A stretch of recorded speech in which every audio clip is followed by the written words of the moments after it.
Who the heck is PepTalks? I'm not gay, but I fantasize about Marco Rubio. PepTalks. PepTalks. PepTalks. Let's eradicate the Kung Flu. I'm literally coming. PepTalks. PepTalks. Who the heck is PepTalk? They want our women.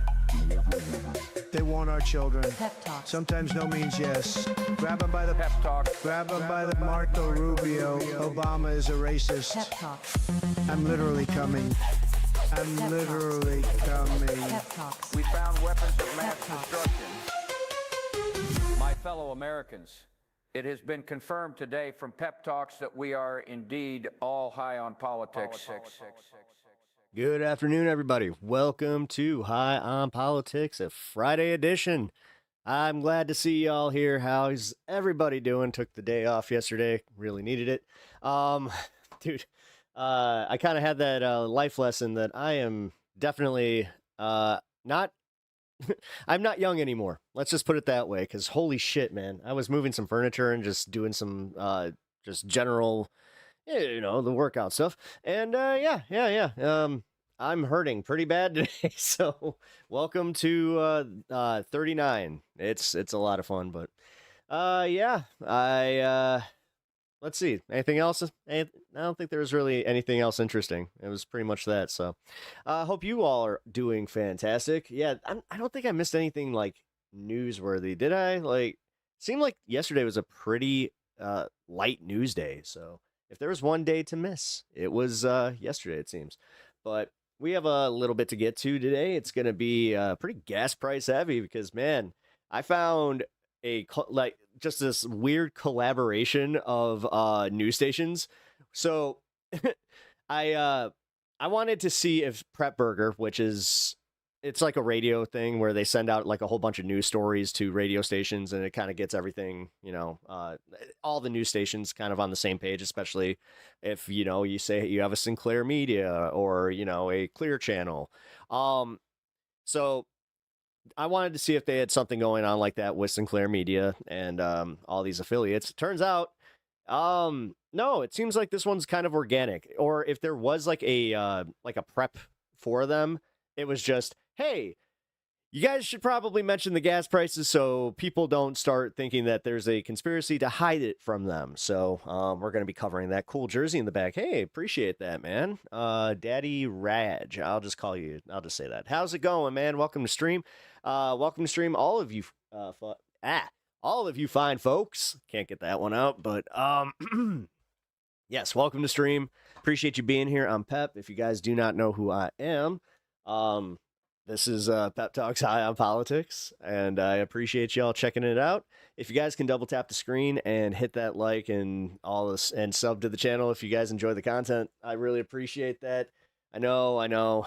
Trust me, I tune out too when I start hearing that stuff on other YouTube channels. But I'm also I'm aware that it really helps. So please do.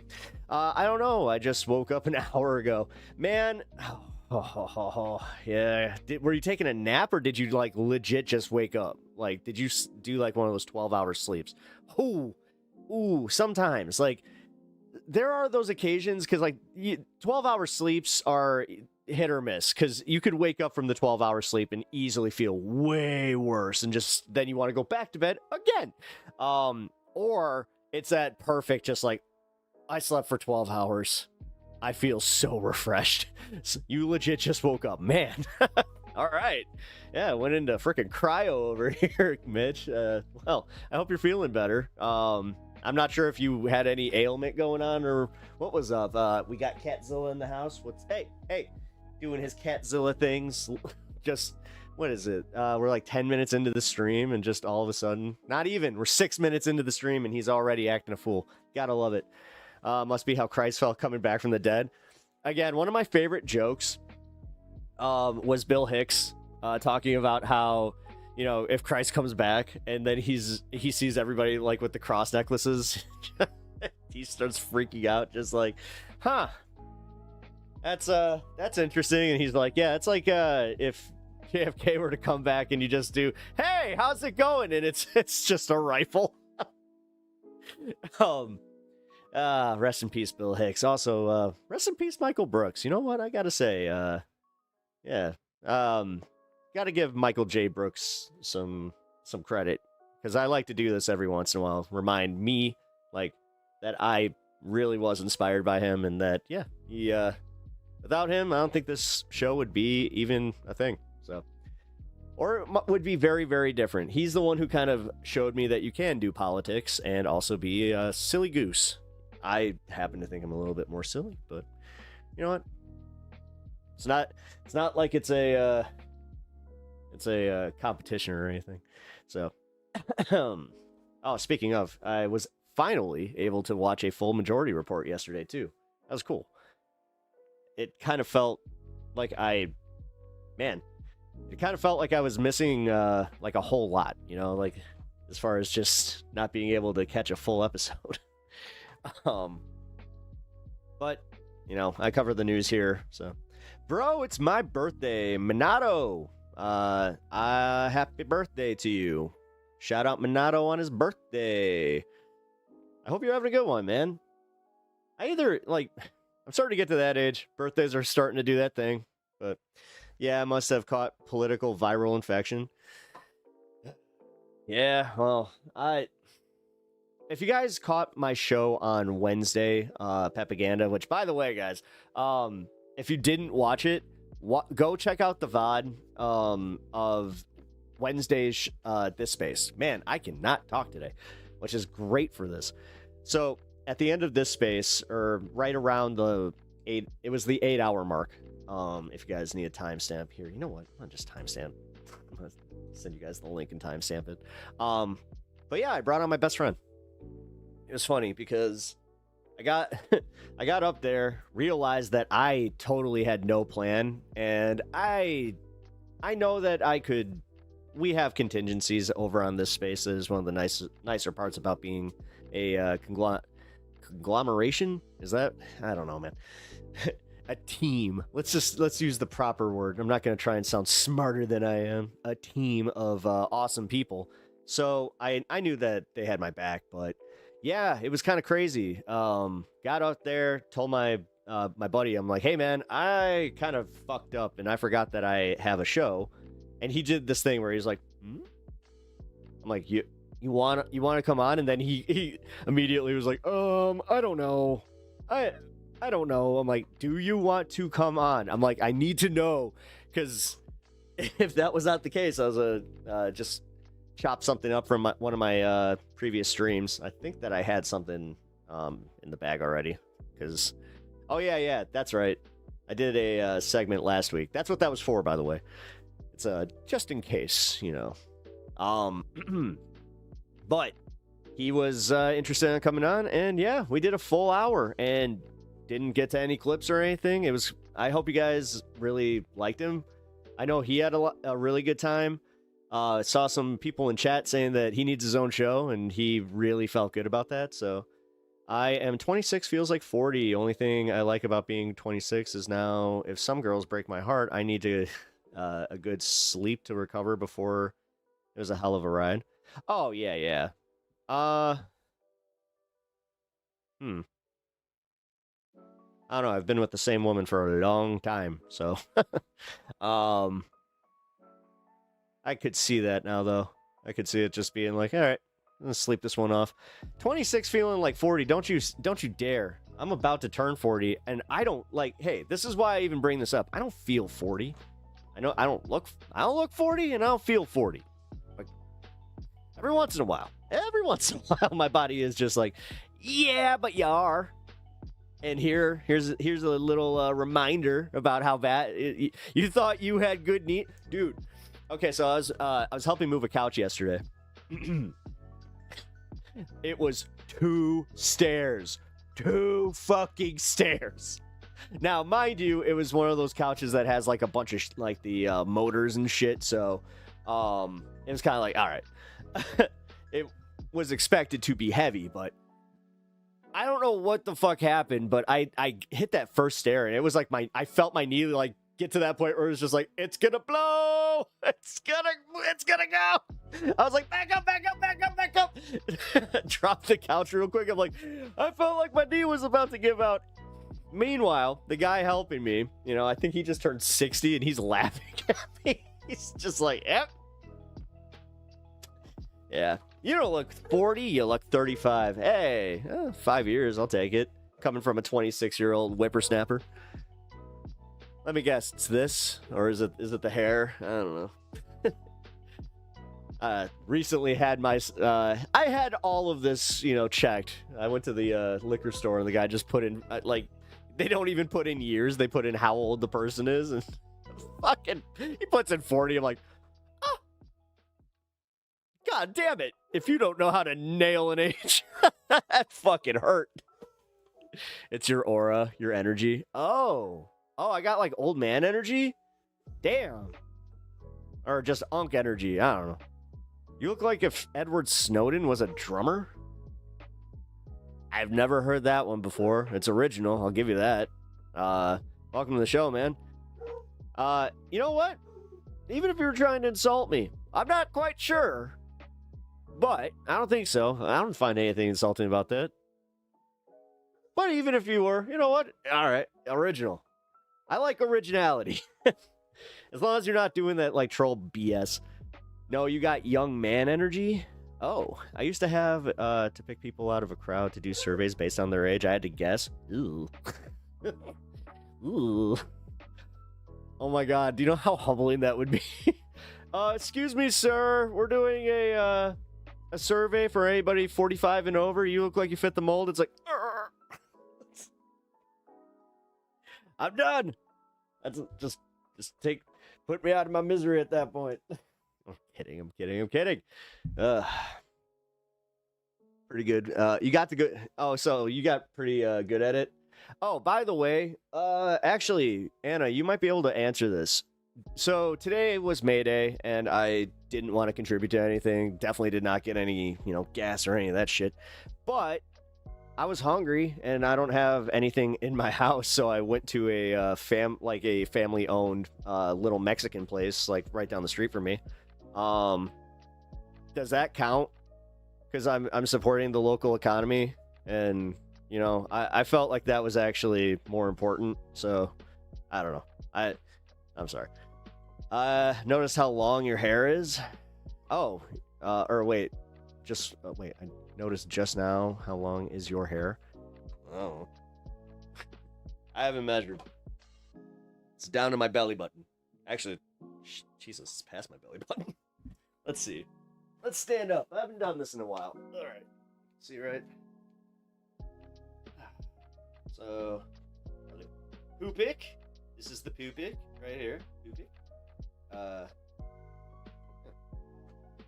I'm right at poopic level. If you don't know, poopic is the Czech word for belly button.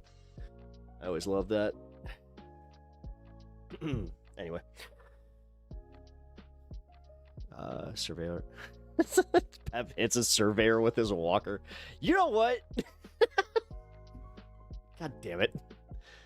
The funny part is, the older I get, once like walkers become like, if I can do this cool thing where like a walker comes in like a cane, right? Oh, that'd be cool. Like it folds into a cane and it does it like with a button where it's like whoosh, like it unfolds like an umbrella. Yeah. See, I would love that. And I'd just be like, all right, I'm walking in style. Yeah. No tennis balls needed on this baby. I have the ballpoint pen type roly dads. It's like a mouse from the 90s. I'm so old. You guys remember when you would like get hair and dust stuck on the mouse ball and the mouse would stop working right? Good times. Never assume women any older, even if, I mean, yes, that's actually I'd say superficial, but at the same time, not wrong at all. No, hey, what do you got to lose? I don't know. I've had the occasional, like, a woman tells me their age. Actually, no, you know what? No, I gotta be fair here. There's this guy that I could have sworn was, like, my age. he looks at me, he's like, I'm 25. That floored me. Because, like, the dude, he had the, like, the grays here already, and he was already, like, bald. And I was just, I kind of felt bad for the cat. Like, I was just like, dude, oh, that's rough. Oh, what did the world do to you? Oh, is this, oh, I felt really bad for Gen Z is aging. I know it's fucking weird. Okay? I'm not gonna even pretend that I didn't get right to my car and look up one of those videos where it's just like Gen Z aging quick. It's true. Like what's going on? Seriously, is it the stress? Is it the radiation from screens and Wi-Fi? Like, I'm not one of those guys where it's just like, the 5G. It's the 5G activated in their brains and their bones, and it's making them old and stuff. Yeah, as I can... as I'm coming off very intelligent here. By the way, I hope you guys know that it is almost 4:20, and I don't really need to, because this is one of those rare shows where I had a little celebration with the wife before I started. So I'm kind of feeling pretty good right now. To be fair, unironically, I think there's some real sexism motivating a double standard that makes caring about age and perceived sex and physical attractiveness something women tend to be socialized more to have to rationally worry about, or feel like they do, at least. That is true. No, that's very true. Especially, like, I mean, coming from our generation, fuck yeah. Like, I have noticed that there is, like, a shift. They talked about it with the airports, about how people are just showing up in their PJs, which, thank you fucking God. I am what I call airport casual right now. Like this, I got my sweats on, just, what's wrong with a little bit of comfort? Who's getting offended by, by this? I mean, if you are, that's insane, but... 420.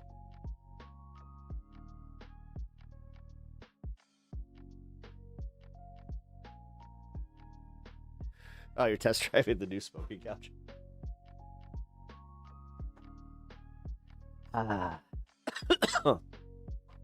But no, there definitely is like a huge double standard. My broader point was that I'm seeing like a bunch of people complaining about specifically like girls, where they're just like, yeah, girls are wearing like sweatpants all the time and just looking at, wearing all baggy clothes, and you got these boys dressing to the nines. It's just like, I don't necessarily see that. I mean, it's kind of an equal schlubbery on that one, but I also, as somebody who likes to say, welcomes the schlub, I'm pretty happy about it, or I'm just like, hey, PJs for all. How long are you streaming for today? No, I'm sorry, I do not.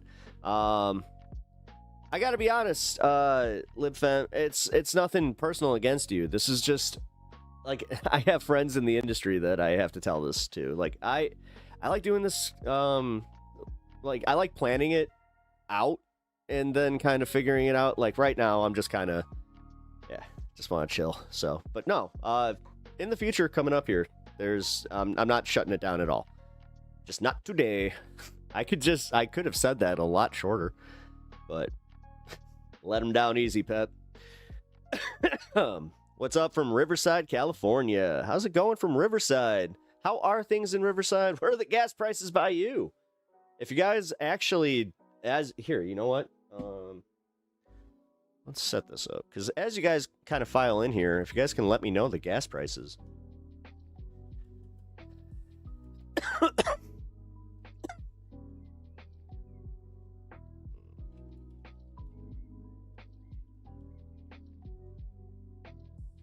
Shit, it's not gonna work. Okay, yeah. I just realized I can't put a banner up. Damn it. Well, there goes that. Yeah, if you guys can let me know the gas prices by you. Thank you. 538. Okay. And that's near like the Reno region, right? My opinion is a woman wearing PJs can not always be super hot, but I'm strange too. Oh, yeah. Yeah, I mean... yeah. Depends on if they're, oh my god, I was about to say it. Depends on if they're, wearing the bra and the tank top. Like, if it's no bra and tank top mix, then it's like, yeah. Yeah. Anyway, what was I talking about? I'm taking a walk in about an hour, so I'll let you know what car havers are paying in this area. I keep forgetting about that. Yeah, you take the bus. Gas here is knocking on $4 a gallon. You're in South Louisiana, in the hub of oil refinery Mecca. Yeah. I was actually just about to say. I know that like certain areas get the benefit of being near refineries, but yeah, now that's not even really doing much. We broke just about 4 even around here in the south, which I think tends to lag a little. Yeah, I think that it does tend to lag for you guys because it tends like, dude, this one hit everybody real quick, and that's why I think that the local news stations, they all had the same thing where they had to show like, okay, this is getting bad, folks. Racetrack was $3.85 at midnight. Damn, that's crazy. Let's see, I was paying $3.85. Just like about 2 months ago.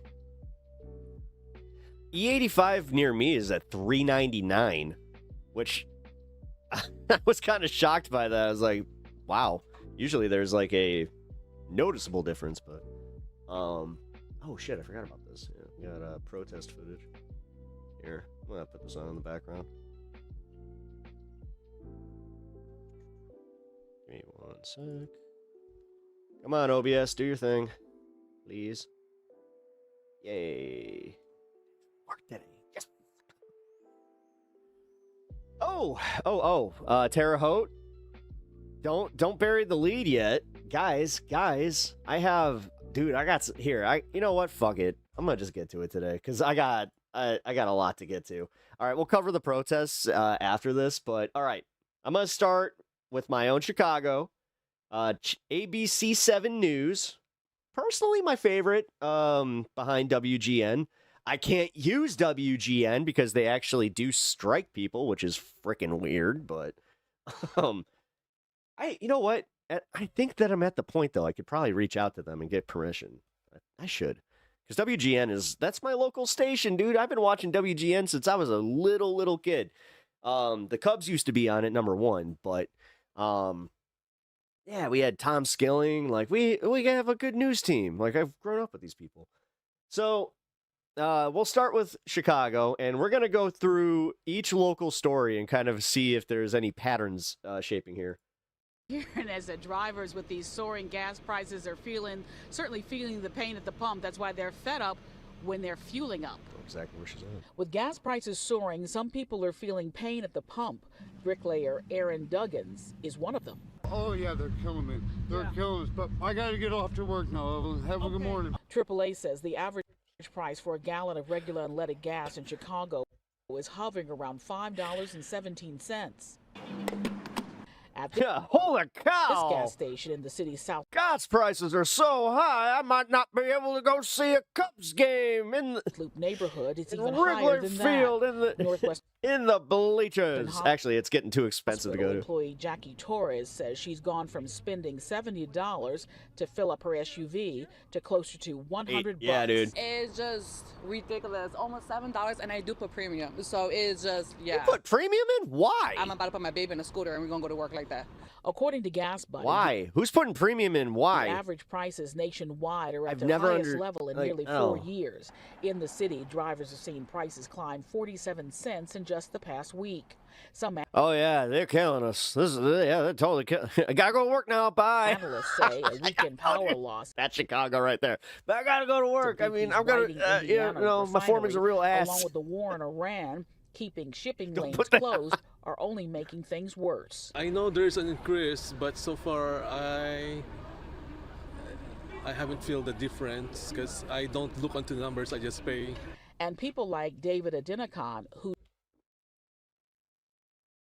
That's a problem. That man, I'm willing to bet that man's finances are not good. drive to make their living are And I'm going to bet that man is paying very, very high interest rates on his credit cards. having a rough time too. The veteran caddy says if fuel costs have doubled. You have to work more time. So Trump's 2025 deregulation flooded the market with domestic oil. The early buffer is the only reason gas isn't $10 right now. Oh, interesting. Thank you, Christine. I appreciate that. All Welcome to the show, by the way. increases come as the Memorial Day travel weekend is just Yeah. weeks away. Yeah. And as I've already, dude. Illinois Governor I've been seeing a lot of okay. So we have it's MAGA Chicago. So MAGA Chicago is usually like talking about like where their boat gatherings are, troll like where we're gonna get together to troll the libs for like a mini protest where it's like 5 of them standing at a street corner. It's very much that shit. All of them are talking about how they can't afford to go anywhere for Memorial Day and how they're thinking about selling their trucks.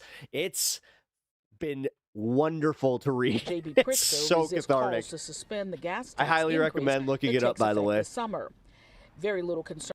He said, hey, that liar said he doesn't look at the numbers. And I bet that, like, now that they're kind of bringing it up to him, it's like, hey, man, how you feel about these high gas prices? He's like, high gas what now? To this man, whose only reason to be at a gas station is to put air in the tires of his electric car. It's very, very, very great as far as like with saving on gas for sure. Yeah, I know that's right. One of the best decisions I ever made. Yeah, there are a lot of folks that are wishing they'd made that decision right now. Now, the experts say that there are some things you can do to try to save And how are you guys doing today? Thank God money it's Friday. on Hey, gas. You yeah. can try TGIF, to right? go a little Hey. slower. They say that will make a savings right. Get it? We did the thing. We shortened it up and put it into an acronym. We're hilarious. There, make sure your tire pressure is right because you can use it, makes your engine move or you work harder. So if they say if you do those types of things, and then you can also do a loyalty That program wasn't at you, by the way. That was at me. to try to offset this cost because Yes, thank God it actually, is Friday, right though. now folks are saying they don't see any end in sight. Oh, although I'll probably be on tomorrow. Still working out the logistics of that. Dude. Ooh.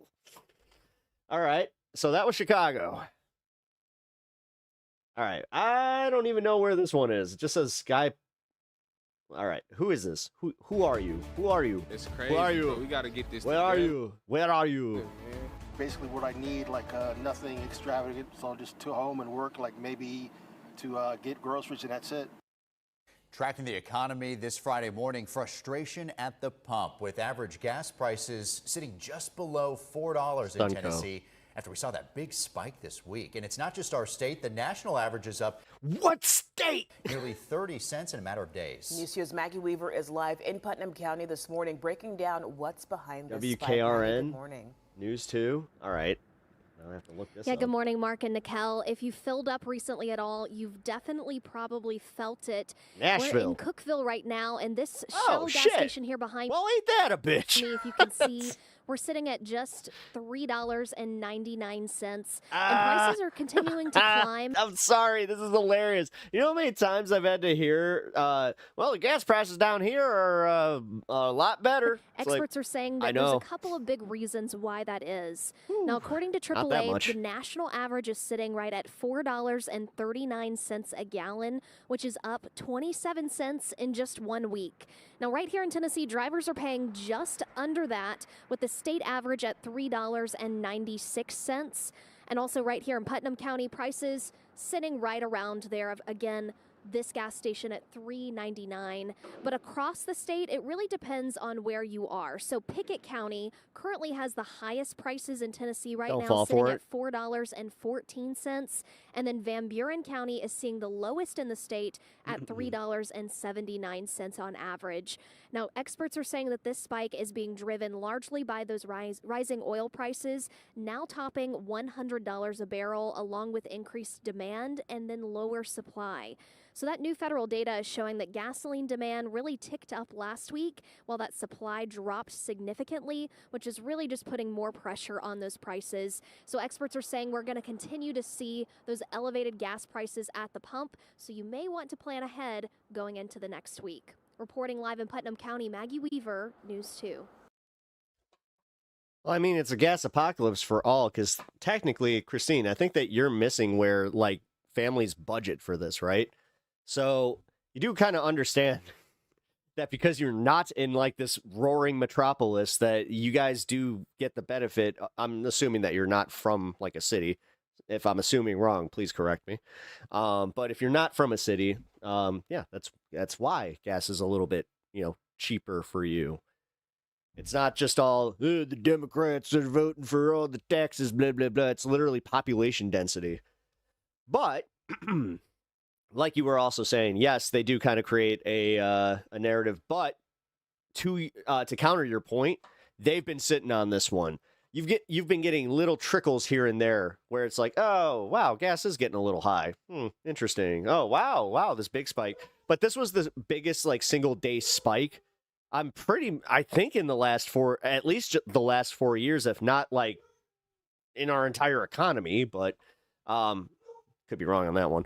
I do know for a fact it is the largest spike in the last 4 years. So, yeah, it's kind of interesting to kind of see people like you, where you're like, oh, okay, it's not that bad. Trump seized Venezuelan oil revenues last year.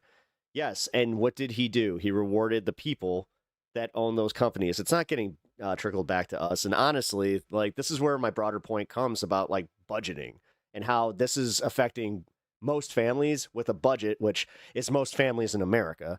So, except for that one guy that doesn't even check the pump when he puts gas in, that's insane still. But I think that you're lying at this point to yourself, Christine. Like, I can kind of see where you're coming at it from, but you're also wrong about, because, like, you're also coming at this with a level of hopium that I've only seen from people that are diehard MAGA that do not want to admit to their fellow, like, the people around them that know they're diehard MAGA. That shit's getting fucking wild. But all right, now we got Wisconsin. In gas prices, we saw a sudden spike yesterday, and Wisconsin is now averaging well over $4 a gallon. Yeah, and those prices keep going up, and some analysts say the worst is yet to come. Our Stephanie Quirk is joining us live this morning at a gas station in Milwaukee. All right, Steph, we know you've kind of been on the move this morning, so you started Fox Local in Wisconsin. They're all just kind of like, oh, shit. Close to the station in Brown Deer. Where are you now, and what are the prices there? Hey, good morning, guys. We are right on a gas station on Capitol, and right now the price here is $4.29. Now, we know at last check, according to Gas Buddy, the average price in Milwaukee is averaging around $4.20, so this one's just a little over the average here in the city. But what we also know from industry experts is they might not be going down anytime soon. Now, the reason behind the spike, according to an analyst from Gas Buddy, is because of refinery issues. Yeah, the only Bible thumping that'll be happening here is me with my Bible sandals doing a little hoedown in Indiana and the conflict in the Middle East. Me fucking dancing to Cotton Eye Joe with 2 Bibles strapped to my feet. We're not the only state, though, seeing a spike right now. All the other Great Lakes states are also seeing prices skyrocket. In Wisconsin, though, Gas Buddy shows the average price in Wisconsin. What up, Dennis? Yes, is I know up it's you. more than 50 cents from last week's average. We went in the next Good to day see you, or bud. two, we could see. Hey, Patrick DeHaan. This guy, he was actually just interviewed on the national news More dramatic jump across about this. Wisconsin. A lot of it stems back to the refinery issues, but also the price of oil in the Strait of Hormuz putting upward pressure on prices as well. So the biggest takeaway and advice for anyone who needs to fill up their tank, do it sooner rather than later. And if you're looking for the cheapest option and want to see an interactive map, you could actually head to fox6now.com. We have a link to where you can find that. Reporting live in Milwaukee, Stephanie Quirk, Fox 6 News. All right. And guys, with that, we go to Terre Haute, Indiana. Yeah! Let's get the gas prices for Indiana. Oh my God, it's happening again. Hold on. Let's get this I started. got too excited. Thursday, now at 84 cents in 1 week. What's up with that, Bob? Bob! Goddamn, Bob! Bob! You heard me right. According to Gas Buddy, that's how much gas prices have jumped. Mr. in Good Indiana. Time. Statewide, Welcome. The average is Good to now see ya. $4.73. Also, that is up welcome 23 over. cents Geez, I just just from realized that. yesterday. Right. Thanks for joining us here at First at 4. I'm didn't mean Rafael to put Sanchez. that. And I'm Chelsea Helms in for Aaliyah. I saw some places selling gas for, if not $5, just a cent or two underneath it. Indiana now leads the nation in gas prices spiking. The last time the Hoosier State saw gas prices this high, you might remember it. It was the summer of 2022. As Fox 59 State House reporter Hannah Adamson explains, the spike comes as Congress will soon decide whether to keep the war with Iran going. The average price of gas in Indiana jumped 84 cents in a week, according to Gas Buddy. That's what's going on. So Trump is going to blame them using the War Powers Act against him, so he can be like, they didn't know what they were doing, but you know what? It's the law's the law. Dem bees the bricks. Biggest Or wait, dem's the bricks. I don't know. this week in the nation. It's crazy. He would say it We like gotta that. get this together, man. With gas and Dude, that's the type of shit that I'm hearing at the gas pump, is shit like that where it's just like, dude. Indiana on the cusp of $5 per gallon. Wednesday marked one of the largest single-day spikes in Indiana history, according to Gas Buddy. It's extraordinarily rare to see what Dem's the brakes. Well, I knew that one. Oh, happened to gas prices yesterday. it's hit the bricks. Oh my God. I can't think of another time that I've seen prices Yeah, going up basically well, $1 that a happened. gallon overnight. Governor Mike Braun has suspended one of the state's 3 gas taxes through May 8th. Yeah. Governor Pritzker's doing the same here. He says he will likely suspend the tax again for another 30 days. I'll probably be making an announcement next week. We will be at an end of that when It's we happening come here, to too. June 8th. Political science professor Laura Wilson says the governor only has the authority to suspend the tax for up to 60 days. Beyond that, he would need to call state lawmakers back for a special session. I think the governor's going to be in a very They're talking about doing very that. difficult position where, in fact, he might call a special. Maybe we can, address the anti-BDS laws too when we call that special section or section. Session. All right. Part of it would depend really where we are at that point in terms of the war in Iran. What's the what matter with public you? opinion is on that. And then, of course, how high gas prices are. This comes Talk as today. President Trump's war power authority is on the verge of a breaking point, expiring on Friday unless Congress authorizes additional action. We're past the 60-day mark. Enough. This war has gone on for far too long. And it's obvious there's no apparent plan from this administration to get us out of the problem that they created. We'll see what the president's plans are. Senator Todd Young says he believes the president will provide a roadmap he can support within the next 24 hours, but acknowledged if he doesn't. Would you support a new war powers resolution to override what the Trump administration wants to do? I think I'm among the handful of people that's been consistent in announcing that I won't take that off the table. Wilson says it's likely Republicans will still approve an extension of our involvement in the Middle East. But because Republicans are in power, I really think you're going to see congressional Republicans try to move this forward. Back here at home, Governor Braun tells me he probably won't suspend the gas excise tax, citing possible concerns over road and bridge funding. Reporting from Indianapolis, I'm Hannah Adamson.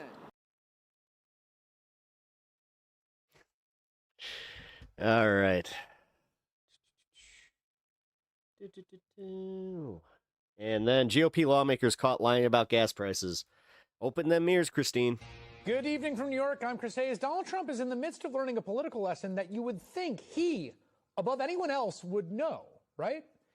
The lesson is that people really care about gas prices. Have you heard that one? Oil, natural gas, gasoline are the most important commodities in the world. They are what modern civilization runs on.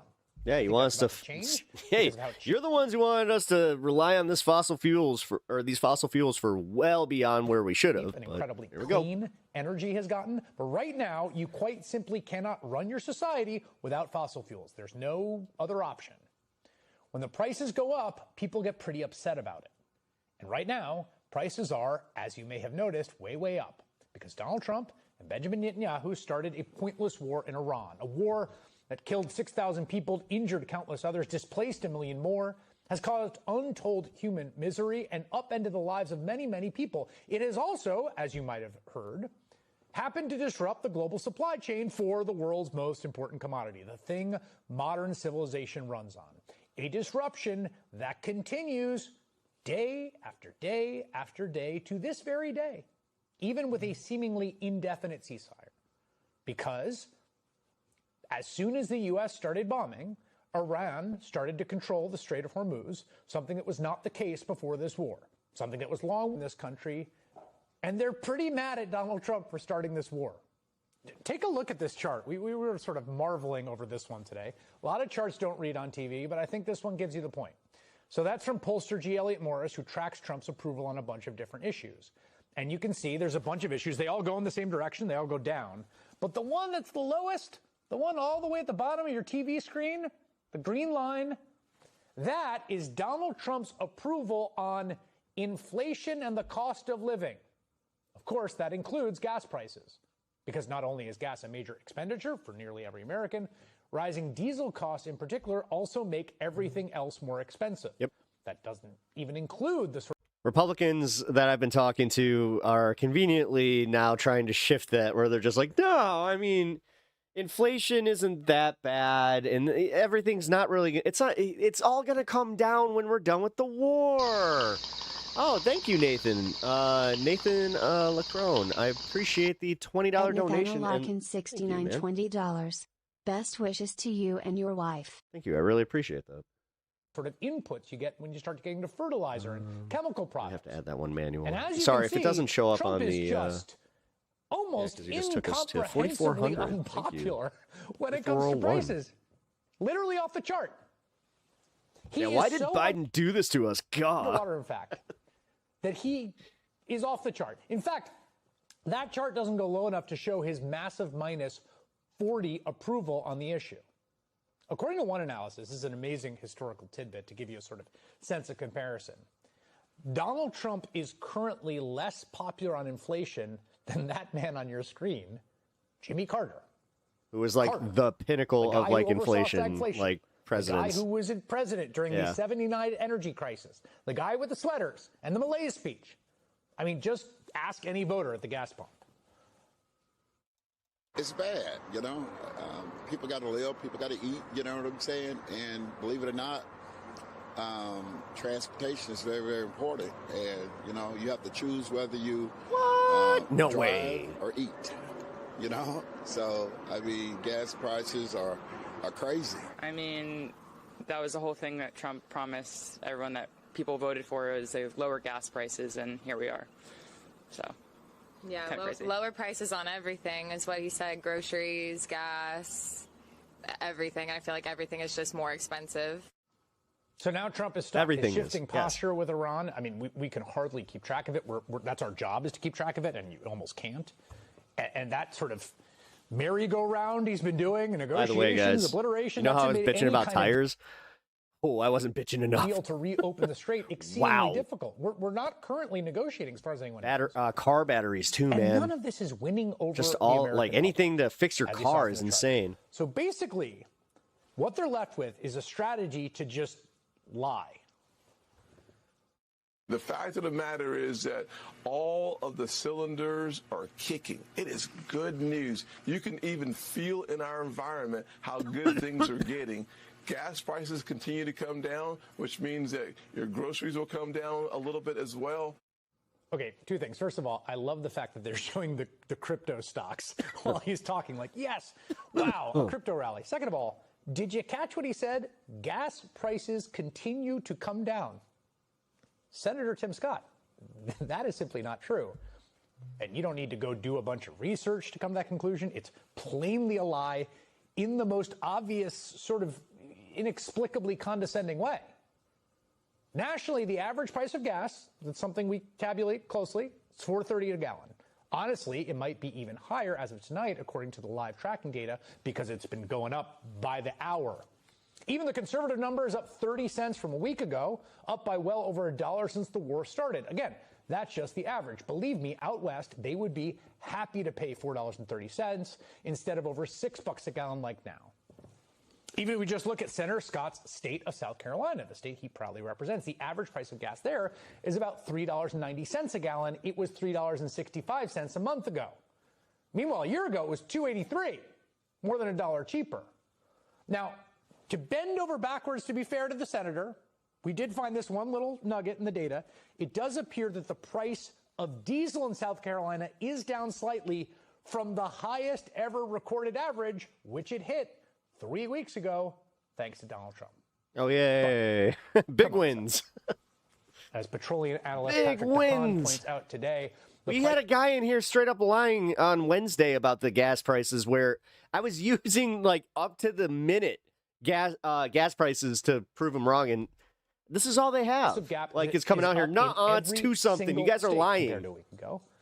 In fact, he says prices are going up so rapidly that the algorithms he uses to track them are having trouble keeping up. In fact, I'm going to talk to him about that in just a moment. So while there might be some small fluctuations day to day, it is simply wrong to say that gas prices are down. That's not even spin, right? It's just a lie. Even the very Trump-friendly CNBC host, Joe Kiernan, wouldn't let the Republican majority leader get away with lying about gas prices. People that will remember, you go back 2 years ago, we were paying almost $6 a gallon for gasoline. Right now it's in the threes. Obviously, we've seen a jump with the Iran conflict. When were we paying 6? Still 50. What, well, 2.5 years ago. I don't think we were. That wasn't. He's lying. That's all I got is lies. 30% below where we were just 2 years ago. Today, we are 30% below where we were 2 years ago. We must have been on vacation in California. I think 2 years ago, in April of 2024, we were at about 365. So we're actually above where we were then. Yes, thank you. Now, there are ways one could spin the Trump economy in a positive light. You know, there is a difference about spinning and lying, right? And spinning is part of politics. I mean, you could, there's good faith spinning. You could talk about the stock market, which has been going up. You could talk about massive and spiking business investment, which we saw in some of the numbers that came out today. That's real. That's happening. But if your message going into the midterms is to just plainly lie to people's faces on camera, right in front of them, about gas prices, the price that they see every day driving around, I think voters are going to laugh you out of office. I mean, even Trump is simply trying to sort of kick the can down the road. The gas will go down. As soon as the war's over, it'll drop like a rock. There's so much of it. It's all over the place, sitting all over the oceans of the world. And it'll go down. It's also not really true. Gas prices rise quickly, but they often take a long time to go down. Plus, again, as we've covered now for 2 months, Trump has absolutely no plan to end the war. He can't even articulate what the strategic end he's trying to meet is. It changes every day.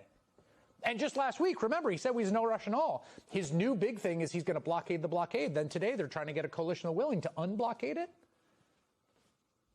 If you're a Republican running for office this November, and I suspect a few of you do watch this program, I would just say, I would not hope for an assist from Donald Trump. Especially because, and the thing is, that's what they keep saying. They're like, "Oh, we're going to get a gas rebate." This is important.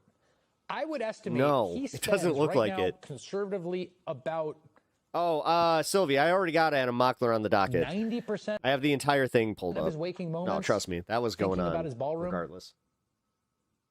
Sorry, I can't credit you guys with the suggestions on this one. Supreme Court ruling on the Voting Rights Act. Do you want Republican states in the South? Funny part was I was watching it because of Cat Gonzalez's appearance. Then I was just like, oh, congressional districts before I the don't really midterms. have to tell me, when did the ruling come out? I've been with the astronauts. I've been with contractors because we're trying to get the ballroom built ahead of schedule. It's right on schedule. It's ahead of schedule now. I want to keep it that way. There's been some talks about changes to your security. He only cares about the goddamn ballroom. Changing your security after what took place. Callan, thank you for the for being a 14-month subscriber, by the way. Running back. Awesome. He's like a running back. In fact, Congrats if on he ever that. got out, they're probably going to sign him. It's a pretty tough situation. Now, right outside, we have something that's on time, on budget, actually ahead of time, and ahead of budget depending on finishes. You know, finishes is a big difference between marble and onyx in price, but it's right on budget, right on time. Do you see how, like, he go and then he comes back to the ballroom? And a question pulls him this way, but he comes back to the ballroom. There all was he cares about. He's like a there was kid. an attempt on your life, very scary. Yeah. True, there was. Let's talk about the ballroom finishes.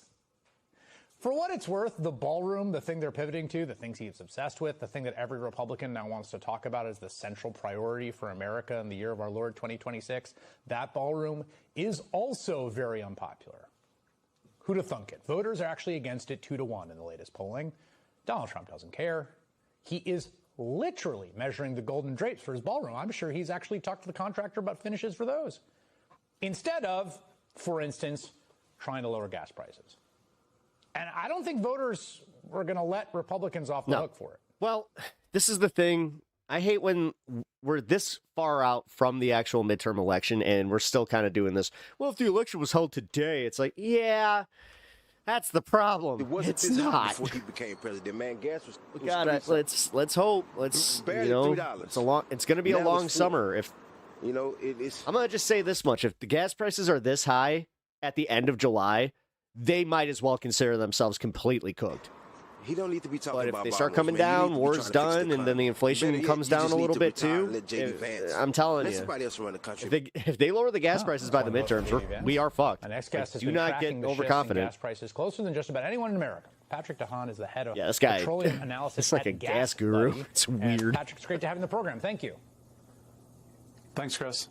I've been following your posting, and I was like, oh man, this guy is also the basis for the Blink-182 cover band at your local bar this weekend. He's trained for 20 years for this moment, because we have seen really over the last few days, particularly some pretty unprecedented Rebecca, volatility. good to see you. Upwards I just saw you. What's been going on? How you doing?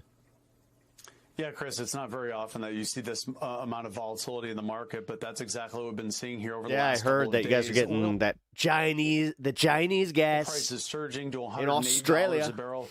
A lot of this really developments from the Strait of Hormuz. The president extending a blockade on the strait, and that is reacting in oil markets. Oil markets obviously don't like that we've been at this for 8 weeks. That's why the price of oil is higher. 20 million barrels would normally flow through the Strait of Hormuz on a daily basis. So that we've been at this now some 60 days, we're now at a point where 1 billion barrels of oil have not flown through the strait. And that's why you and I are paying far more at the pump. And in fact, on top of that, we have the normal seasonal trends that are really causing a lot of pain, especially in areas of the Great Lakes where gas prices just in the last 24 hours have gone up by over $1 a gallon. See, okay, I don't actually understand why that. Why have why has the price of gas in the Great Lakes gone up $1 in the last 24 hours? Yeah, it was insane. Well, a lot of that certainly has to do with, as I mentioned, the price of oil surging this week on the outlook. That doesn't look very good anymore. 2 weeks ago, it was certainly a little bit more of a happy market. Oil prices had been plummeting because of ceasefire. The U.S. and Iran were saying the same things, but now that party's over. The U.S. and the Iran regime not saying anything really similar. And maybe I should go check my gas prices to keep the Strait of Hormuz blocked for longer. Even a Miata is gonna, Iran's oil to the global let's put market. it this way: if you get done filling your car and you're just like, thus continuing to put upward pressure. You got one of those cars that was sold to me as like a being, across the country, economically good on gas. Gasoline, refineries that are undergoing maintenance before the summer driving season.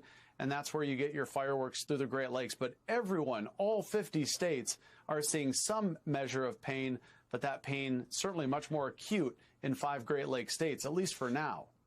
One of the arguments I've seen, I think the president and some of his allies try to make is, we're now a net exporter over the past week of oil and gas. We've got all these ships that have been coming to the U.S. to load up with our oil because they can get to Asia if they take it from us.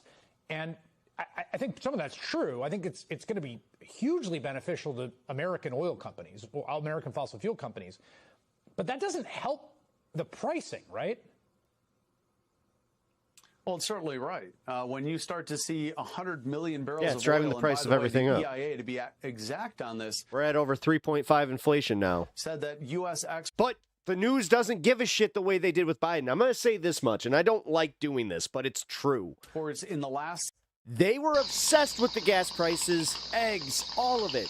They would not let Biden slip on this, but Trump, it's just like they have to walk on eggshells just to mention that this shit is even worse now than it was when Biden left office. That was the whole point of everybody voting for the guy. It's almost like people are pissed at that. 7 days amounted Thank to you, Rebecca, for the $20 donation. Really appreciate that. Barrels. When you have that amount of oil, refined products like gasoline, diesel, and jet fuel flowing out of the United States, it's terrific for refiners and oil companies. Just hit a milestone. And it's not so terrific for consumers watching our supplies sail out of the United States. Here.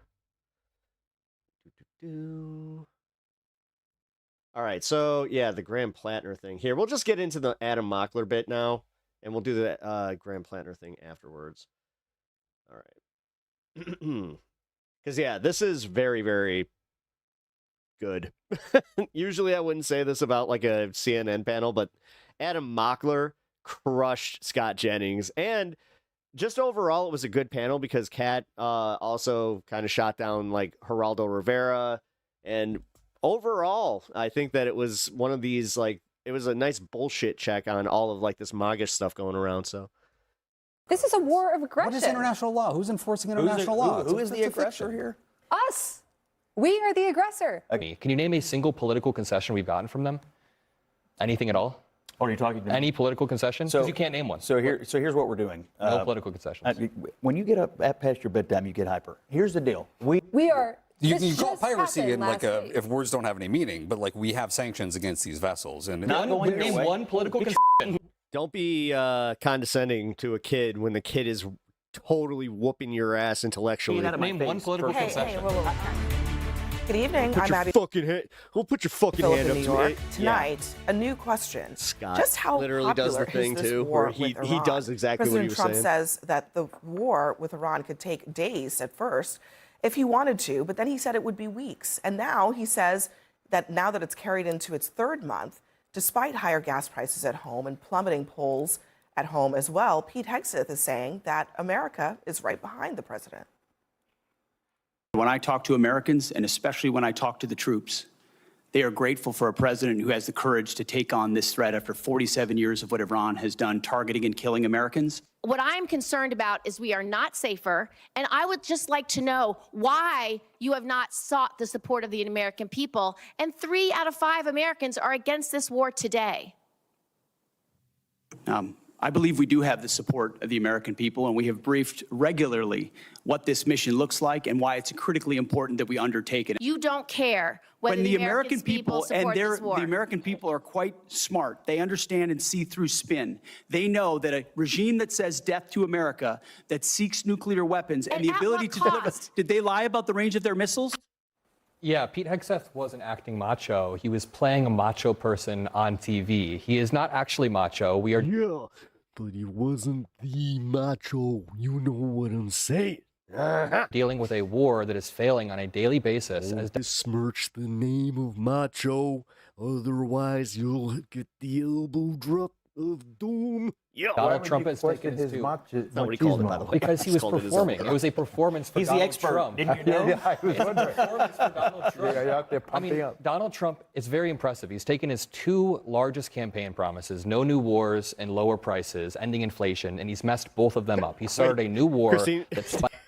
Hypocrisy spiked in a timeout. inflation, and now this war is actively failing. An interesting statistic is that Americans have spent collectively $23 billion extra dollars on the gas pump. And that's money that could have gone towards daycare, towards childcare. We'll sit here and you'll laugh at Americans spending money, but the reality is we are failing this war. The purpose of a war is to extract political concessions from the enemy. Can you name a single political concession we've gotten from them? Anything at all? Are you talking to me? Any political concession? Because you can't name one. So here's what we're doing. No political concessions. When you get up past your bedtime, you get hyper. Here's the deal. We have a clear issue here. You're shaking, bro. We have a clear issue here. I have you shaking. You're shaking, bro. No nuclear he won't even look weapons at him. For the largest state sponsor of terrorism in the world. Period. Full stop. The president believes, and he may be right. I spoke to a retired Rear Admiral today, Mark Montgomery, who's at the Foundation for Defense. I got to see my dad on Wednesday. It was awesome. Or Thursday. Yesterday. Democracies. They think the blockade is actually more effective than the military campaign. Yeah, my pops dropped by. It was little awesome. patience on the blockade I'll cover that in a little bit. Where we cripple the Iranian economy, where we kill their currency, which is happening as we speak, where we put pressure on China because they need to get their oil flowing again. A little bit of patience right here, not bombs, but patience on a naval blockade could get the outcome you want, which is no nuclear weapons for the largest state sponsor of terror. You've been saying this for 8 weeks, and we are now past the 4 to 6 week deadline. Where is the enriched uranium right now? It's under rubble. Where is it right now? In the United States or Iran? Iran still has the enriched uranium. They still have the scientists scattered across their country, and they have all of the blueprints in the cloud. You can sit there and act confused, but you can't name a single political concession that we've gotten from Iran. It's not over yet. Okay, but also on that fact, why are we talking about the strategy of this? This isn't a legal war. This is terrorism. We are turning our military into pirates. We are seizing civilian vessels. Additionally, sanctioned Iranian vessels that have gone through a DOJ process.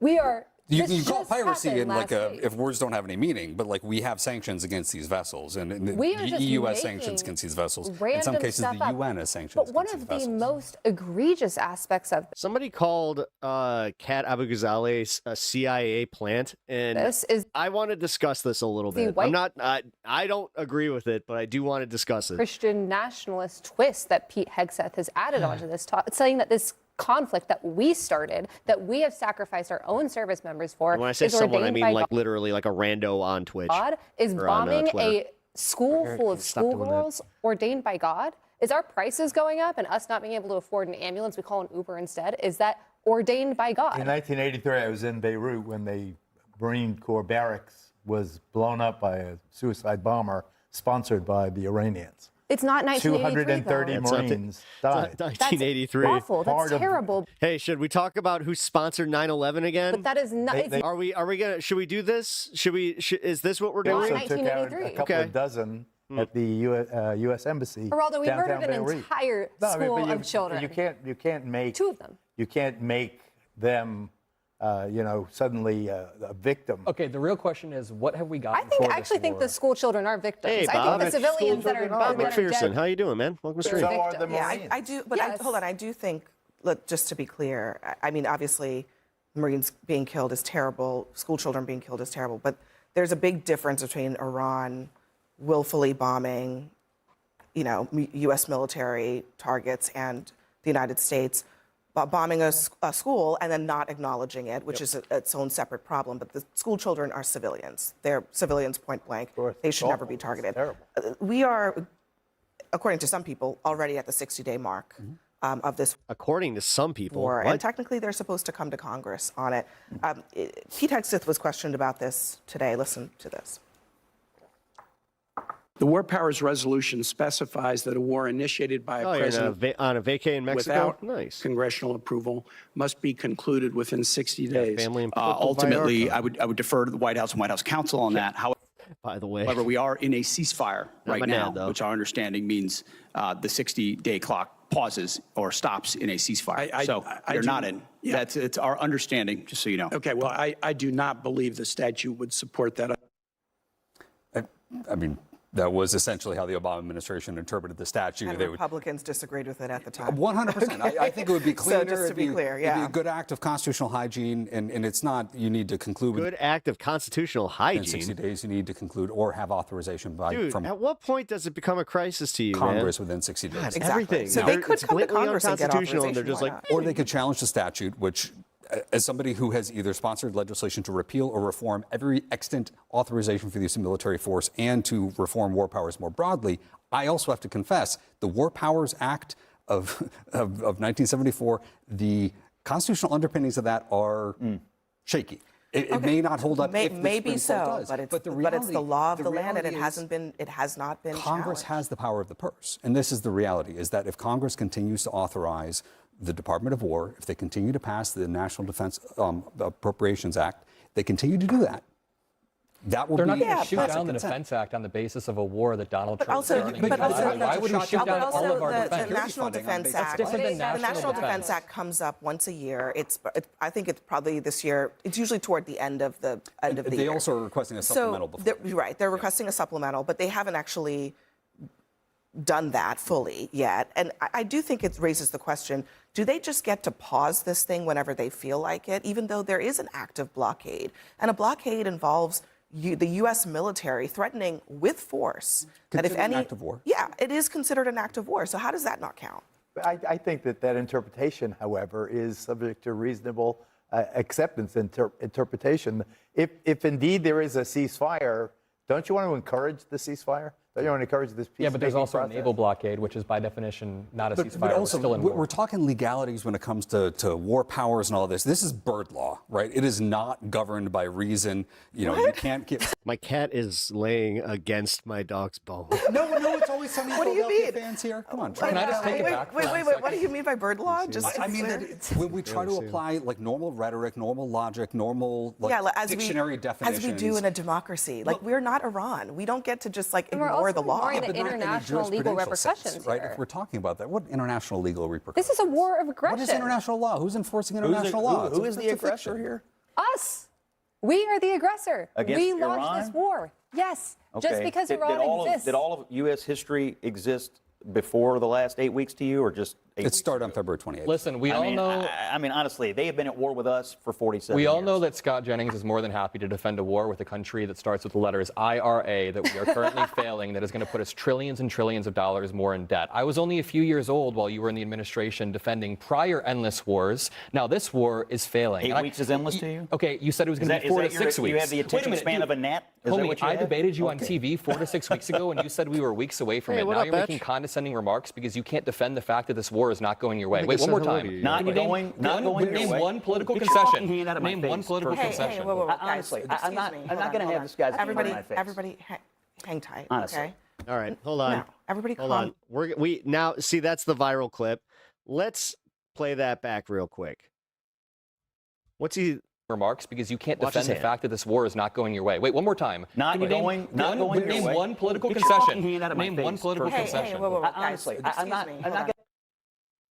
He did not put his hand near his. He was talking with his hand. What a crybaby. What a fucking. Yeah, he really is like the biggest crybaby. Everybody, hang tight. Honestly. Okay. No, everybody, calm down. Okay. We're having a debate.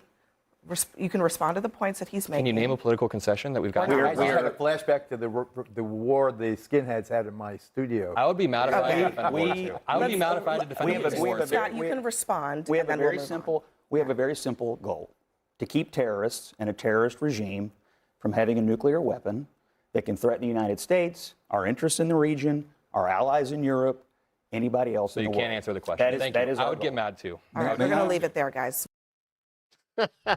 I would get mad too. All right, so number one, I thought this was pretty fucking funny. If you cannot see, here, let's try and expand this a little. All right, the giant hand. All right, yeah, for something simple like that. We have a very simple. Anybody? If Jordan this is must fire Jimmy. A terrorist regime from having a nuclear weapon. Okay, so yeah, that was actually the whole segment. I just realized that the one on Twitter went a little longer. Yeah, so number one, I got to give props to Adam Mockler for handling that like a boss, dude. And there's something kind of cathartic about how like Scott Jennings really does not like him. So to see it like the whole energy kind of like be maintained throughout the entire thing, and just see Scott then kind of like, you know, he started ramping up a little bit. Just, dude, for him to focus on that, like, get your hand out of my fucking, like, whoa, like, he would never be able to handle, like, somebody actually getting in his face, which is insane. Because, like, I've always wondered about this. Because, like, when somebody's getting in your face and you can, like, literally feel the breath, and, like, they might even be spitting on you just through, like, yelling at you, you're supposed to maintain composure. Because if they don't touch you, and you touch them first, that's assault. I'm wondering how many times he's actually misperceived like an assault. Because I also saw like this TikTok trend going on where like this guy, like they do wheelies on a bike and they pretend that they're like about to fall into somebody. Do you understand, number one, how stupid of a fucking trend that is and how like dumb you have to be to do that? Because yes, if you're going to like activate somebody's fight or flight, you're likely to end, it's going to end poorly for you. Number one, you're going to like the most likely one is someone's going to step into it and you just caught yourself a case. The second one is, yeah, somebody might not take too kindly to it and you might be also, you know, they might catch a case if you know how. Well, no, actually, I don't think so, because that would be technically like viewed as antagonism, and that does kind of fall within self-defense, especially if they're like rushing. Yeah, those kids are stupid. Yeah, yes, they are. Yeah, they're a special type of stupid. All right, the Graham Platner thing. I do want to do that in a minute here. Here we go. Breaking overnight, we did see a huge jump in gas prices, up 9 cents. Just to hop back to gas for just 1 second. A gallon to $4.39. It's up 33 cents in the past week. There have been big gas prices climb ever higher, and who's the blame? Bush, 71%, 64%, 70%, 77%. Okay, cool. That was pretty much all I was doing there. All right, Mayday protests. Okay, let's get started. Yeah, it sounds right.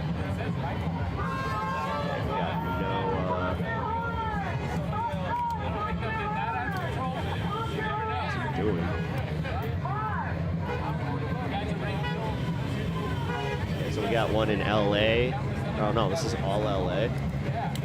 Okay, so this is outside the ICE detention facility, I'm guessing. Wow, they still haven't let up on this, huh? I'm willing to bet that they've been there like every day, at least in some capacity. Because it's like, if it's like Portland has been, I think they actually like broke the Guinness Book of World Records for longest protest. Be interested to see how long this has been going. Anyway, I don't need all the noise making. We'll just chill here for a second.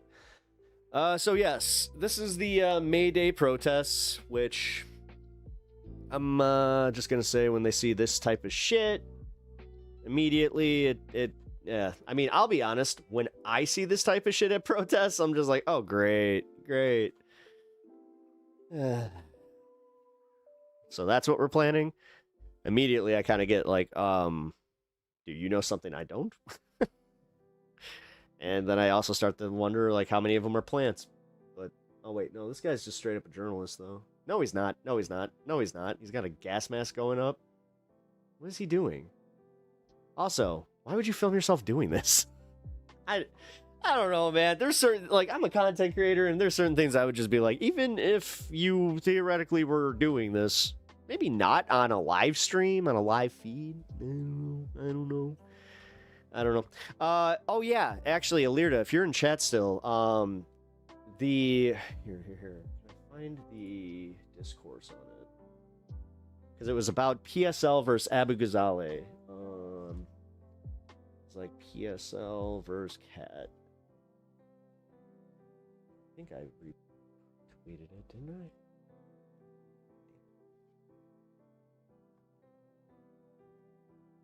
Oh, come on. I don't think I did. Son of a bitch. That would have helped. Yeah, they were saying that, I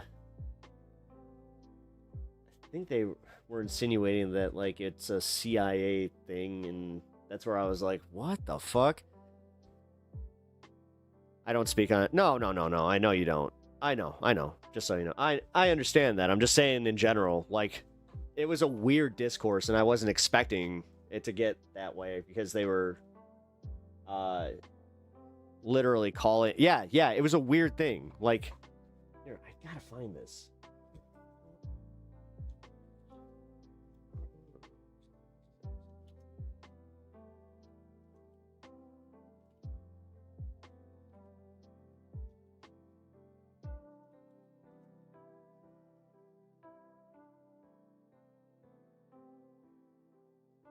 Here it is.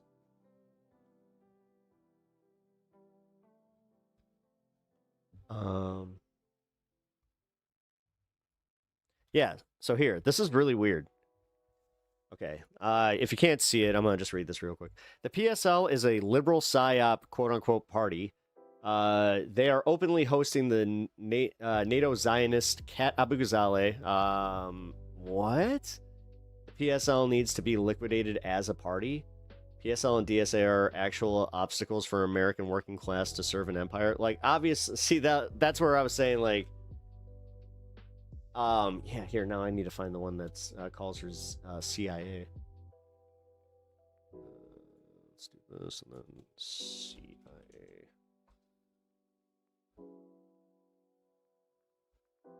Fuck this.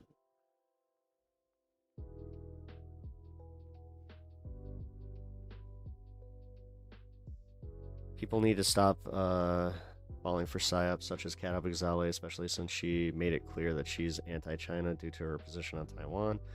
Like, again, these seem... You want to talk about, like, CIA accounts and all that. It seems like all the opposition is that. This sounds like some QAnon shit my uncle would believe on Facebook. See, again, I took this all grain of salt. I literally, the only reason I'm platforming it because I had that much of a moment of, huh? What are you talking about? Yeah, right? Okay, so I like how you're laughing. Okay, cool.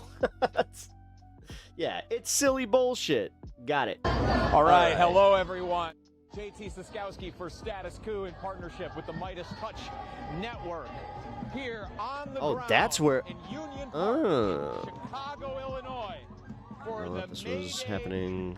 Rally and March here in downtown Chicago. For those of you who are not familiar with the origination of Mayday, it is born out of the Haymarket affair that took place here in Chicago, not too far from where I'm standing, less than a mile that way, right behind the camera where you are. There was, in the 1800s, demonstrations led by workers for an 8-hour workday. And those demonstrations ended when someone, it's unclear to this day who, threw a bomb that went off, and that prompted a shootout where police gunned down workers in the street fighting for that 8-hour workday. We enjoy an 8-hour workday, a 40-hour work week now because of the efforts of the people. Dude has cat ears. Oh my God, because of the butterflies behind him. You're right. Besides that, and the people out here in Chicago are out here to honor that legacy and to fight for new rights for working people today. And that's some of the interviews that I'm going to be doing, some of the questions that I'm going to be asking. Oh my goodness, did you... Of what they feel like the struggle for working people should be like today. But I want to acknowledge and that was the cues, though. This is Did you guys hear that? International Workers' Day. And yet, here in the U.S., it is not a holiday that was loud, the way too, it by is the in way. other countries. There are people who will choose to observe the holiday in other countries, but it falls to everyday people to volunteer to recognize this day instead. So are there Mayday protests technically tomorrow too then? Because I saw that like there were a few lined up for tomorrow. Or is that just its own thing? So cute, yeah, it was. International counterparts.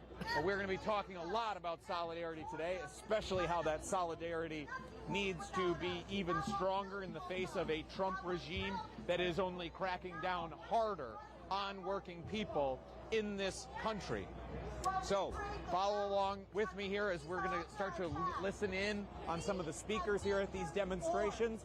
I'm told that the mayor of Chicago is going to be speaking, Brandon Johnson, who has called for a nationwide general strike.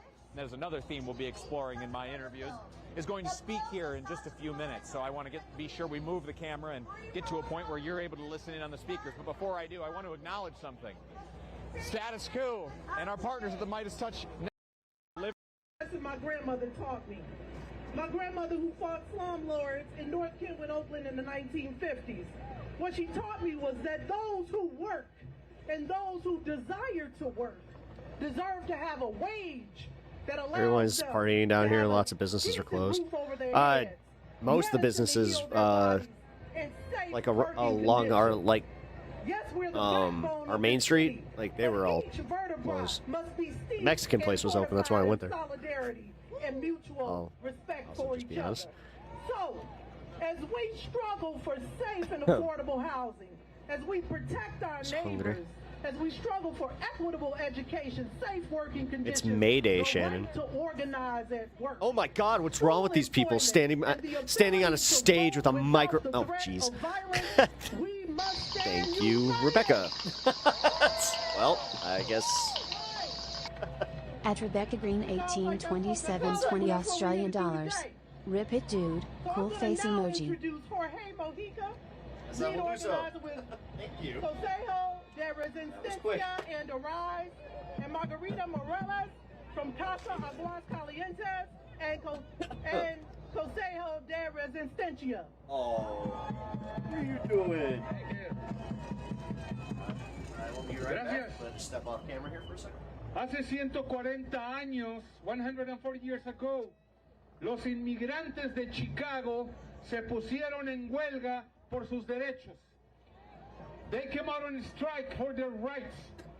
20 years ago, immigrants from Chicago came out to the streets to fight for our rights. Hace 20 años salimos los inmigrantes a pelear por nuestros derechos aquí en Chicago. Gracias a los inmigrantes, Chicago celebra el Día Internacional. So they have vendors selling any good food? Not near me right now. Thanks to immigrants, Chicago celebrates Maybe today here. Immigrants Likely they did, yeah. International Workers' Day. This is not a day just to celebrate. How is this communist in Chicago?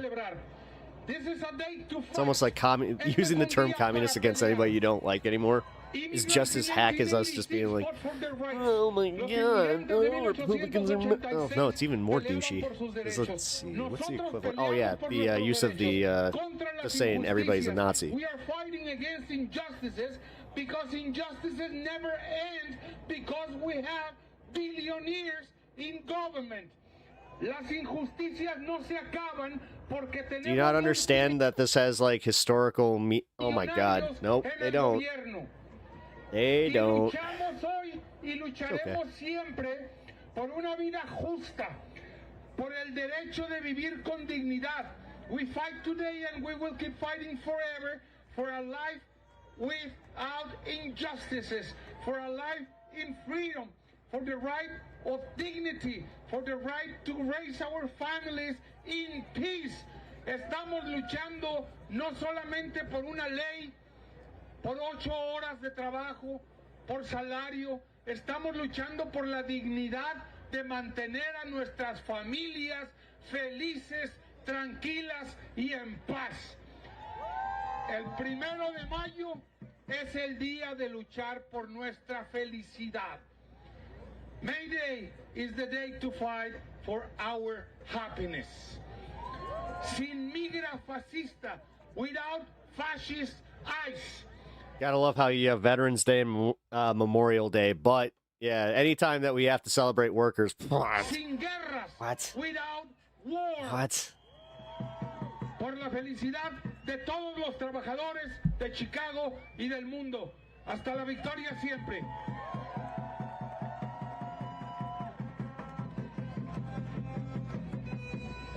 Good afternoon, everyone. Margarita Morelos with Consejo de Resistencia in Casa Aguascalientes, Chicago. Today, in front of you stands a woman, an immigrant, a Latina, who is demanding something simple, yet too often denied. Dignity and equality. We are here because we are tired to be treated as if we were less deserving, less capable, less human. As if our last names, our skin color, or where we come from should determine our worth. From lower wages to for the same work, to the fear that lives in our communities because of cruel and inhuman actions against our families. Our people, hardworking, essential, are being targeted, dehumanized, and pushed into shadows. But let me be clear, no matter how hard they tried us, you cannot erase us. You cannot silence us. You cannot break us. We are not accepting less, we are taking equal. Así es que, ya saben mi gente latina, estemos claros de algo, que no importa quién quiera minimizarnos o silenciarnos, no lo vamos a permitir, no vamos a aceptar menos, vamos a tomar lo que es igual. ¡Sí se puede! ¡Sí se puede! ¡Sí se puede! Thank you. Gracias, Margarita. I'm not sure what we're getting back. Was there a protest in Minneapolis today? Thank you, Margarita and Jorge Mujica. Brothers and sisters, please welcome one of the most powerful labor leaders in Chicago, President of the Illinois Federation of Teachers and the President of the Chicago Teachers Union, the union fighting for our children in Chicago public schools. Dude, Trump would literally have a snake like on his desk and be like, "That's my dog." In our community, President Stacey Davis Gay. I mean, come on. Is it any more ridiculous than anything that's actually happening in this world? Hey, Soul King, how's it going? Welcome to the stream. Also, can't get mad at this. At South Americans. Our government gives them free housing and food. My name is Stacey Davis Gates, and they just introduced me USA leadership as a is union yes, leader. yes, Jay, you are correct. But I want you to know Also, welcome to the stream. If you guys are enjoying this, please, if you can, hit that like and sub to the channel. Really helps creators my size, so if you guys are enjoying stuff from smaller creators, please take the time out of your day. It really is, it means a lot to us. And solidarity. That's what my union has done. Oh, thank They you. are giving an education throughout this city about why coalition work is possible and about why when workers are engaged in coalition work, we don't just make it better for ourselves, we make it better for this country. And these are lessons that we have to remind ourselves. You might want to check the national averages there, homie. Today I thought I was going to get up Actually, here CPS is and pretty lament good. the fact that billionaires gave us a president that is dismantling Nothing wrong there. democracy. I thought I was going to lament that billionaires gave us a Part of the problem is we closed too many goddamn schools. So, And then I thought that I was going to talk about a Supreme Court also put together by billionaires that is going to try and stop us from doing anything about it. But then I remembered the power of workers. Because I'm a history teacher. after this speech, we're probably And as going a to history teacher, I need to check out some of the other protests. of the power of workers. See, workers Looking to see if there's one in Portland right now. war left plantations and broke the backs of the Confederacy. All right, I'll check. And in obtaining their liberation, they made the government issue a decree codifying their liberation as workers. See, without that, you don't even get a labor movement. But with that courage, they formed coalition with abolitionists, both black and white, and led by women. And these people reunited this country, but not in the same way, because when they Chicago Public Schools rank as among the best in the nation. Walter Payton College Prep, Northside College Prep, frequently in the top 50. Thank you for getting me to go look into that. Thank you. I would have never known that had you challenged me on that, because I had only heard that, like, you know, anecdotally from just living here, where it's just like, yeah, we have some of the best public schools. But thank you for reassuring me that I was right. to the ballot box. Interesting. Oops. Oopsie. I say this because all of those. What's up with all these people that are just like, look it up, Google it, bro, Google it, and then I Google it, and then I come back with information that is totally counter to what they were saying. Billionaires want to take from Not us them today. proving themselves wrong. Dude, this seems to be like a consistent thing on the show lately. It's kind of crazy. Like, ooh, self-burns. You see those a lot on Pep Talks, apparently. We can retreat 1984. I have, you know what? Fuck it. I wasn't gonna play this, but since somebody just said it in the chat, here, we'll come back to this in a little bit, and also, I might be done with it, but yeah, there is this funny little video here. Where the fuck is it? It should be right here. Don't take too long. There it is. This new government. All right. So 1984, right? That book everyone pretends to have read. This new government policy is insane. You're overreacting. No, they're infringing on our rights. It's basically 1984. Come on, dude. That's a ridiculous oversimplification. The LA Olympics were pretty chill. The 1984 Summer Olympics were chill. Traffic in the city got pretty bad. When I say 1984, you know what I'm referring to, right? It's just a phrase people use to be like, you know, government's bad. It's a novel by George Orwell. Novel by George Orwell. We all read it in high school. It's a novel about the dangers of fascism. About the dangers of communism. Hold on, it's been a while since I've read it, because I read it in high school. We all read it in high school. And it's about government bad. Exactly. It's about government when bad. McDonald's puts cameras up to record how many ketchups you take. Or like when they don't let you smoke cigarettes in the hospital. We read 1984. We read it, and George Orwell's political opinions were... Why is this section of the Wikipedia so long? Grok says he would have voted for Sinners to win Best Picture. Okay, it says he was a socialist and critical of the Soviet Union. Grok says Obama did 10 1984. I guess we'll never know. I do not care that much to find out. Literally 1984. Literally Animal Farm. Oh, yeah. This new government. Oh, yeah. Literally Animal Farm. Oh, yeah. All right. We got LA. All LA. I'm waiting for the Portland one to come up online. I thought it was going to start at 5 my time, but it actually might be starting at 6 here. Oh, it says 5. Oh, 5 Central. Yeah, okay, so they're still not live. When they go live, I will bring that up. Because, yeah, I'm interested to see where we're at with the protests. Here. All right, so you got a drone over here. This, I'm not sure if this is totally Mayday protests or if this is just the ICE protests that have been happening outside the facility in LA, I think, since they set up shop. So, yeah, let's finish the speech. Sorry, guys. We can form coalition that's gay, straight, queer, and trans. We can form coalition that's old and young. And every single conservative in the chat just went, "Grr!" And we can find coalition and workers throughout every industry in this country. I am saying to you today, workers, that we must not just secure our democracy, we have to expand our democracy. And I am saying today, workers, that it was my enslavement. Excuse me. And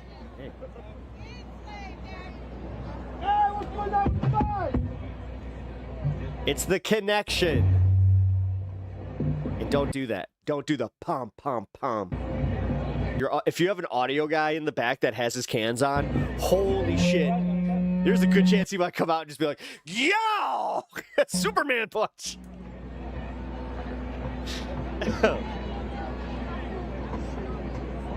workers, united with community, across cultures. Actually, we do not have the highest crime. Have you checked St. Louis? Across See, I get challenged on this a lot because I live here. You're just wrong. Our violent crime has been going down consistently. Win the fight every time. Try again there, Do homie. not give up your power to a simple. Do not give up your power. We get it. You would be terrified to set foot. Like, you would, like, walk outside of O'Hare just to say, I went to Chicago. I stepped foot in Chicago. It was so scary. To call it power. Scary. And do not give up your power to organize. Workers over billionaires. Yeah, literally. Only losers call it Chirac. We know. Again, dude. We know. All right, go back to your little suburban land. Billionaires. Cookie cutter bullshit. Billionaires. Have fun. One time for Chicago. Whose schools? Whose city? Whose democracy? Whose country? Let's go, Chicago.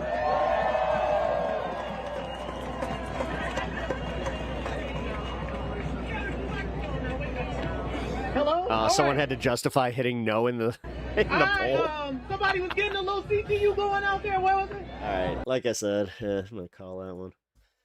All right, Graham Platner has been he's been making moves here. So you know what, TYT actually did something pretty good, surprisingly.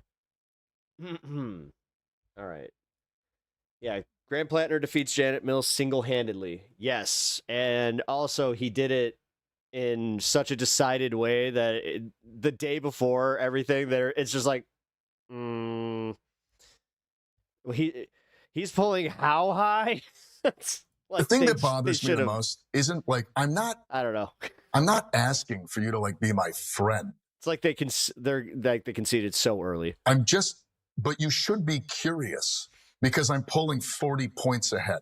Right. Like at least just reach out and be like, hey, what are you actually? Atlanta during rush hour? Oh, fuck off. Because they've never.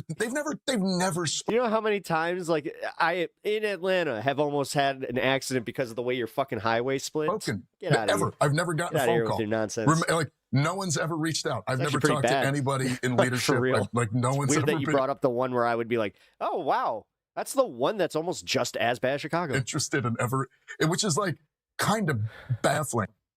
I actually don't think it's But I'm not going to lie. Yeah. Driving here sucks. It does.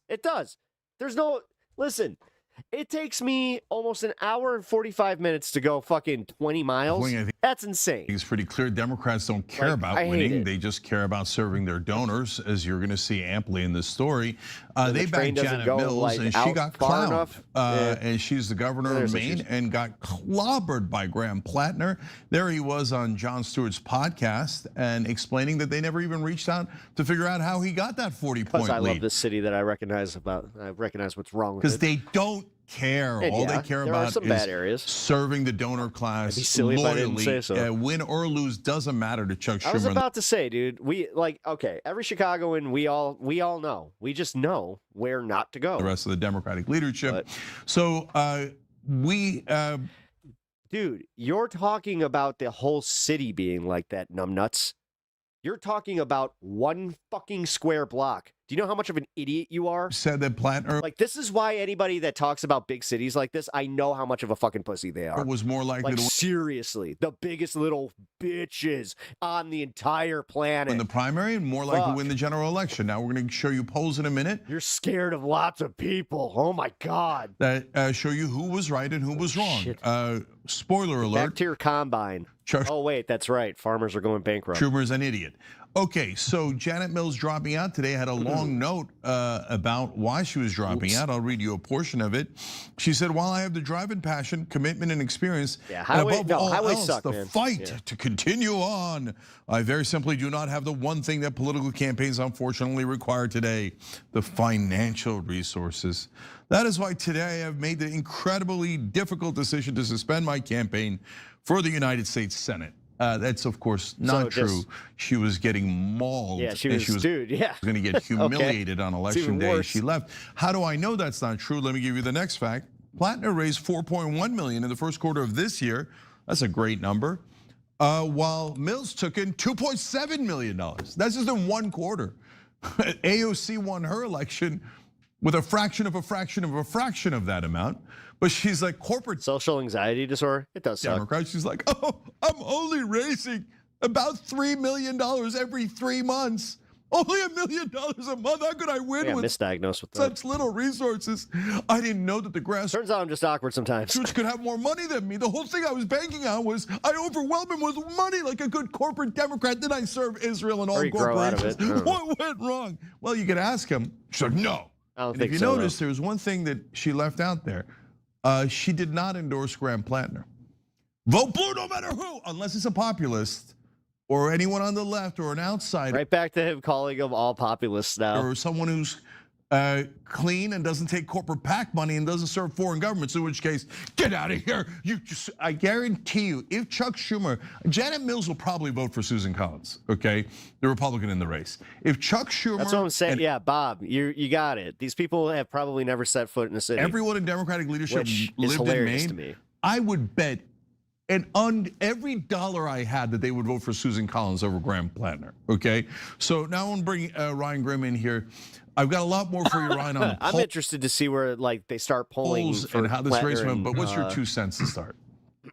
Well, Schumer did come out, right? With the Democratic Party and say, okay, he's now the presumptive nominee. Later, Rebecca. Thank you again for the dono. Appreciate that, but have yourself a wonderful weekend. Makes Janet Mills refusing to get behind him kind of even more stark. I think you're right. I might be on I think tomorrow, she will so keep your ultimately endorse notifications him. on. She'll do an event with him or something. I think privately, if you could get her ballot, she's voting for Susan Collins. Like I think she think she won't admit it, but she's doing it. And how much money does she actually need to get to what I think it was June 8th transplant? Yes, that's how that works. 9th was the primary. Not everybody can be born in the fucking city, dude. She's Janet Mills. She's the governor. She's been You think that's a dunk? Maine politics for many decades. Everyone in Maine knows who she is. She could not do another campaign event between now and June 9th this and entire 8th or whatever. And if people I took liked this her, entire show on the road to show you guys exactly where I fucking grew up. Yeah, I grew up in the fucking burbs, dude.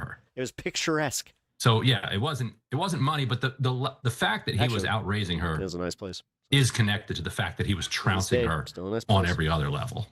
Yeah, for sure. So now let's find out who was right and who was wrong. We go back to the beginning of this primary and we quote the legendary fearsome leader, Chuck Schumer.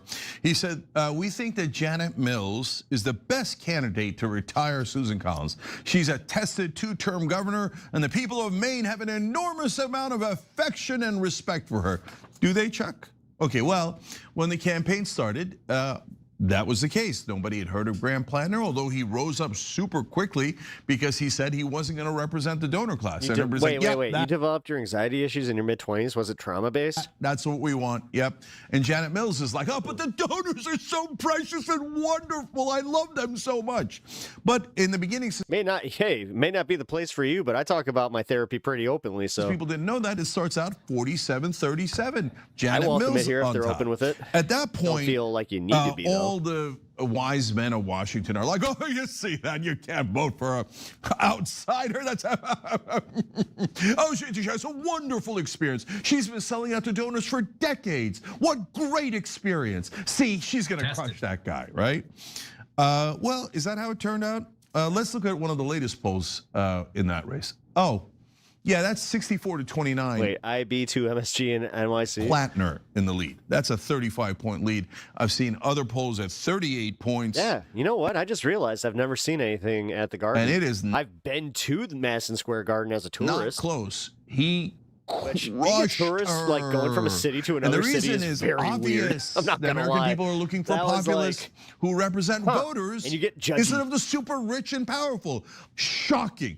I swear to you that every Democrat in Washington, or almost 63rd and Halstead, Belmont and Cicero, 68th Street. Yes, there are bad areas, but like, you know what? A local and somebody that just kind of understands the dynamics and how, even the cops are, the cops don't do anything about it. Democrat.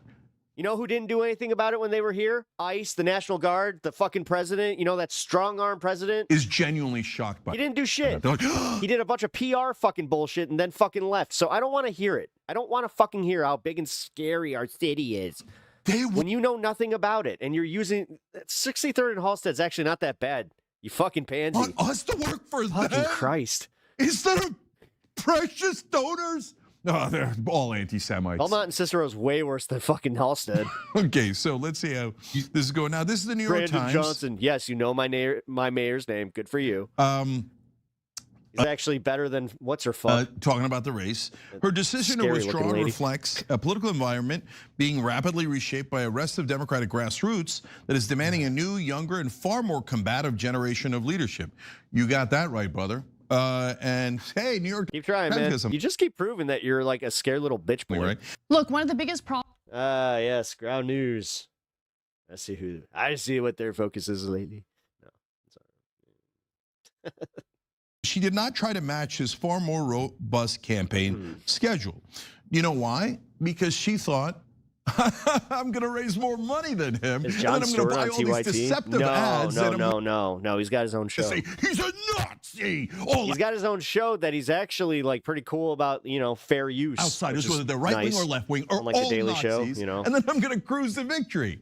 And he's like, okay, run your CBS stupid deceptive ads that don't work at all anymore. And I'll just go on the shows and tell them what I really think. Well, now Janet Mills could have obviously matched. Says somebody that's probably never been to Chicago. She could have just been like, oh, okay, I'll go on the shows. Where you live, and since Kevin? I have the better record and the people of Maine have such love, affection, and respect for me, as Chuck Schumer knows, then I'll easily win. Except she didn't go on any of the shows. Why didn't she? Ohio. Because her record is indefensible. And Democrats think like, you live in I am Cicero? above podcasts and online media. Where's my friends at MSNBC? Tell everybody to vote for me. Don't believe you. Okay? How's that working out for you, Janet? Oh, right, you're in retirement. So it's not working out at all. So Platner did all of this, of course, without a scintilla of help from the DNC. Here he is explaining it. Have you felt any sense of any curiosity? Has there been any, hey, Graham, I'm a more establishment guy. You seem to be resonating. What do you think is going on? Or do they view you again through the prism of insurgent? This insurgent must be stopped. As of late, past few months, there's been a lot more reach out from individual people. You say that to everybody that fucking moves to your city? In the like senators, honestly. You weirdo. I think there are a lot of senators now.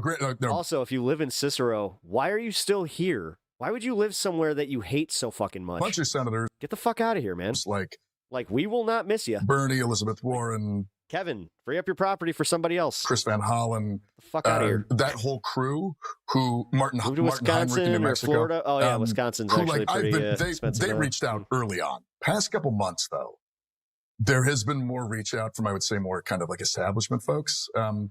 However, and this is the important part, not from the DSCC, not from the DNC, nobody in the places of power. I don't know. Stewart keeps making these little hints that he's getting closer and closer to feeling like he might need to try his hand at politics, which if that happened, good luck with the media cycle. Remains interested. But they're lost, Because dude. that's where even CNN, they're not going to just capitulate and just be like, oh, we're going to start doing mass hit pieces on Jon Stewart. Dude, it's so bad. Because they know that wouldn't work out too well. Such a relief to hear people say things that are obviously true. Yeah. We've been saying that for about 20 years on the Young Turks. I do not think he's going to run. of Washington was like, oh, no. They're doing 4-dimensional, 8-dimensional chess. There's not enough housing and too many hurricanes. Yeah, actually, for every time one of these guys that is a hater on Chicago, they come in here and they're talking about how we have a population leak. It's like, dude, our population has a net growth for the third year in a row since COVID started. They've got this thing totally figured out. Oh, God damn it. I can't believe we barely lost to Trump again. I don't know that's how. What the COVID exodus. But we haven't figured out. We haven't totally figured out. So now they say. And then you look at what's happening in Florida. They are losing population. Oh, don't worry about Platner, okay? We won't let that populace win. Well, we failed, but now our brothers and sisters, the lovely, awesome corporate Republicans, will destroy them, and they look like they're almost gleeful at the opportunity. So here's another quote from the New York Times. According to them, Mills told the New York Times in an interview last month that they will tear him apart if he's the nominee. Almost looking forward to it.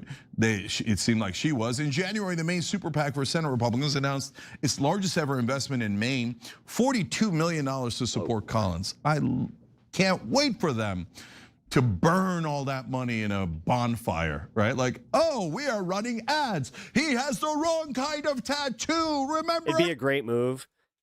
He's a regular person with a sense of humor that's been covering politics for 2 decades. He's the perfect candidate. I mean, it worked for Zelensky. Zelensky was literally they hosted the Daily Show in Ukraine. We would serve Israel. Said literally. Okay, please very burn it in a literal. beautiful bonfire in Maine.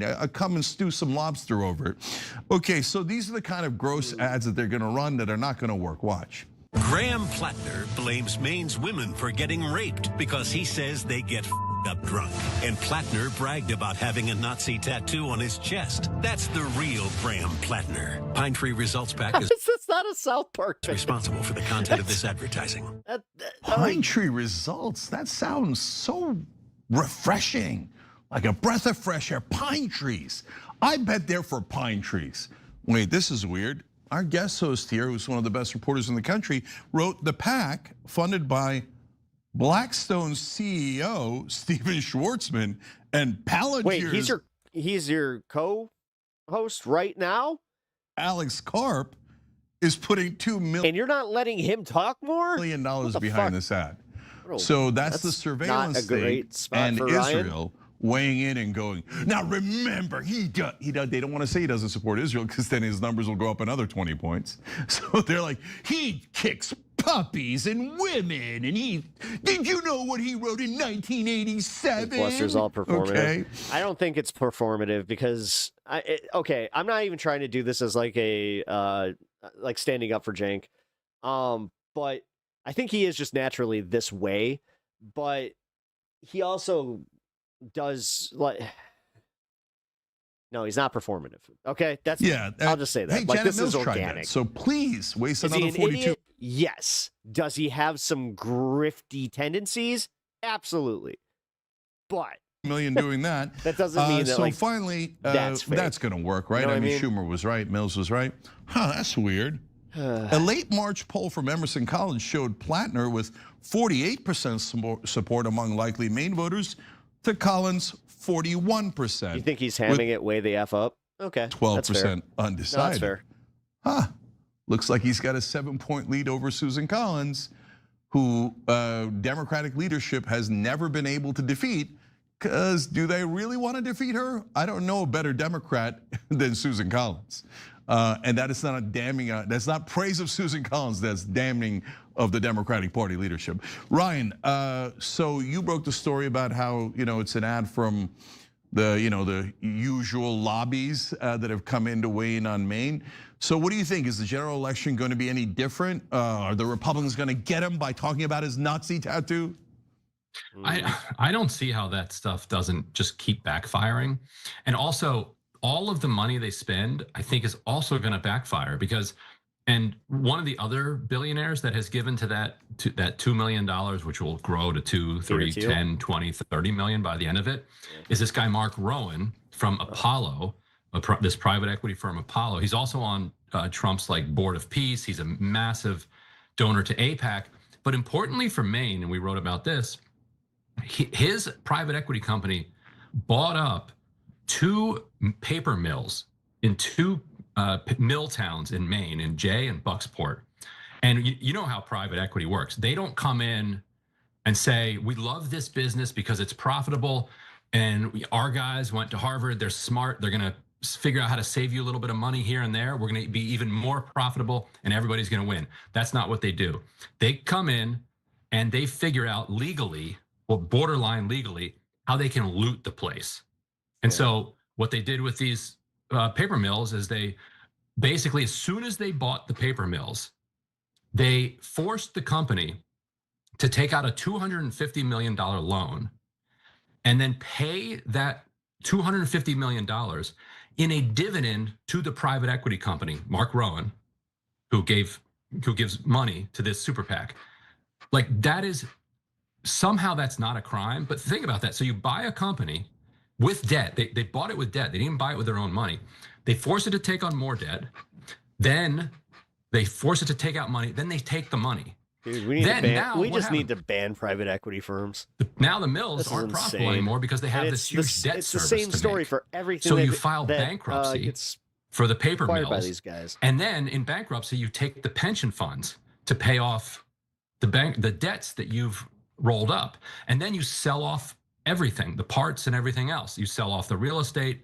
You just harvest the thing and you destroy 2 towns in the process. So unfortunately for Susan Collins, one of the places that her donors did this, or 2 of the places, are 2 mill towns in Maine. So every time that they're up on the air saying this guy had a Nazi tattoo, Platner's going to be able to say, this is paid for by the guys that destroyed Jay and Bucksport. And now damn, dude, they're taking that mill and turning it into a data center, which nobody wants there. So across the board, these are incredibly, horribly unpopular policies. Yep. I'm curious, Cenk, though, do you think it's a coincidence that this long interview with Jon Stewart dropped, where Jon Stewart is like, this is who Democrats should be behind, this is what Democrats ought to be, and then right after that, Janet Mills is like, all right, I'm done. Like, it feels to me like it was actually Jon Stewart that like put the final nail in this coffin. Well, that's a great, it does great feel that question, and I'm going to come back to it because I think it's actually very relevant to this entire phenomenon that we're seeing across the country. But I have a question for you first. I'll let this play first. Yeah, but what kind of tattoos does Mark Rowan have? That's true. Yeah, I mean, if his to find out. I mean, if his tattoos are better than Graham Platner's tattoos, then obviously we should vote for Susan Collins. And so Platner and his campaign managers had a press conference this evening, and they were saying that their research shows, their like polling and everything else, shows that almost everyone in Maine knows everything about all of this stuff because of all of the coverage. Janet Mills spent millions of dollars putting it on the air, and then now Susan Collins' PAC is spending millions of dollars putting it on the air. So everybody already knows this.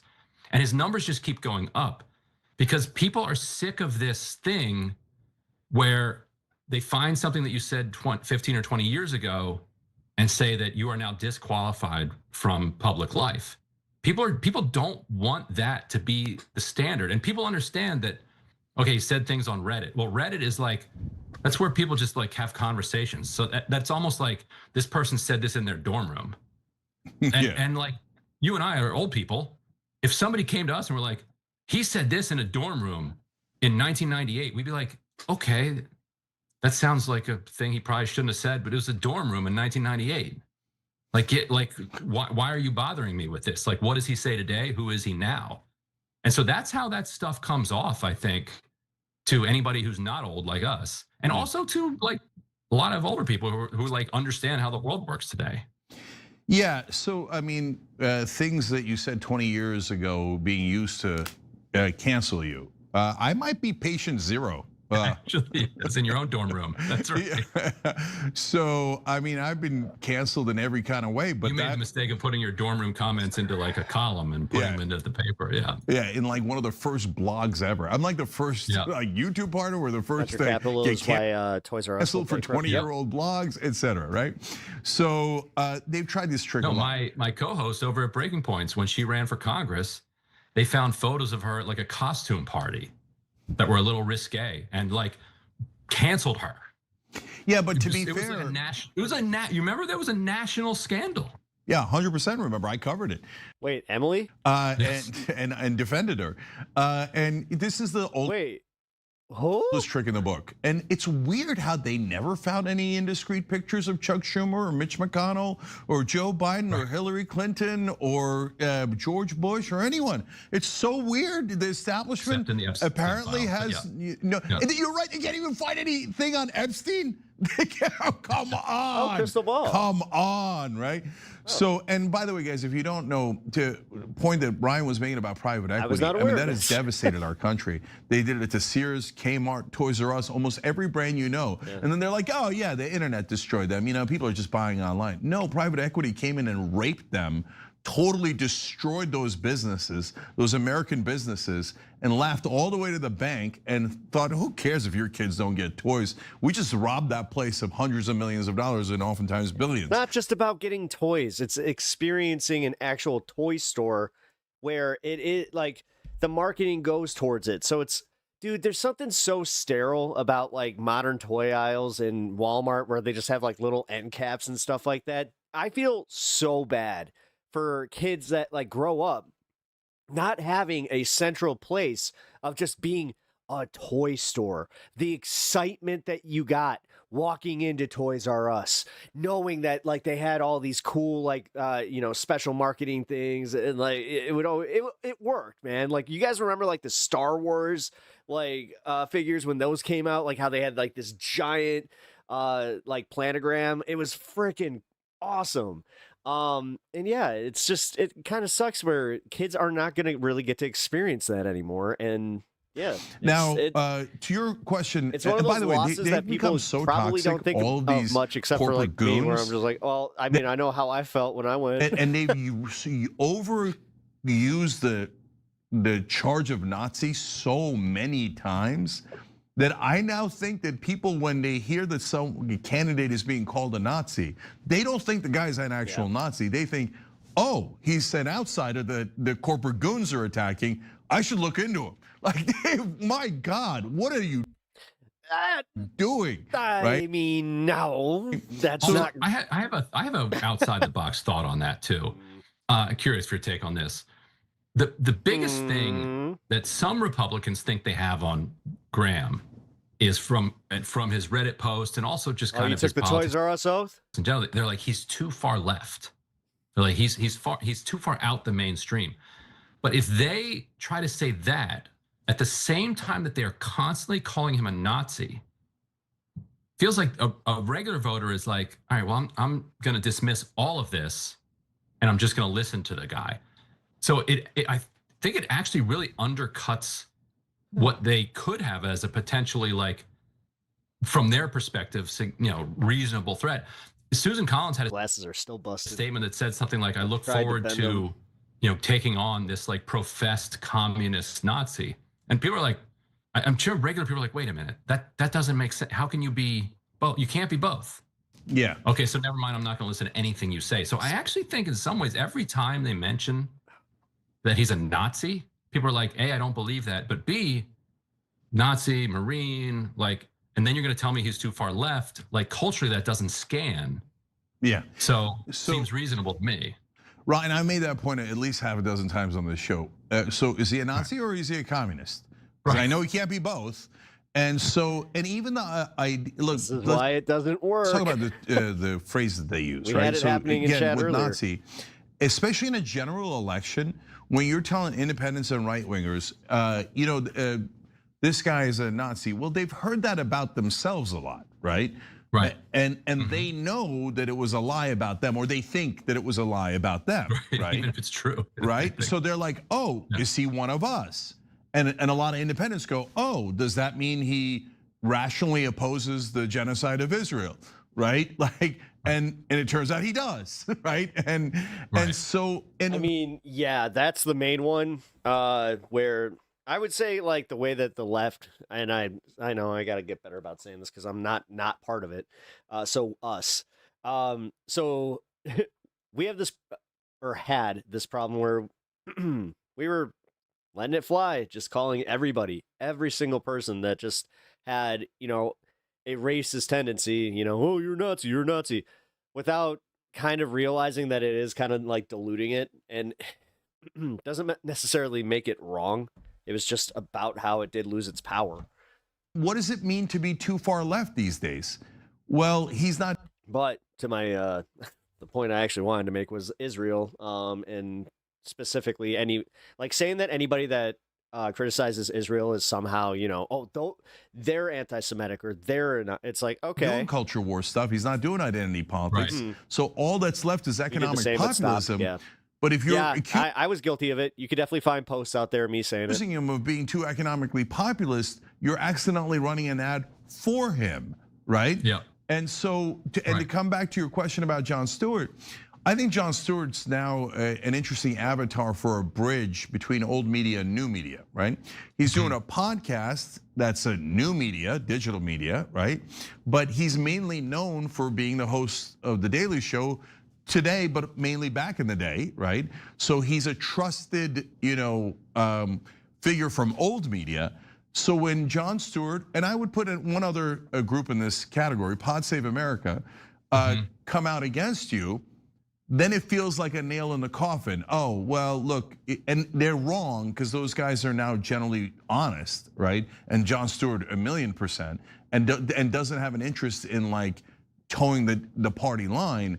Yeah. But their brain triggers, oh, even the party line, Jon Stewart was on TV, etc. Positive America is the Obama guys. Well, even if they've turned against me and I'm down 35 points, I guess I gotta go, right? But all of this, Ryan, leads back to let me ask it this way. If Platner wins, what happens next? Like, I know the Democratic leadership will come out and go, oh, we are very happy, as they're like weeping. Oh, I'm so sorry, Israel. We tried to get the Republican to win, but we couldn't pull it off. Anyway, but they'll say that, oh, there's no lessons to be learned there, right? But how impactful do you think it'll be, given that we have a new media and everyone thinks that everyone on TV is enormous liars and we wouldn't trust them if our life depended on it? Is this going to spread like wildfire throughout the country? He's cooking here. Or are the Democrats going to, be able to put out that fire? I think it depends. If we're living in a world where Dan Osborne also wins, let's say Ossoff wins re-election with his. I don't know if you saw his campaign ad he put out yesterday. You would love it if you haven't seen it yet. He's running on extremely economic populist issues. Sherrod Brown comes back in Ohio. Like if all the four of those happen, then it's a wrap for this party establishment's attempt to use culture war to push aside economic populism. And at that point, Democratic Party just has to lean into small donors, lean into the grassroots and say, look, we're not getting the big donors anymore. But you know what we're gonna get people, and we're gonna be able to match. You won't be satisfied until Schumer and Jeffries are ejected from leadership. I think a lot more people are on that boat now. Not dollar for dollar with. I mean, I'm being real here, guys, so don't, especially with some of like the more extreme answers, don't even bother. What do you think it's actually going to take for the Democrats to move on from Jeffries and Schumer? The billionaires, but I think Schumer's the first one to get ousted, though. Enough that we're in the ball game, and it's so much more expensive. Be careful with your language. I mean, you see all what they just did to Comey for the seashells. Corruption, and for something that people don't want. That if you have 20% of the money, but you're over a certain threshold, then you can beat $10 million with $2 million if you're on the side of truth and they're on the side of corruption. So I think there is a real world in which if a bunch of these candidates win on that message and Platner beats Susan Collins after Susan Collins beat every single establishment avatar that the party could throw at her cycle after cycle, I do think it could be transformative. Yeah, again, another case where we were patient zero. That was our thesis when we started Justice Democrats. That you don't need to have more money; you just need to have enough money. Once you're past the threshold, then we can win, and we have. I mean, so this is gonna sound weird, but it takes like that little bit. It looks like he's about to sneeze. All right, we'll go into this in a minute. Let's check the protest here. I'm gonna leave the protest up for a second. Kind of reset. We will continue. Hey, Caleb, how's it going, man? Welcome to stream, everybody. Welcome to stream. So these are the Mayday protests in LA. The Portland one still hasn't gone live. I'm wondering if here. Let's see. They might have had a glitch like I had, where sometimes I'll have this glitch where I'll set up my waiting room and it will not be tied to the stream. So, damn, it's late. I got to get going and get some practicing and do some dinner. All right, Bob, I appreciate you hanging out tonight, man. Happy Friday, happy weekend. Hope you have a good one. Come and join us tomorrow if I'm on, I should say, and if you're free. I don't enjoy calling Republicans, but let's see. When they themselves lump the left and all other patriot of the constitutional republic is, yeah, I know. Yeah, but I think if anything is a psyop, that is kind of, you know, psyop-y, right? You know? Oh, this got dispersed. Oh, shit. Yeah, they locked down the street in LA here. Oh, they're not fucking around today.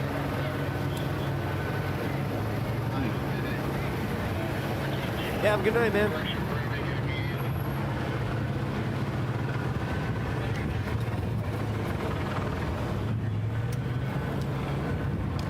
The Freedom Frogs. Oh, dude, there's something... this is weird.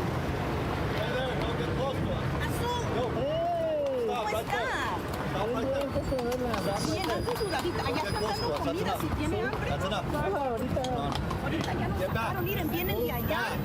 Go back. You are not blessed. You are not blessed. You need to go back.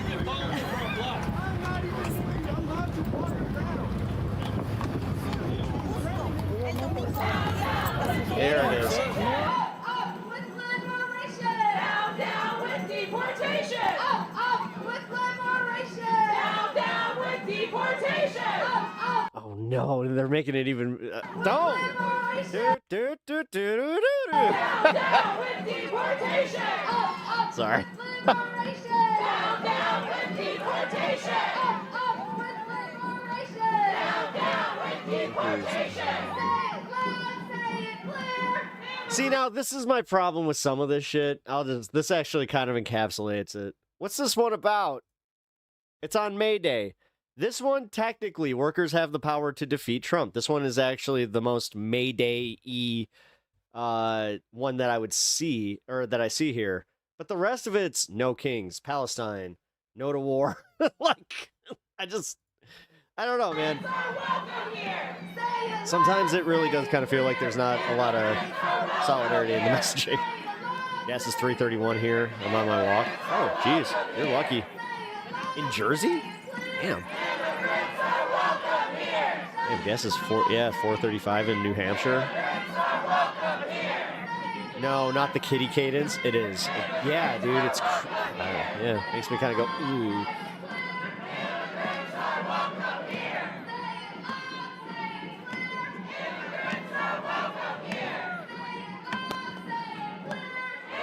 Yeah, this is the first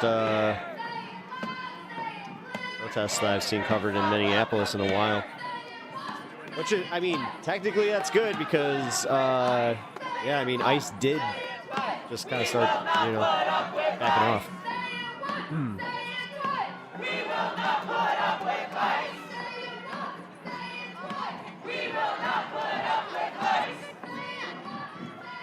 I wonder if Star Dragon's any good. It looks like one of those places in Chicago that are like they're either really good or it will totally give you food poisoning. There really is no in between there. We will not put up with ICE. Why do you have to speak like this? United. What is will this? Never be defeated. I know. United will never be defeated. The workers united will never be defeated. The workers united will never be defeated. See, this is my again, I can't emphasize this enough, where it's like, if this was all about workers, then focus on that, but fucking A. What's it say? Once to say it twice, we will not put up with ICE. At a workers rally? What the fuck are we doing? Workers united God damn it. will never be defeated. I don't want to be this annoyed, but I am. The workers. In Minneapolis. Annoying. Coverage continues. If you guys are watching on Status Coup, you guys are not done with Minnesota. I'm going to make sure Jordan puts Minnesota on the stream. I'll keep lobbying for more Minnesota coverage, you guys. We got a governor race this year too. I have a feeling it's all gonna come on back. It's all gonna come on back. What do you mean? But Status Coup News has been live on the ground here in Minnesota since the start of Operation Metro Surge. This is the kind of stuff that kind of worries me. Vehicle with me. It's While like we were covering it, I'm live on Mercado Media.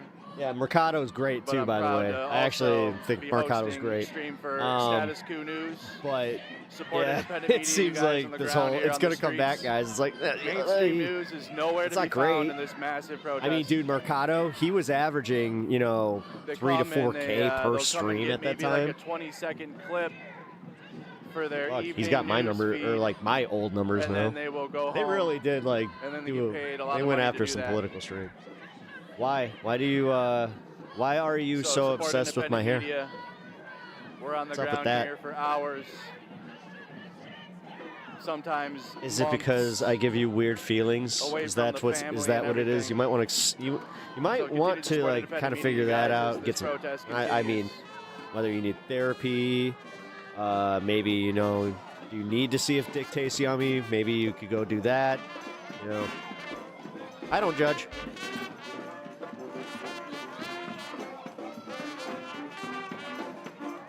All right, here we go. I can vibe. Hey, it's actually like a good band. It's not one of those ones where it was uncomfortably bad. Excuse me. That's what we have in Chicago. We always have like an awesome set of drummers that keep the they definitely keep the beat.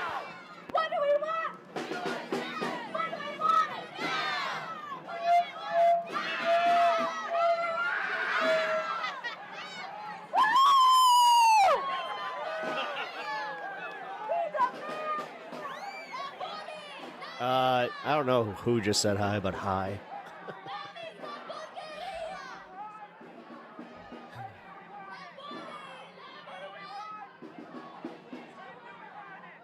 Wait, what? Your kid would eat hair? I was about to say, I'm assuming your kid. Your kid used to eat hair. I'm not even kidding. Did he used to did he used to do like Pretty like just do like little hairballs? Like there's sectioned your off kid- groups. wait a that way minute. everybody can hear Is your kid a speakers, cat? Multiple activists speaking. I about kind of the assume working too class much here.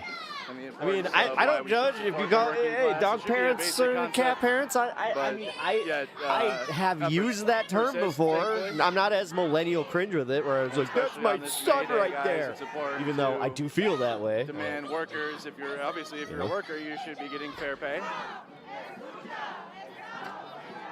And in this country, the billionaire Hey, class barbecue flu crew. You should feel continue kind to of like an screw us asshole. over. She has colon cancer, you dumbass.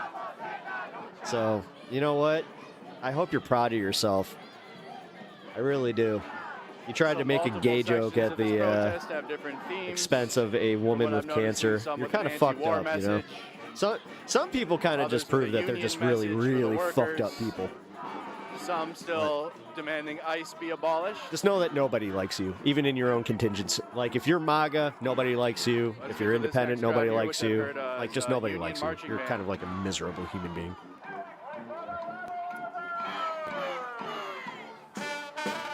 Oh, yeah, I'm going to listen to the fucking guy that came in here. Yeah, fuck you.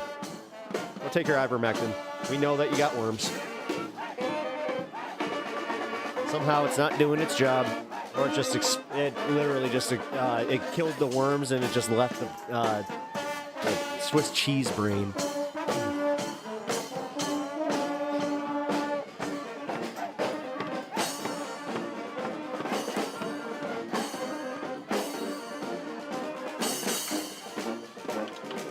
I was not expecting a marching band. This is cool.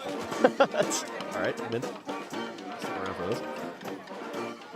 We're gonna go to the Erika Kirk and Candace Owens fighting thing because that is genuinely funny.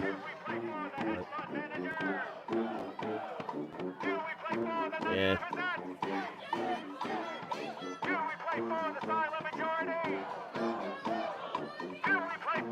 I'm not even gonna fucking dignify you.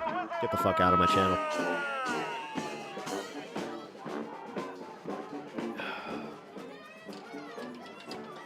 He adds nothing.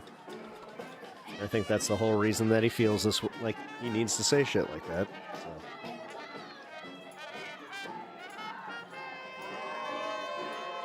Love these chants that get me hyped. Some of them I don't know, Anna. You got the opportunity to tell them which ones are douchey and which ones aren't.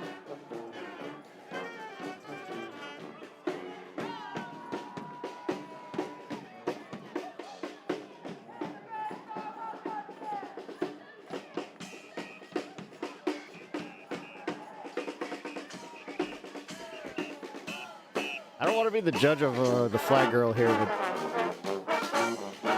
I'm not sure if I'm cool with it. That's a cool ass trombone. Yeah, I am kind of like.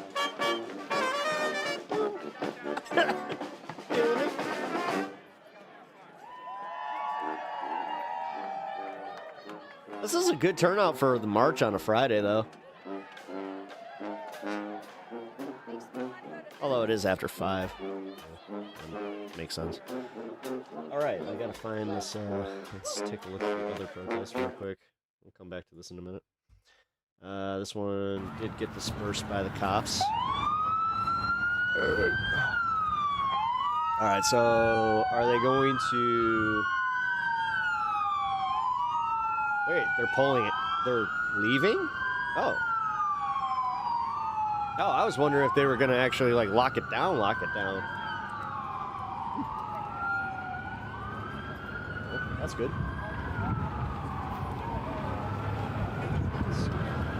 Is there still a perimeter?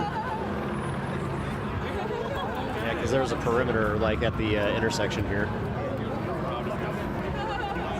There's so many cops. Yeah, well, yeah, there was, I mean, you had people showing up with fucking shields and gas masks. Like, at that point, I'm like,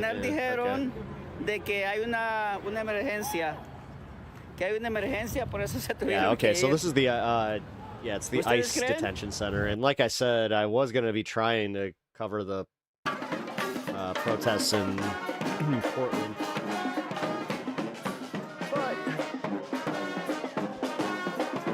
One works for me for now.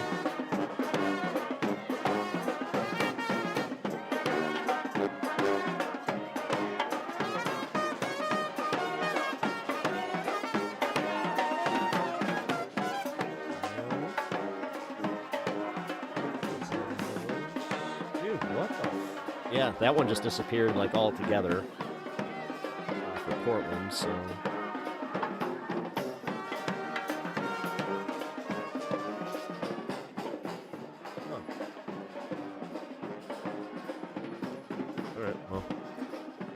Not that important to me.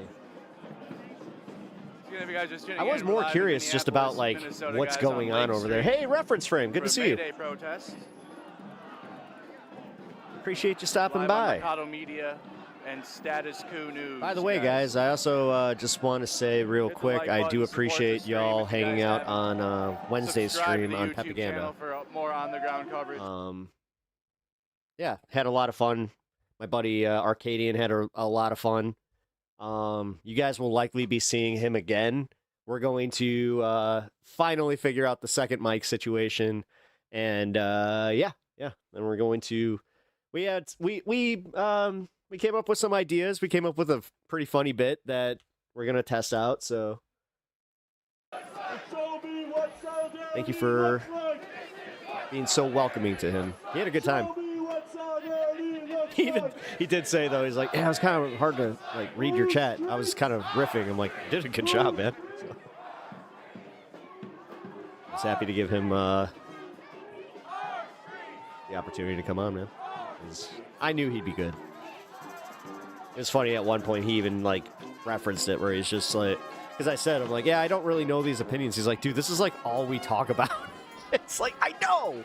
But it's like, I don't know because like how you came here. It's like, ironically, we've never talked about that. So I learned a few things. That was pretty cool. Yeah. I've known that motherfucker since I was 16.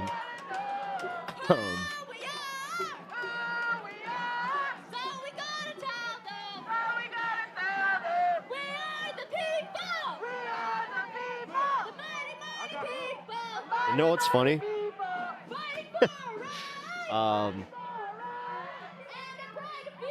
We have tried like other versions of like thinking of other versions of that, but like it was all just trying to come up with bits. I never thought just to like have him on to talk. So this is the say I'd stuff to cut or say to cut out. Yep. Yeah.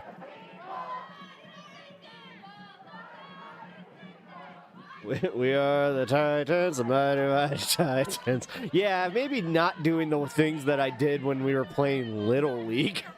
Like, bro, little douchey.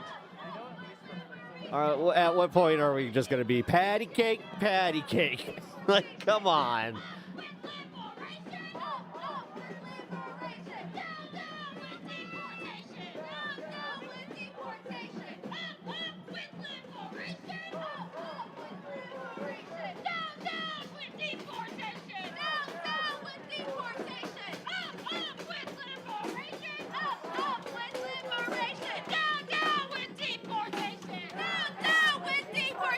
I bet there's a lot of people in this crowd that are just kind of like, can we get a new chant?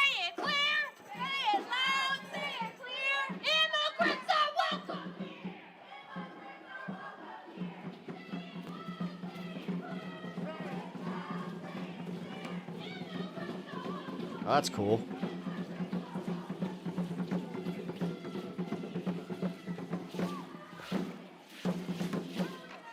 Oh, this is cool.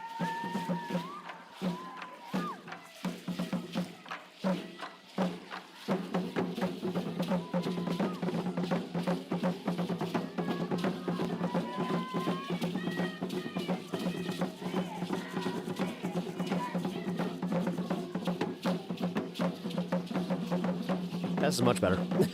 This is much better. Hey, a gang of 7-year-olds. Well,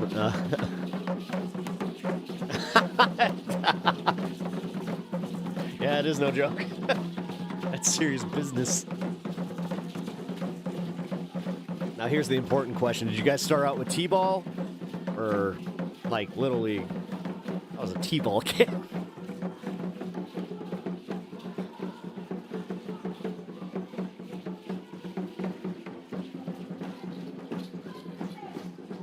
I'm pretty sure that there was a game where, like, we had a little kid, like, walk up to the plate, just, like, hit it off the tee and then run the other way.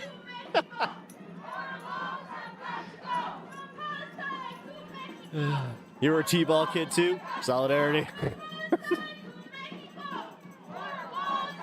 God, I still have some of those memories of doing it like this. Have you seen Community? A long time ago. God, it's been a long time.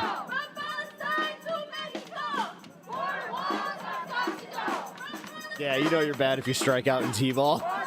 Yep. Border walls have got to go. Border walls have got to go.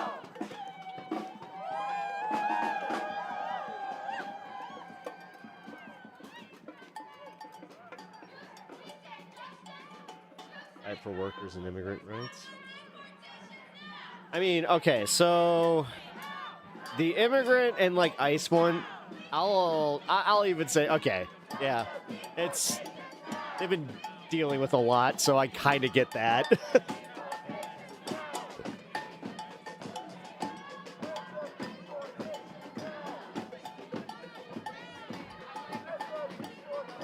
Remember when Britta was criticizing the organizing attempts of the people who didn't know politics, but then she really didn't do her stuff herself? Oh, yeah. No, I do remember that. Dude, I gotta watch that again. Hey, hey. Ho, ho.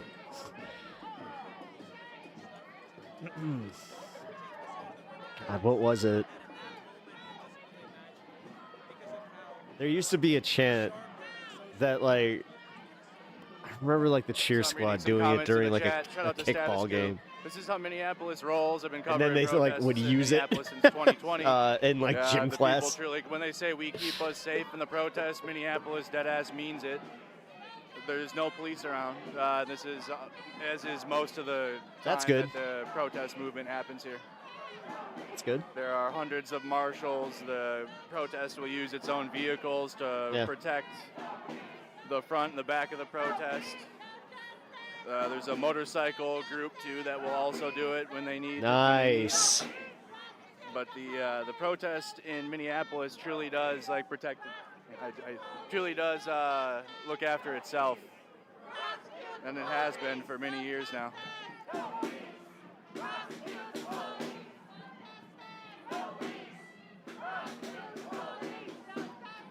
They take classes for this? Are you talking about the protesters? The organizers do. The actual protesters don't. No, dude, they put out fucking just a bunch of alerts going, hey, protest here. Come and join. That's also why you see it kind of being like all sorts of people protesting all sorts of stuff.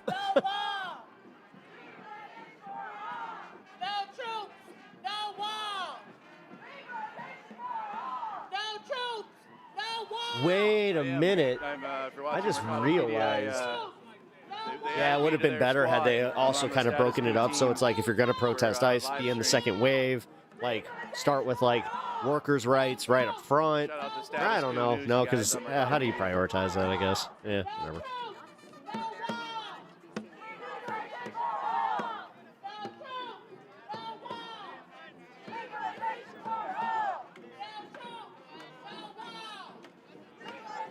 I'll be honest, I think that it is almost as effective just to have a drum and just boom, boom, boom, boom. At least in have some rhythm to it, though. Here we go. We got the marching band coming through again. Oh, it is? Oh, it's technically a solidarity. Okay, well then fuck it. I'm okay with that then. Whatever. I've just said, I've said this in the past with some of these protests where even I get confused about what they're protesting, because I'm like, there's a lot of different groups here. You know who you don't see at these, though? MAGA. You don't see counter-protests, hardly ever with these guys.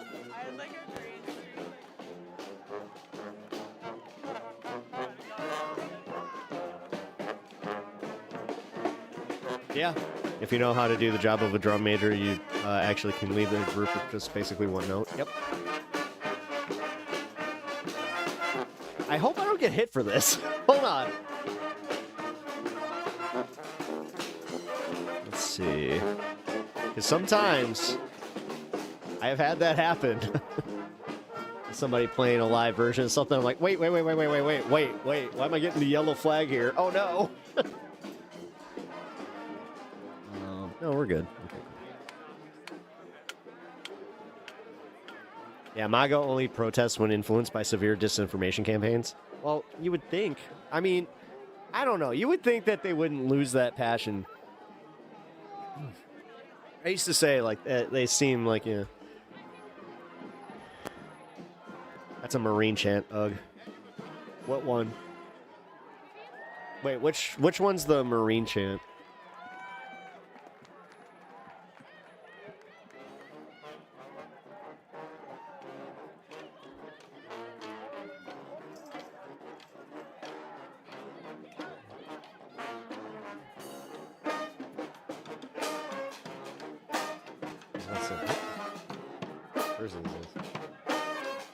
Look at the men's league jersey.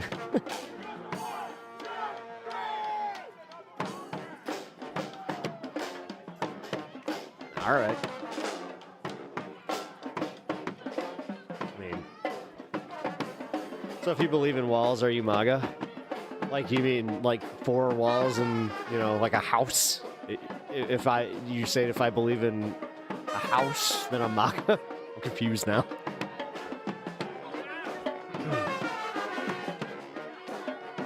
Let's raise those likes. Yes. Like the stream if you guys are hanging.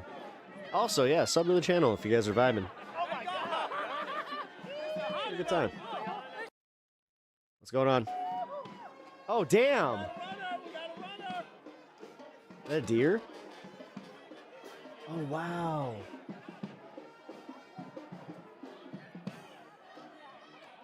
Oh, wow, yeah.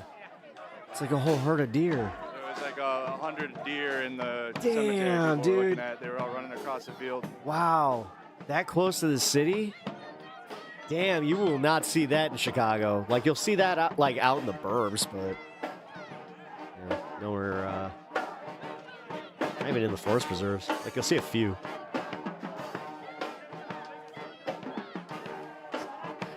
There's a few years ago, they found a fucking black bear in one of the forest preserves. That was crazy. They're like, yeah, black bears are making a comeback to the Chicago area. We're like, that's not good.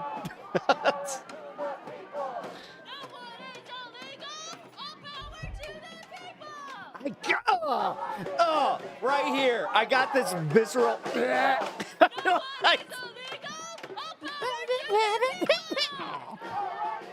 Sorry,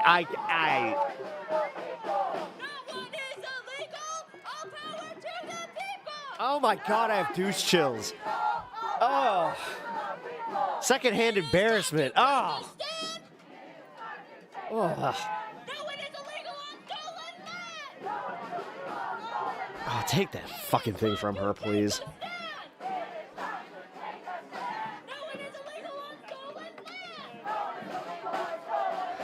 And dude, she thinks she's spitting bars. Dude. I want to see the queen of cringe. Who's the queen of cringe? Mirak? What's Mirak?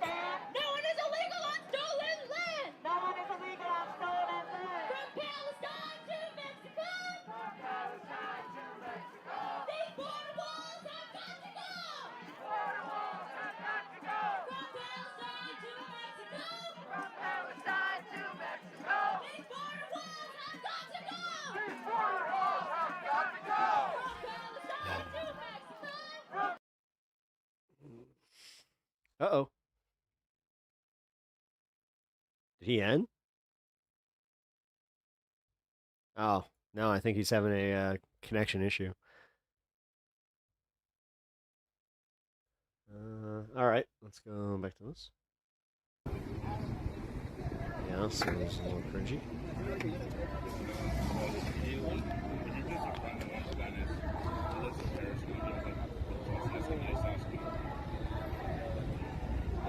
Why is it every time we come to this one, there's something like this? Where it's like... Alright, as long as it's only a sign. Is that other guy, like, loading up with his fucking gas mask and all that bullshit?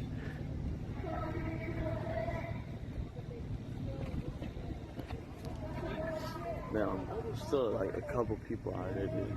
Somos trabajadores, somos trabajadores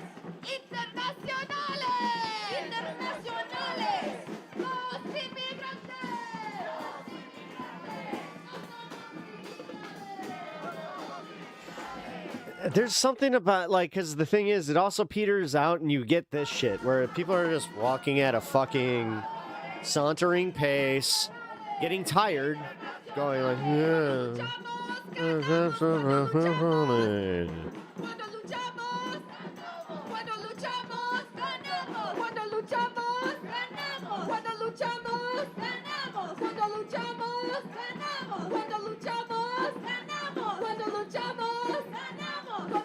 Yeah, see, this is a thing for her.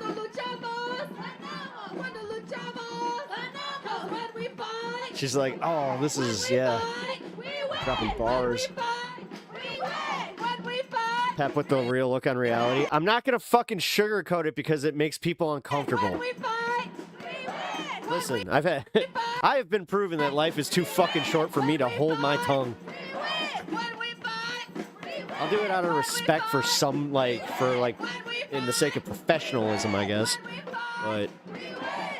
But shit like this, no. I'm just gonna fucking say it. Quit being cringe. Like, seriously. It makes it hard to defend this shit. And then you get dipshits that wear red hats where it's just like, well, how do you feel about that blue hair girl that was out there with the chants? It's like, yeah, she was cringe.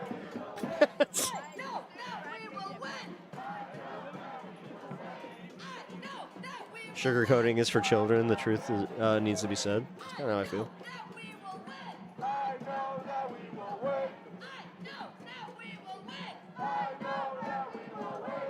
I recognize that voice. Wait a minute. He's the guy who was standing outside saying, your wife doesn't fuck you. Like honestly, that was kind of funny. A guy with like a strong, like, I'm not sure if he's Ukrainian, but he had a strong Eastern European accent. He was just fucking roasting these guys at the ice facility. That was pretty funny. Just tuning in, we're live in Minneapolis on Lake Street, guys, for the Mayday It's more effective protest. if you don't.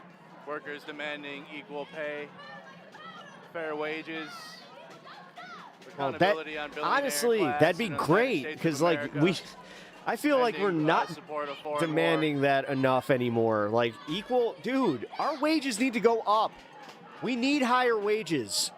We need higher minimum wage everywhere. We need to fucking have like, there needs to be a reorganization of commodification because seriously, if they don't want to have the full-blown fucking seize the means of production, then they might want to get with the fucking picture and be like, all right, what do you want a little bit more vacation time, maternity leave? I guess we can pay you a living wage. All right. Well, especially if you do the math and they still like will have record profits, then fuck, I don't know what they're doing, man. Like that's playing with fire because you got enough people, especially now. Inflation rate just hit 3.5 again. It's going up even more, and they're expecting it to hit another peak in the next few weeks because of Jerome Powell. Well, because of Jerome Powell, he doesn't want to budge on this because he even sees the writing on the wall. He's like, uh-oh. We're heading towards an actual recession. I mean, when you have just normie economists saying depression might be coming, like that's fucking scary. But they said, with the food stuff. Am I in top chat? No, I'm in live chat. Why? What's going on? What'd I miss?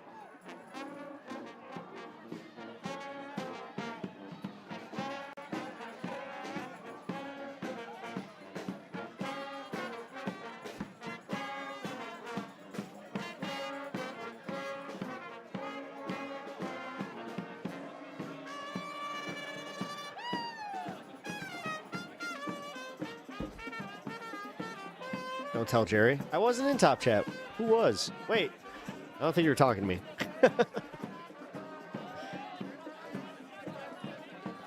Okay.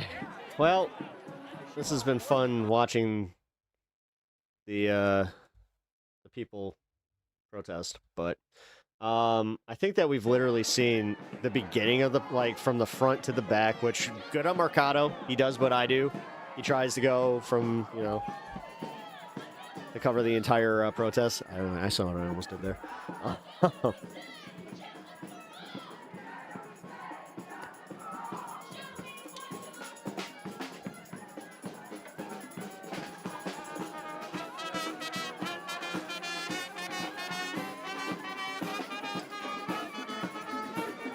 Higher wages is just an illusion. You don't actually have more money in your bank account or bank only on paper.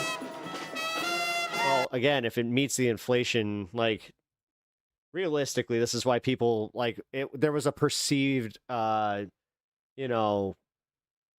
of happiness, I guess you could say, in the 60s. It's because they did kind of value that. They kind of saw where they were like, oh, yeah, we should probably tax these people and give these people, a decent amount of money to live. There's something adorable about her. I like that. I would get behind her and do the same. It's like, you mind if I join her dance? I feel it. It's not demanding, but effective.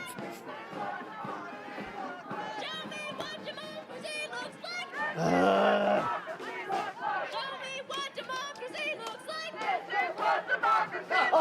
Show me what democracy looks like.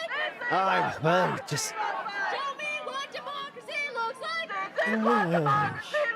Show me what people power looks like. This is what people power looks like. Show me what people power looks like. This is what people power looks like. Show me what people power looks like. This is what people power looks like. Literal red flags. We got the power. We got the power.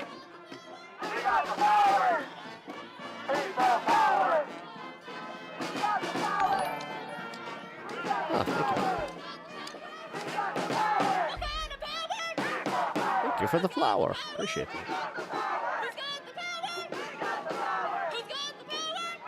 Okay. I can't. I now this is torture.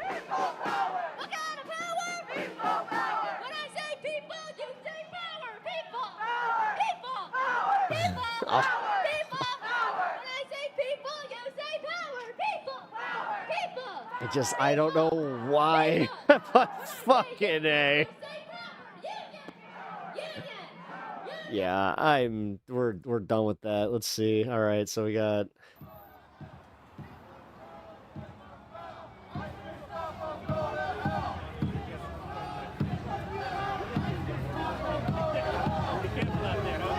Vamos a oír allá. Okay. All right. Well, fuck it. We're gonna take a break from the I must be a freak. I like it. It's okay. I'm not judging. I get this feeling where I'm just like, ugh. I don't know. Oops, I have to drop off. Thanks. We'll try to come back later. Oh, I don't know why I'm saying oops, but I hope you didn't miss anything. So yeah, I will see you in a little bit then, Robin. I'll be here. I'm hanging. All right, so let's cover this Candace Owens, Erika Kirk thing, because I did not do a pre-watch on this one, but this shit's... I've been having arguments about, like, people thinking that whole, like, her breathing was AI and all that. I was just like, I mean, they didn't really have to do much. Comedians dressing up in whiteface, like, and look I at have her. Candace Owens claiming I murdered my husband, and the list goes on and on. And on. On the heels of the White House Correspondents' Dinner, she tweeted that she would be addressing her latest traumatization, and she did that today. Yeah, she said, I will. I need to spend time with my family. We should have pulled the tweet. She went literally in one sentence. Yeah, she said, I did find it kind of funny that she's, dressed like a fucking sniper. After today's traumatizing shooting, I need to spend time with my family, and then I will be on the Charlie Kirk show on Wednesday. So I think she just needed 48 hours. And what we got today was objectively weird. It was weird for a couple of reasons. First is that it was 9 minutes, and then they just played Charlie Kirk clips for the remaining almost 2 hours. The second thing is that it was pre-recorded, okay? It was which is weird that they didn't edit it better. And it was very clearly not written by her.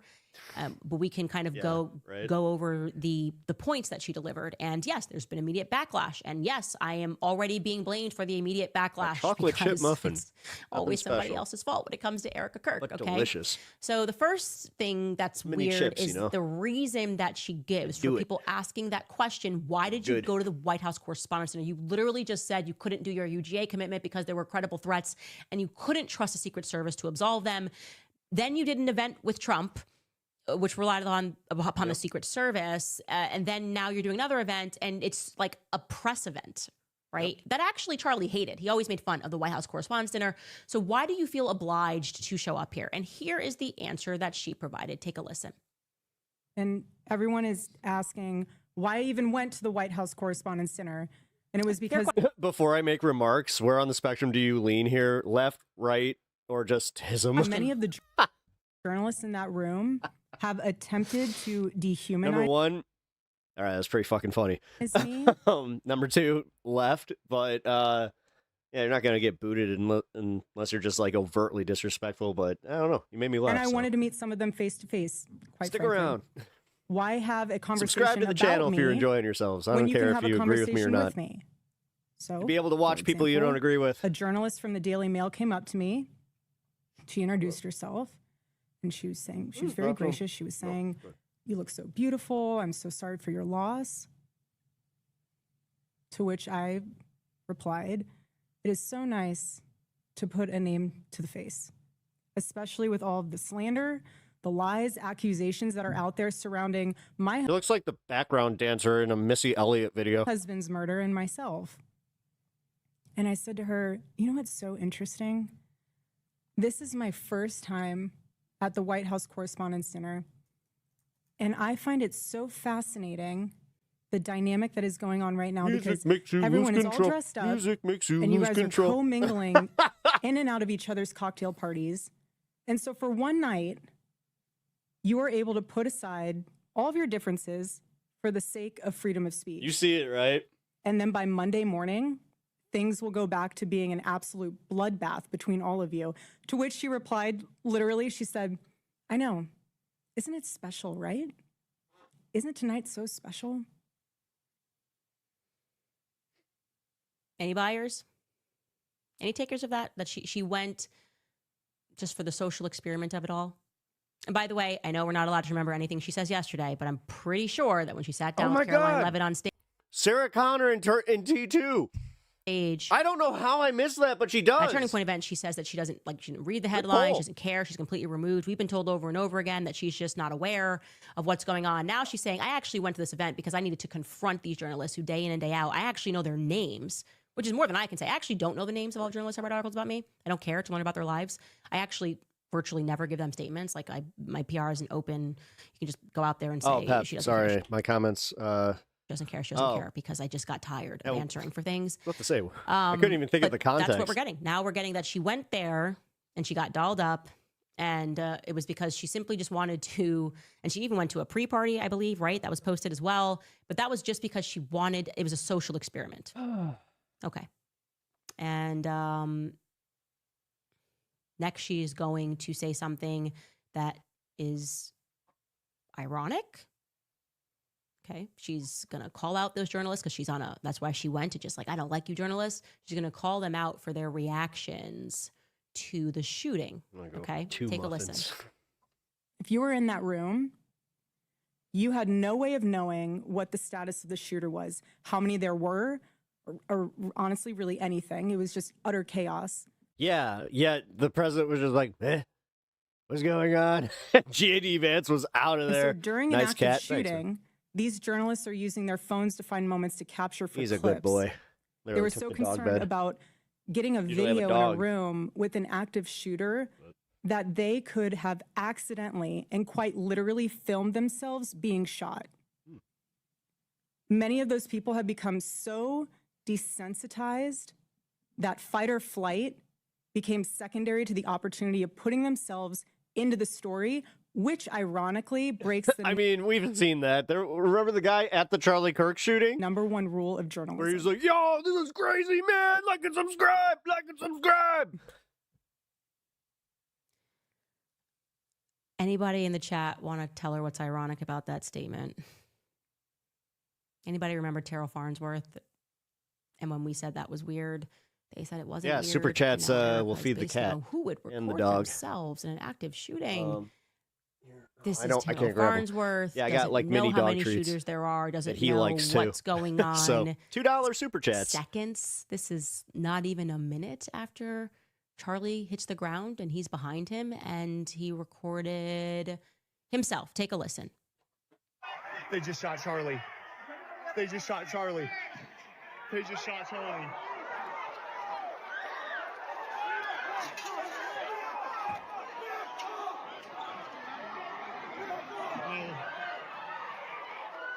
We're about to get a visitor.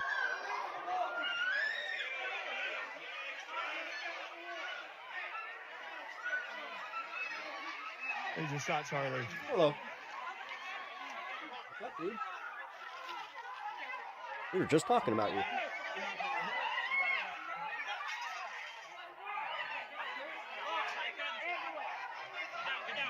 He's dead. God help him. At HBX $2. Oh, thank you, Hutch. Woot woot treats for the sweet beasts. All right. I'm just pointing out irony. That's all. All right. I know I'm going to get crushed for that. How dare you remember? I go kind of spending a lot of time on this case, and it's part of the bizarre reactions that the public doesn't feel good about. So I just think it's weird to call out journalists for the exact same actions that your team took. That still works for you. Taking down cameras. All that's a bit weird. But if they started taking down cameras, you might think it was a little weird. Anyway, another part, which there's this random push coming from the White House, and and you're going to hear this from Erika and from the First Lady as well, where I'm just starting to feel like they're coming after the First Amendment, right?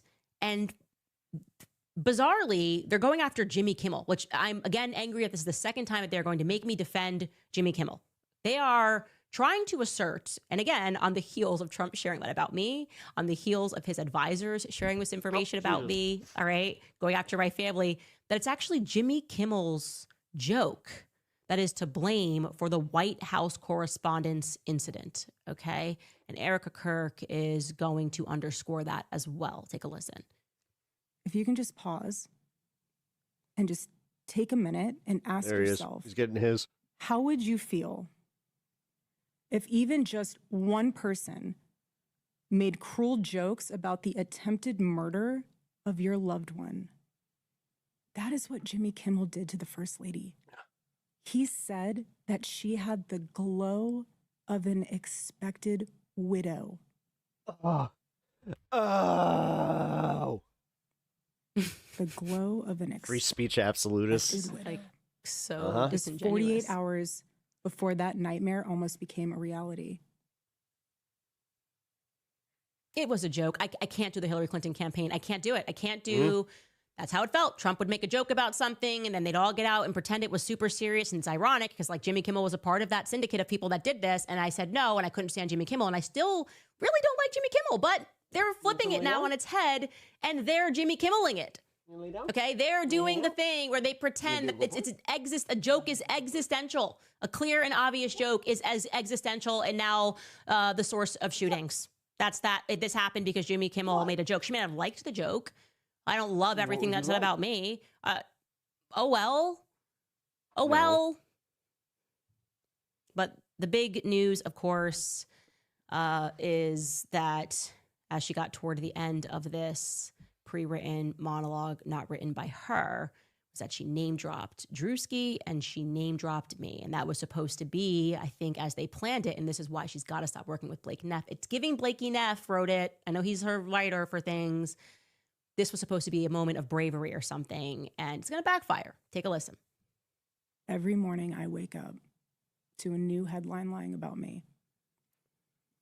Welcome to public life. Comedians dressing up in whiteface. I have people saying I'm not fit to be CEO, and I have Candace Owens claiming I murdered my husband. And the list goes on and on. I don't know, man. She keeps like doing her she's her worst it's just PR disaster. All this is not good. Just and her being her. We get to her she doesn't know when to claim, stop. People That's immediately check problem. her on, and it was not trending in a good way. It's not trending for her in a good way. The reaction to this, whatever this was supposed to be, just an obvious lie. She wakes up to headlines and Candace Owens saying that she killed her husband. Now, I'll show you how they're trying to clean it up. It's similar to UGA. It's going to be narcissistic abuse, where they blame it. They find a way to wiggle out of Erika lying, as opposed to saying, oh, she misspoke. They're going to try to assert that, no, Candace did say this. But overall, before we even get to that, the response has just been brutal, okay? Everyone is calling her out. They're saying that the look is wrong. People are making fun of saying that she looks like she came dressed up as the assassin that was walking up Kirk see the in her? stairs, I don't allegedly. know, man. She's got it. But also just her general demeanor. Okay, here are just some of the reactions. We can go through them. There's something I guess I missed like it. When there did that I'm Candace just Owens like, mention oh. anywhere in the podcast that you murdered your husband? You didn't miss it. I trust gas station sushi more than I trust Erika Kirk. This user writes, I was hoping you were going to address all the questions being asked of you. This cry harder lecture was pointless. Wait, We're just that's getting lectured Boston. every day. We're so tired of being lectured. This person writes, Candace Owens never once made the explicit claim that you murdered your husband. All she has accused you of is being a liar and a fraud. She's By the so way, fake. When that is my repeat accusation, which I've proven that you lie, it's best not to lie in the monologue that you're going to come after me, right? Like that, come on, lights on, guys. This person says, so she's not resigning. She's ruining Turning Point USA. She should just go home and stay at her mom and stay as a mom to those poor kids that have no parents at this point. Here is another tweet. This person wrote, if Erika truly is just a grieving widow and not actually a bad person, which is now becoming harder and harder to believe, then somebody around her who cares needs to tell her the following. One, I always find it interesting when the people that support her unlikable. start going her delivery is completely untrustworthy. And three, every time she opens her mouth, she digs herself a bigger hole. I would rather not tell a widow how to grieve, but I would advise a wannabe astroturfed I'll read one of the comments that I spend some more time with her was getting into a back and forth about Erika Kirk on. So much. Here's another couple of funny tweets. Did Erika tell her stylist to, quote, give me the assassin outfit today? Another one, Erika Kirk trying to prove to us that she did not try to. Sonya Blade! That's who she reminded. Right there, Sonya Blade from fucking Mortal Kombat. These are obvious jokes, guys. I know they're now criminalizing jokes, but these are jokes, okay? Erika Kirk out here dressing like Eminem when he got sober. I did not see that one before. That's very funny. This person, why is Erika Kirk wearing something that looks eerily similar to an Imperial officer's uniform from Star Wars? It fits the theme music when they walk out. So yeah, across the board, people are laughing. They're mocking it. They're saying it was, you're lying. And also it's just weird. It was weird and it was awkward. And speaking of the lying, which, like I said, many people called out right away, as that person said, I've never made that statement on this podcast. Of course, they instantly then started realizing that they needed to defend it. And of course, they came out with two different excuses. Okay. I forgot that Blake Neff came out and said, well, Candace didn't say it, but she implied it. She implied it in the episode where I said that the police should drag Erika in for questioning, that Charlie would have already been dragged. He probably would have been arrested until further notice and asked questions if we had found this many holes in his story. Like, of course, they should have her phone. They should be asking her questions about various lies, because that's just how it works. So that was Blake Neff's excuse. Now, Andrew Colvet's excuse is even more bizarre. Andrew Colvet is going to present an out of context text message, which looks like it got passed when she did this around. Like that. Point USA. You don't not know that you're doing that. Look, I got to give Andrew Colvet, like, they're never on board with, they're all like running in different directions, but he is the king of the narcissistic abuse of the public, right? Welcome in, I say bread. Bread indeed. He comes out and starts chastising us. You will white bread or Italian bread. And he can never just be like, you know what? Maybe a good sourdough. I would have instantly said she fumbled over. Or a brioche. Over her words. She meant to say that she feels Candace implied it. But of course, that would have been a hard sell because it's very clearly like myself a good baguette. And look, you have all over the internet people calling her out for lying. Why would she utter that statement? Why would she say that I accused her of murdering her husband? And as it was going viral, too many people obviously watched the show. I love a good sourdough. It immediately. My wife did his thing, right, to prove this was real. He presented. She went to breakfast with her mom to like this really fancy place that had like it was not just your normal egg and bacon. It was on sourdough bread. It had a little bit of like it had pickled peppers on it, which. And a screenshot of a text message joke. A joke definitively sent by me. And I will say right now, Andrew Colvet, you have my full permission to release the entire conversation because how dare you remove this joke from its context, okay? Like pickle bell peppers. I don't know what I've been thinking. And it's a message that I've never been revealed to the public. I stand by it. I'm assuming employees passed this around. It now kind of explains why so many people got fired. I think I'm grasping some understanding of that. And he presented it as an authentic exchange. Despite the cry emojis, I was being asked what questions I planned to ask Erika when we met up at the end of December. So you recall at this time, this was during the week where Erika was going viral for her interview with Barry Weiss for a number of very funny reasons. And they were pushing real hard in the press to assert that asking Erika any questions was despicable, off record, and it equated to accusing her of murdering her own husband. Okay, so I sent this as a joke, an obvious joke, which they know is a joke, because when I met up with Erika, I never asked this question, and I was being funny, and I still think it's funny, actually. I said this in response. I said, and that's on, this is the tweet. The person is asking, you barely read what are you going to ask her? At the bottom here, you can see I said, I'm asking everything. First question, why did you murder your husband? Cry emoji. And again, the context of this was us making fun of Barry Weiss and Ben Shapiro and the syndicate of people that had come out and said that asking any questions about Erika Kirk at all was akin Tinkerbell, good to see you. Just saying exactly that you murdered your husband. This was never released to the public. It's a private conversation. So to pretend that is what Erika was responding to today, how disingenuous can you be, Andrew? It's like you have to get tired of it at some point. You just got to get tired of it. again, I will assert publicly, you have my full permission. Go Max. It's been a good time. Release the entire chain. I have nothing to hide. When I said and I asserted several times, there is not a single thing that he can point to that I said on this show that was leaked to me by Aubrey Leitch, like from December 15th, okay? Post getting fired, obviously she spoke out, and I've had many conversations with her. Yeah, no, I'm going to just say, as much as I don't like Candace Owens, at least this is kind of like a, yeah, she's cooking Erika But here. nothing She's was not leaked to me saying about anything their... that's also like too crazy, which is odd for her. You know? that I presented You're on this almost show. home? Oh, okay. There is something about like coming home from vacation and walking through there is that special like, oh yeah. About anything that was going on internal. So pretending that this joke that went Hit your around bed. of I'm the first thing I'm going to ask her Feels is why did good. you murder your husband? Like, why are you gay? Also, Jen is a James, little what over up, the top. dude? Release it all. Let the public judge. I have nothing to hide. And in this investigation, when Shout I you went out into that earlier. room, I believed that, Erika was being a little weird, but I thought that I was going to get straight answers. Also, and then she lied to hello my face. everybody on And Twitch. from that point on, Make sure you I guys clocked her on those also lies, follow and the me public over on kept Twitch. repeatedly clocking her on lies. Just and in seeing case, your reaction you know. to it like it is right now. I grew increasingly suspicious Make sure of you Erika. guys can I catch my remain, content suspicious wherever of I be. Erika. I think that is any person who is being honest. Why don't you respond to what I'm actually saying?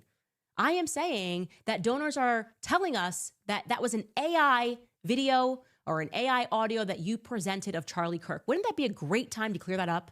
If you're going to sit there and you're going to point the finger at Candace Owens, I would have said, and it is egregious that Once you get a little too like into political comedy, especially like as a stand-up, Candace no, you're just wrong. Owens is implying Oh yeah, poggers. that Right. we would make this up, that Charlie Poggers didn't want brings me the to Twitch take out- over. the- And then the you Twitchers out. slam dunk, show the video of Charlie Kirk saying The rum. in Aspen that he she wanted you to be the does. CEO. I have made a lot of claims about you lying, and I stand by the not claims gonna be able I to have unhear it made now. on this Oh, no. show. Okay? I stand by the claims I have made. Like I said, I spoke to multiple donors that were at that event. It is strange that you will not release that video.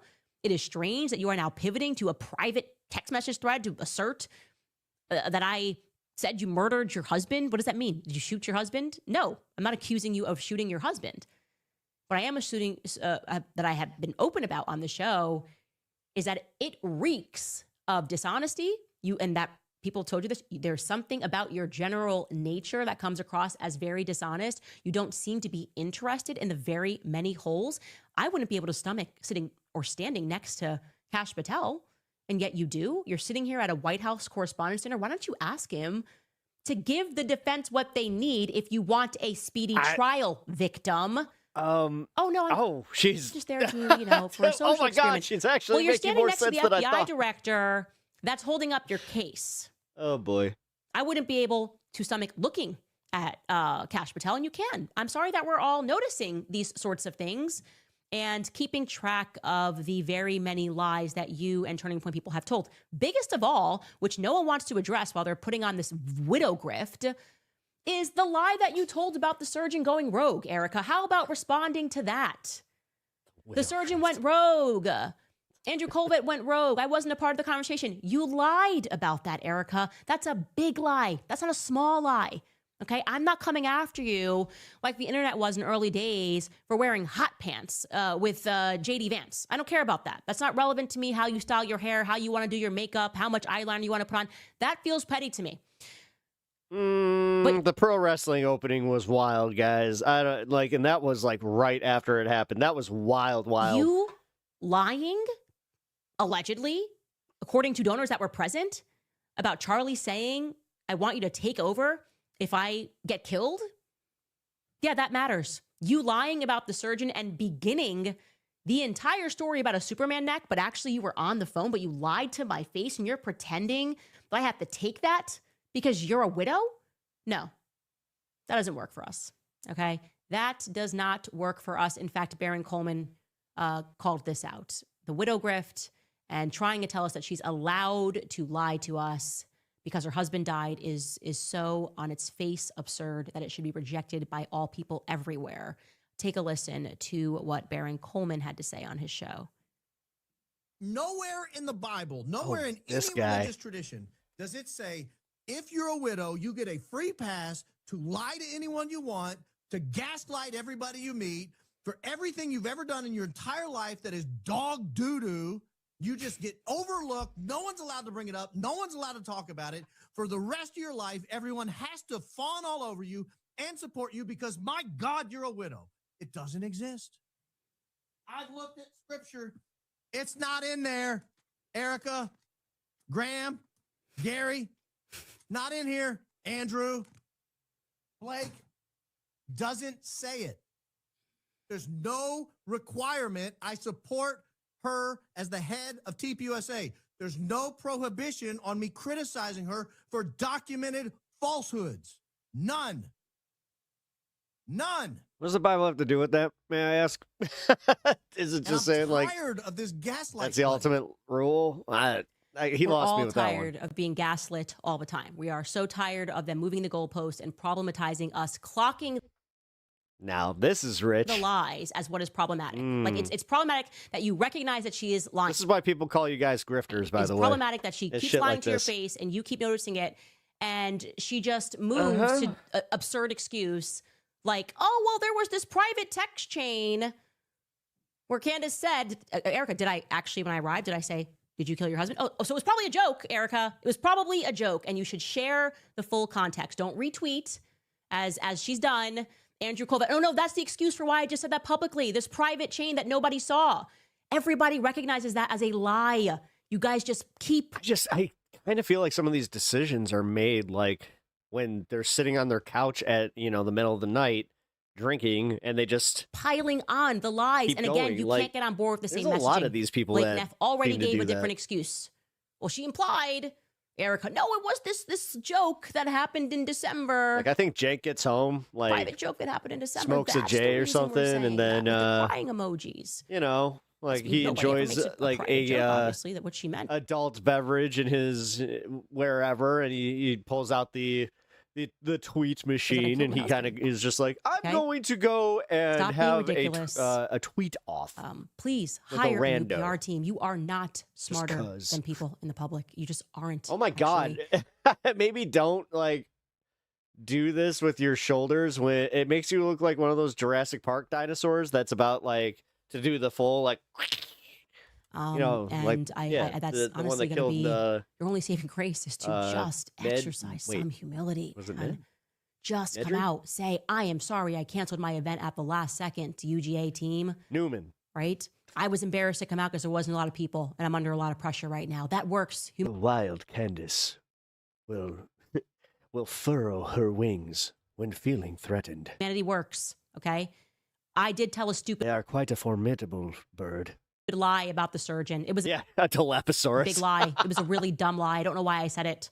You know why I said it? Because I was advised to by a really stupid The cherry-winged Candace. PR agent. That's probably what happened, right? Just deny that in the face of overwhelming evidence. Respond. Have the courage to respond, okay? Stop with the Hillary Clinton campaign. If people want to ask Hillary Clinton questions about her past and what she did in Haiti, it's not because she's a woman. If people want to ask Erika Kirk questions about her past, whether or not she made up the AI video or AI audio of Charlie Kirk saying, I appoint my wife to take over me if anything happens, answer the questions meaningfully. And if you're going to the White House Correspondents' Center to face people face to face, by golly, Erika, why don't you do that now? I'm sorry, why but there's don't you no have way a her round husband table can be with okay the people with that this. are I don't causing you think the he's- most grief? From what I have come to understand, there's like rumors out there that they're not necessarily Get Baron Coleman. doing Do it great. live so the whole world can see it, right? So it's not behind closed doors. As I've said thousands of times over, this does not need to be in Which person. I'm waiting for that to drop on her the same way that she like goes after people. Okay, I mean, it's don't fair make game at that unnecessary point. hurdles. Answer the questions once and for all. Just answer the questions. These are big accusations, Erika. You lied. When I sat down with you and did this, you lied to my face. It doesn't work like that. You don't get to do that, especially when it's regarding a murder. Also, what up, Jay? The murder Good to see of you. your husband. How you It's a been? weird thing for a widow to tell lies pertaining to Superman necks and to throw it on a Dr. Lee Trotter and to claim that you weren't on the phone when you were and you facilitated that entire conversation. That's weird. That's not okay, Erika.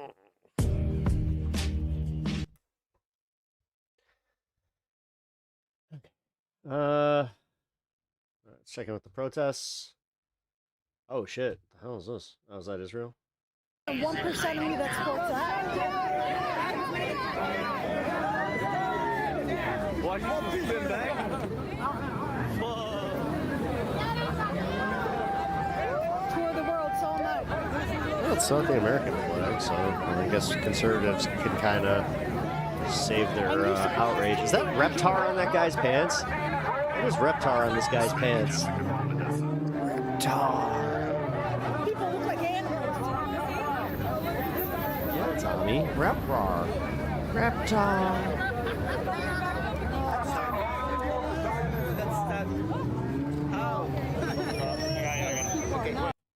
Okay. And then we got Mercado. Where's this? Oh, this is that Target that they picked up that one guy from. All right, so here's, yeah, this is literally just the organizers of the protest getting together at the end of it, and yeah, okay. I'm guessing he parked over here. It does usually require you to park. Don't tell me you parked in a drive-up spot. Those are for customers, sir.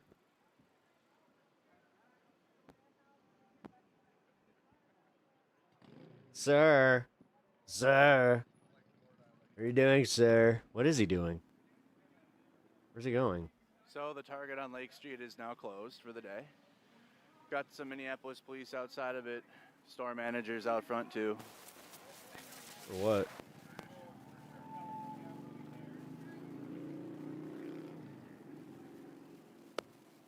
For what? It doesn't look like... It's not exactly popping off, you know? Successful protest. They got Target to close for the day.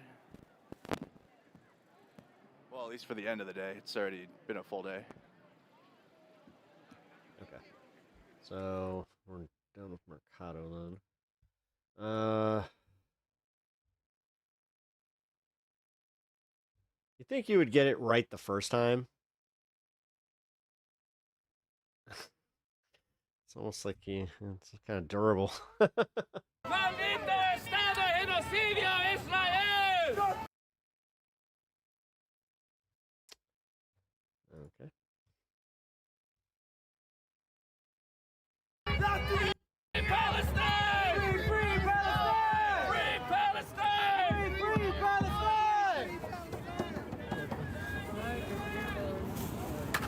Yo, what up, boys? How's it going, dude? Good to see you. Again, for hopping on by over on Twitch. Appreciate that.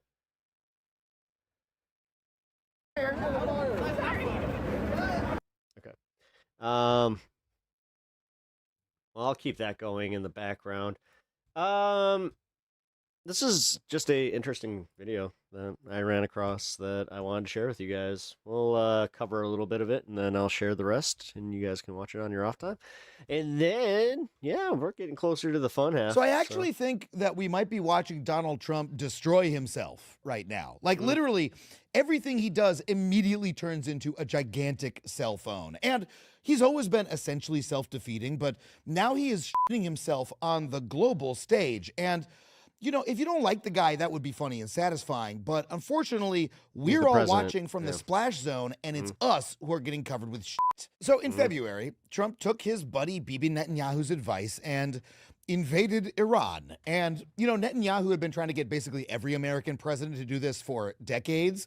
And the reason they hadn't is that anyone could have told you this would simply be a world historical fuck-up. Even George W. Bush was smart enough not to invade Iran. Not only has this war failed to remove Iran's government or its nuclear material, it has actually made Iran geopolitically stronger. Iran has now blocked the Strait of Hormuz and cut off 1/5 of the world's oil supply, leading to, you know, it's just the worst energy crisis in history. Just you know, throughout all of human history, that's all. Little thing. And, Trump didn't expect them to do that. So he sent his underlings scrambling to end the war he started. But now he can't help torpedoing their efforts to help him and prolonging the catastrophic war with his dumbass social media posts. And look, I have trouble logging off too. Who amongst us has never been caught in a flame war? But I generally have the sense to stop before it turns into flame World War III. But, Trump's flailing isn't just hurting others, among them. Hey, 1 hour warning for the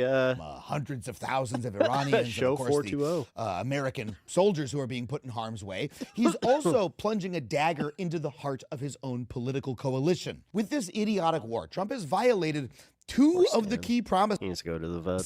that led him to re-election. First, that he wouldn't entangle America in any more idiotic foreign wars, and second, that he would keep consumer prices the thing that if I felt it down. And what he has done is start the largest military conflict since the War on Terror, which indirectly caused the largest increase in gas prices in 60 years. It's elegant in a way, kind of like a bicycle kick own goal.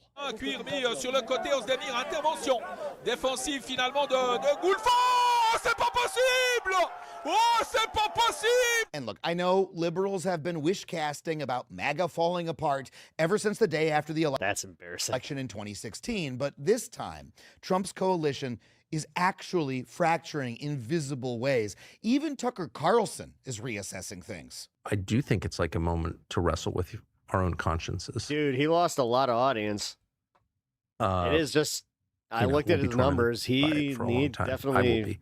I mean, just imagine made a how move bad there. you have to f up to make Tucker Carlson apologize for you. Now, don't worry. Tucker's apology was also an good way of putting anti-Semitic it. conspiracy theory. You can't expect a tiger to change his spots or a trust fund racist to lose his anti-Semitism. But it's progress. But it's not just Trump's talking heads who are changing their tune. The actual Americans who voted for Trump, his actual fans, are seeing what's happening, and they don't like it. If you could say something to President Trump and he was going to hear you right now, what would it be? You are a worthless pile of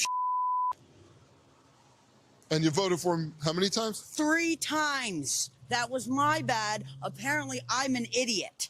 That was it. That was the perfect human apology. It Maybe was. the first good apology that's ever been was. given, actually. It's direct, it acknowledges error, and provides explanation without making an excuse. Trump is a worthless pile of shit, lady. Thank you for this, really. thank you And for you know, that. maybe folks like Trump is a worthless pile of shit, lady, are mad because Trump is actually making their lives and all of our lives worse. Remember how Trump was supposed to be President Low Prices? Well, the longer the war continues, the less that's true, because it's not just gas prices going up, it is everything this little prices. The booger. cost He's of flying is being heading a up, little- if we're lucky to have any little fuel shit. left after all of this, and the cost of food, which is dependent on fertilizer passing through the Strait of Hormuz, is getting jacked up too. Even condom prices are going up. Trump has literally raised the price of fucking. And, maybe that doesn't bother him. After all, who needs to worry about protection when you're mostly fucking yourself? Because while, yes, Trump's self-sabotage screws all of us over. I mean, every household in the U.S. has now paid an extra $200 in fuel costs already since the war began. It is also screwing him. Because Trump, the man who wants nothing more than to be admired, is now watching his public approval fall to an all-time low and his party's chances in the midterms dwindle. So, we have to ask, if the American people are losing, and in fact Trump himself, one of the most selfish people alive, is losing, who exactly is profiting from all of this?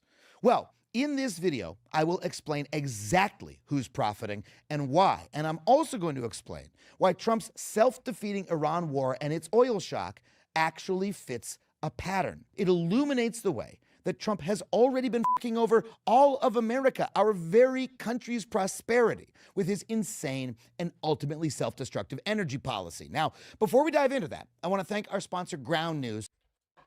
Wow. For supporting this video.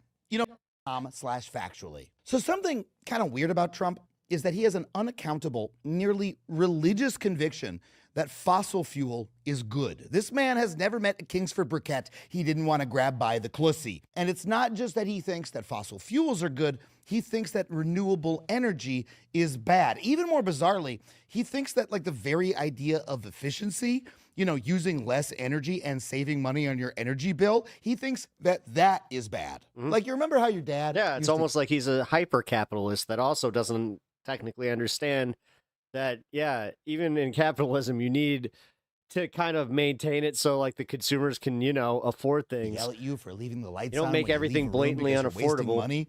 Trump is the opposite. He wants you to leave America's lights on, leave our fridge doors open, and stick our heads in the oven. I mean, he didn't just reverse the ruling that allowed the executive branch to regulate greenhouse gases. I mean, the man literally seems to have a personal vendetta against energy-efficient appliances. So the new light bulb costs you 5 times as much, and it makes you look orange. Anybody have a new dishwasher? I'm sorry for that. I'm sorry for that. It's worthless. We won't talk about toilets, but that's 10, 15, but we don't talk about that. Okay, first of all, whatever happened to that fresh-faced and energetic young man? Why, that can't be our desiccated and worn-out Donald. This is from That was not even a 2020, year ago. and you can really feel the was it? emotion Okay. behind his I was hatred about to say, for let me guess, that was not even a year ago. energy-efficient dishwashers. What a performer. And that personal scorn is now public policy. Last year, the EPA got rid of the Energy Star program, which helped direct people towards energy-saving appliances. It was an incredibly popular program. It didn't cost anybody extra money. In fact, it helped both appliance makers and consumers save money. So trying to get rid of it was bonkers. And the bonkers behavior continues because, well, just take a look at the White House's AI slot video that they posted to celebrate the end of an Obama-era program that encouraged car makers to add fuel-efficient stop-start features.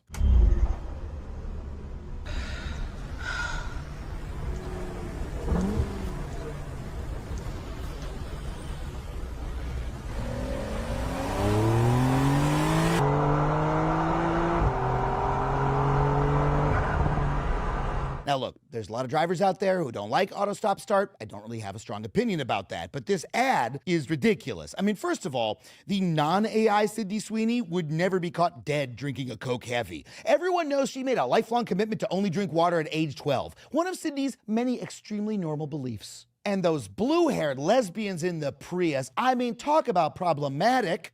You expect me to believe these women are puttering around in a Toyota and not racing to their lake house in a Subaru Crosstrek? And you're not even gonna try to show their special needs rescue dogs, Tegan and Sarah, yapping in the back? That is Bush League stereotyping. So look, this ad doesn't just highlight the laziness of the White House's social media team made up of racist virgins.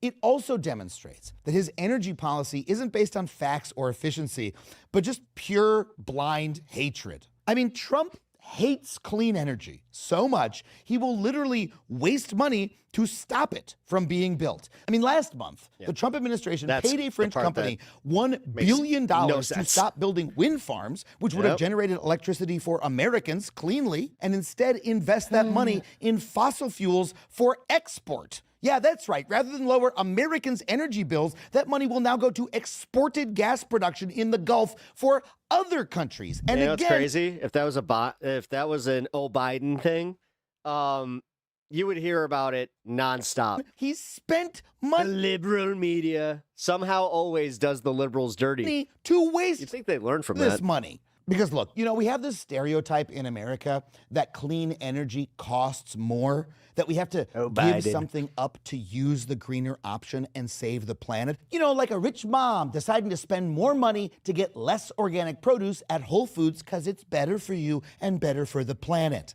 But that is literally not true anymore. Wind and solar energy is now cheaper than fossil fuel energy. Clean energy isn't Whole Foods, it's a fucking Costco rotisserie chicken. And just like a factory farm chicken, it is growing at a wild rate. Last year, renewables generated more electricity than coal, and the growth in solar power last year was the largest for any energy source ever. The green energy transition is here. It has happened. It is no longer Ed Begley Jr. paying a lot of money for a kooky electric car to drive to his Hollywood mansion. I mean, I've been to Ed's house. It's not actually that big. But the point is, clean energy is now cheaper than fossil fuels, and Trump is canceling clean energy projects, which means we are paying more. Trump's war on clean energy is actually a war on cheap energy, and that means he is forcing us to pay more than we have to. One place where you can really see where we're losing out is electric vehicles, or as they're starting to call them in the rest of the world vehicles. Remember, Trump's insane Iran war led to the biggest 1-month increase in oil prices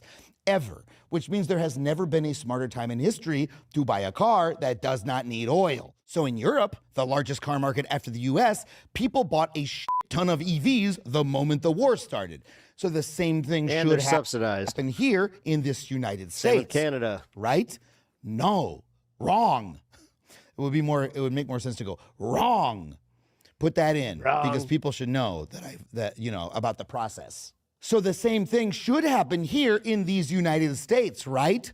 Wrong. Here, new EV sales in March went down year over year. Is that because European EV car dealers are just that much better at the job? Yeah, and then Elon all of a sudden got a little less MAGA. They barely go to? Did they stop taking 3-hour breaks in the middle of the day to drink wine and smoke cigarettes? No, it's policy. Last year, Trump canceled the tax incentive for EVs made in the United States, and he made it more expensive and in many cases impossible to buy foreign EVs by tariffing them into oblivion. I mean, Chinese EVs are cheaper and better than basically any American car. BYD's Dolphin Mini Plus can get 252 miles on a single charge, and in Mexico, it costs just $23,000. That's $13,000 less than the starting price of the cheapest Tesla. And that's before you mark up the Tesla for the amount of your dignity you'll have to pay to buy it. Now look, the fact that Americans have to pay more to get less car is also the fault of our car companies. For decades, they have been making even traditional gas cars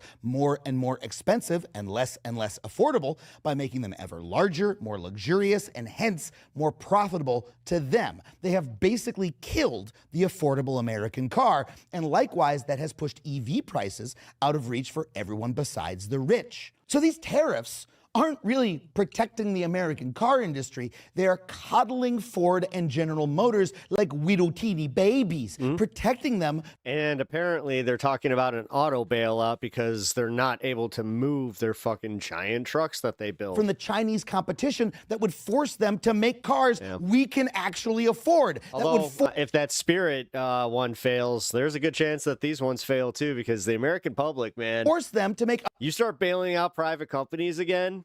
Oh boy. Well, we're not even to the beginning of the recession. I mean, we're already in it. Let's be real. EVs that are better, cheaper, or that even fucking exist. So as a result, we were in people in China, Europe, and Mexico, and other going countries are able to use those cheap EVs that we don't get to completely avoid the worst impact. It's the Trump recession of Trump's stupid war, while Americans have to keep buying. He's gonna have to own it because it's only getting worse. Gas. His dumbass foreign policy is making oil more expensive, and his dumbass energy policy is forcing us to use the oil he just made it. Dude, all you have are pejoratives. You haven't actually said anything that matters. Expensive. You're just like, nah, fake news. Clean energy's a scam. He ruins everything. What a chud. So that's all you got. This is sit there in your sad little life while everybody actually hates the right people. Perfect example. Finally, of why energy efficiency. It's the idiots like you that are still like, nuh-uh. No, the gas prices are correct, and you know what? Everybody's gonna love them again. Clean energy are just good things. They're not ideological, they're not liberal, they're not leftist. They just make your society more efficient, and that means your country can get more done more cheaply than other countries that don't. Missing out on the green energy revolution is like missing out on the discovery of the internal combustion engine. By keeping us locked on fossil fuels, Trump is making us weaker and poorer as a country than we would be otherwise. And we are paying more for everything. So, if the people of America are suffering, if we are paying more for basic necessities, and if Trump is actually being harmed politically by all of this, well, again, who is benefiting? Well, surprise, surprise, the only ones benefiting are the fossil fucking fuel. Yeah, you should probably look into that one. Companies.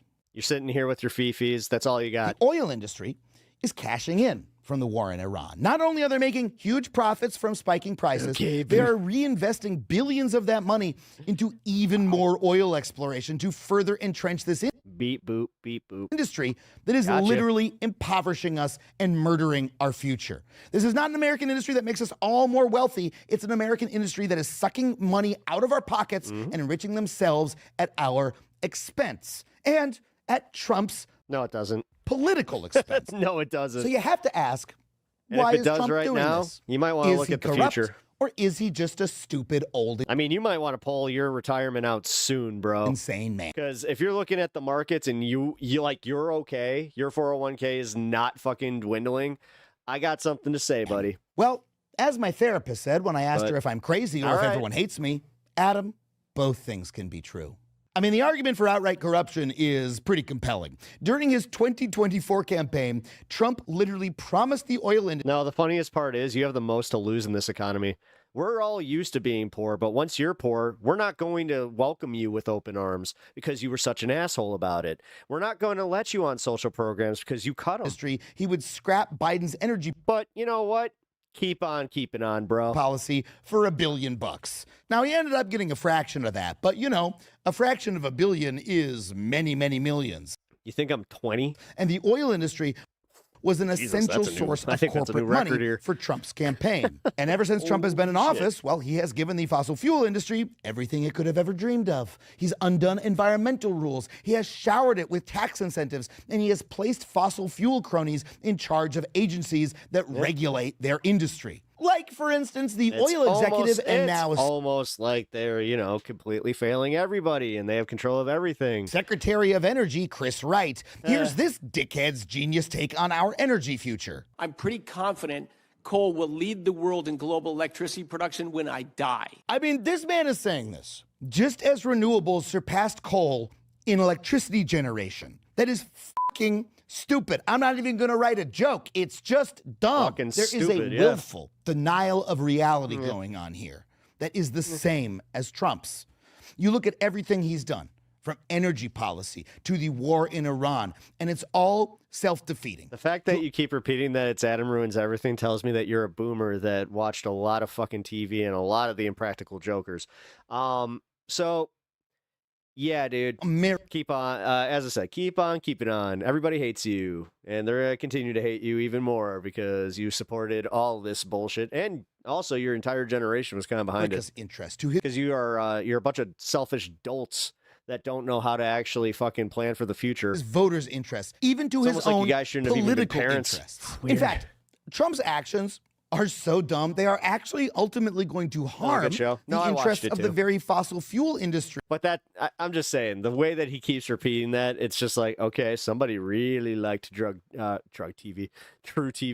That is bankrolling him. Oh, mom's basement joke. Uh-oh, got him. Because the final irony is that all of this, I'm about the to end oil stream and go shock, cry in my fucking the Iran war, my all pillow of it, in my childhood room, is actually hastening the green revolution. Because of the oil shock, sales pretty of sure it's the same chud, EVs, just with two different alt accounts. plugins, solar, and batteries are now surging all over Yeah, the they're not world. very good at this. Countries are pledging to Unfortunately, remove the and it's also like it's Friday night. They're alone. They're probably 3 sheets to the wind or 2 sheets to the wind, depending. themselves from dependency on the fossil fuels that Trump is jacking up the prices of. And countries as far apart as France. That's funny because wouldn't you know it that the Impractical Jokers politically hate you? India, Egypt, South Korea, Japan, and the UK.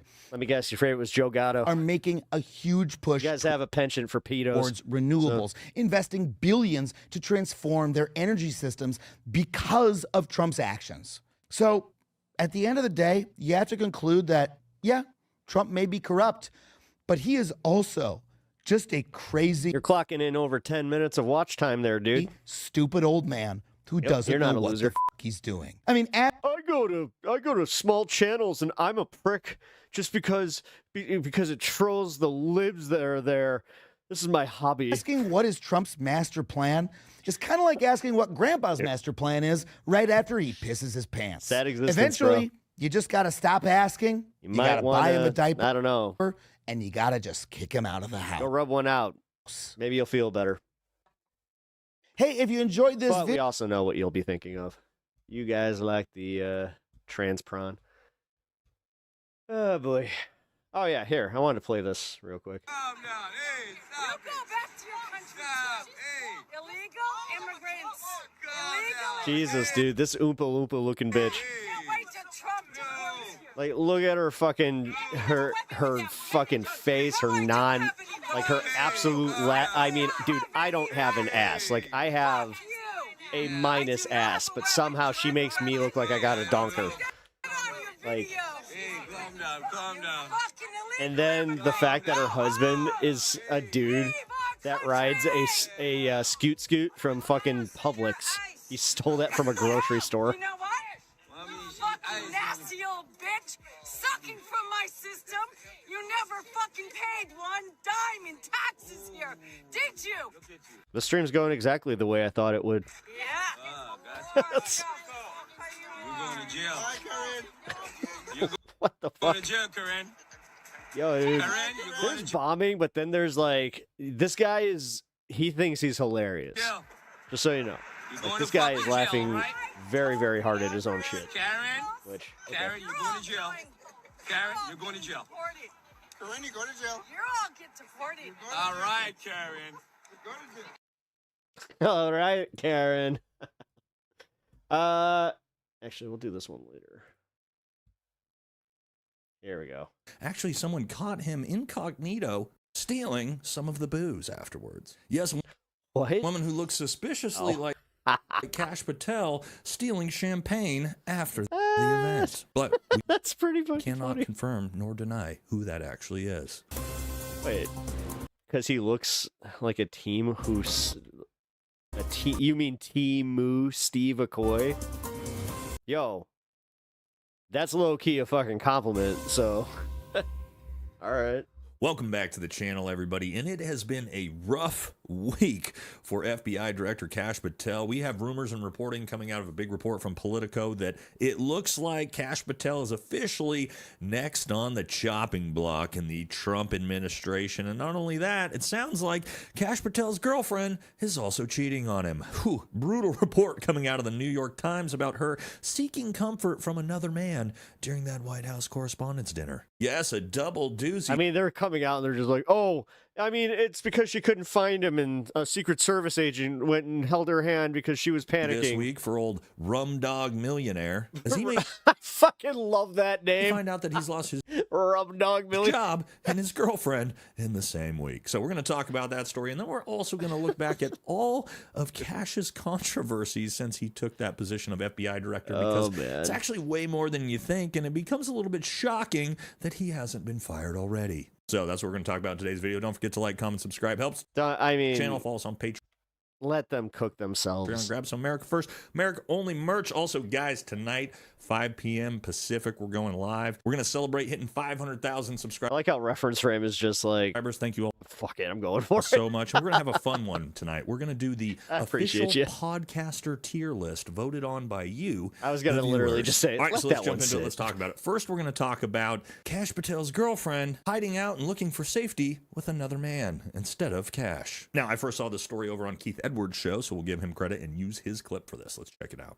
Now, what makes Cash Patel feel very bad, I'm sure, was this report that Cash Patel's girlfriend actually felt the need to have to respond to, because at the time when that emergency happened, Cash Patel's girlfriend reached out for another man. The FBI director, Cash Patel, came carrying across the hallway with 2 men in tow.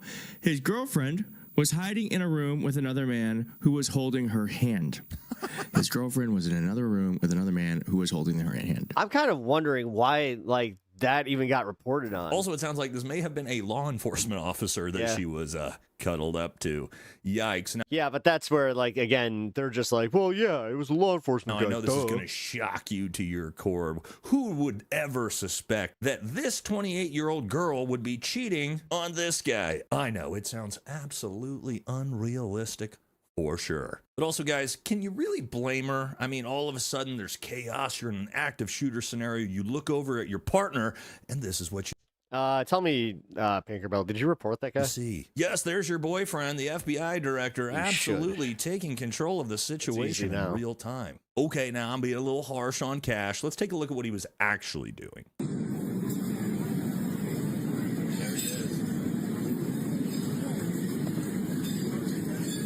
Yes, the one guy you would... Dude, you were in a room of reporters and you didn't think that you were going to be fucking filmed? Want there, the FBI director there to control hell? the scene, expand the perimeter. Fake army guy?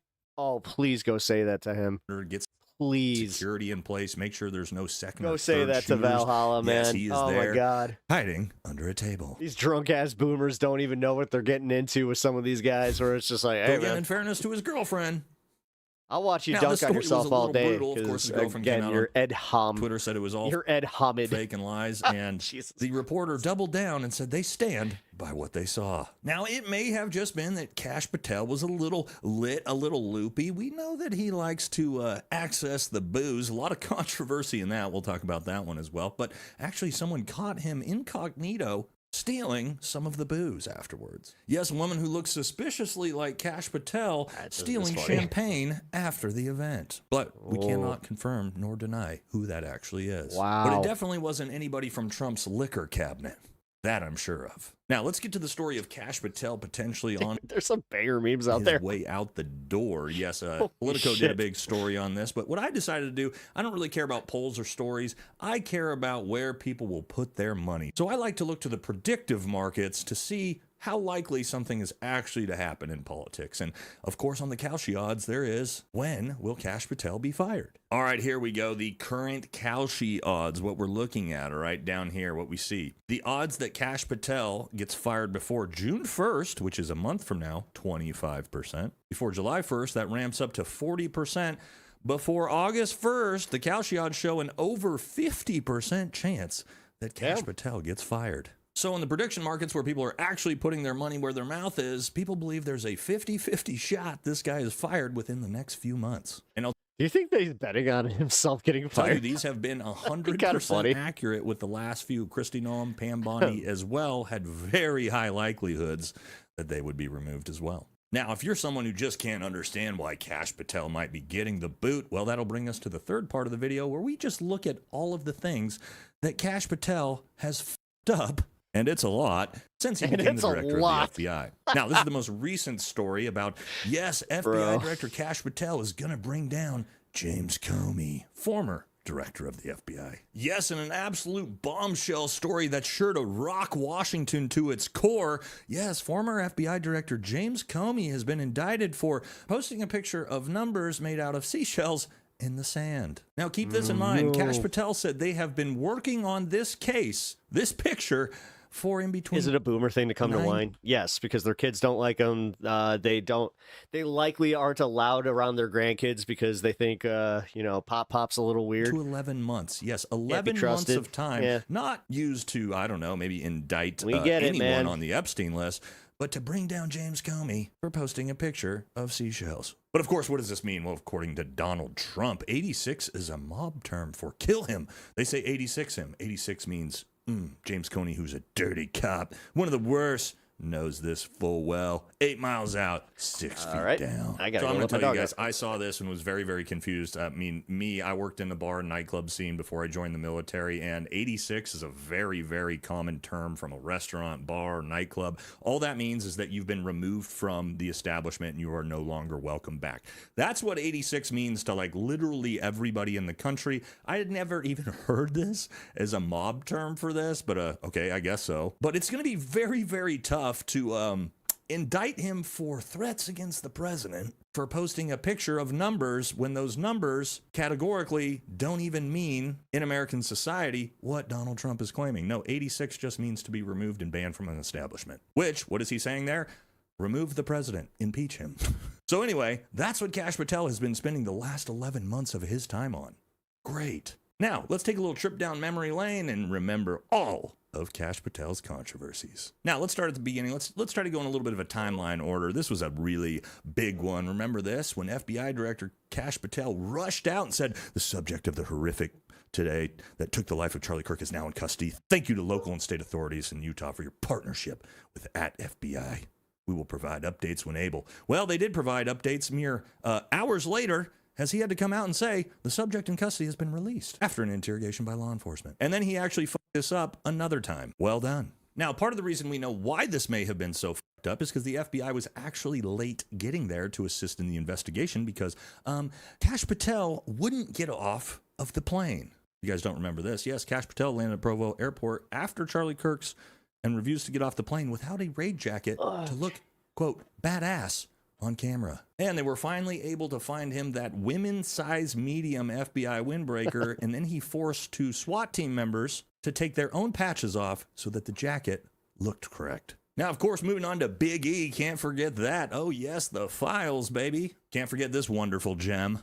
Who, if anyone, did Epstein? I still can't believe that he hasn't been tried over this. Besides Or himself. held in contempt. Like, Himself, what the fuck? there is no credible information. None. If there were, I would bring the case yesterday. Yes, Kash Patel viciously lying under oath, and yes, he will be held accountable for that eventually, I'm sure. Oh, but don't forget this one. As a public defender, as a prosecutor who's been in that prison system, who's been in the Metropolitan Detention Center, who's been in segregated housing, you know, with the central casting thing with Trump, it is a little weird that he put these 2 morons in charge. and that's what that was. Again, you want me to get Beavis and Butthead here. I've seen the whole file. He killed himself. Yes, the dynamic duo of pedo protectors saying, Big E. You know definitely. what? Let's find the 2 dumbest podcasters that we can. Let's put them in charge of the FBI. It'll be hilarious. Unalived himself. Of course, then we got to move on to the bombshell Atlantic report that the FBI director is missing. Yes, Kash Patel on drunken benders, not showing up to work, and freaking out that he thought Trump had fired him. Now we know Kash Patel filed that $250 million lawsuit against the Atlantic for defamation because there is nothing that would elude us to thinking that Kash Patel has a drinking problem. Yes, this video is going to be great for Kash in that lawsuit.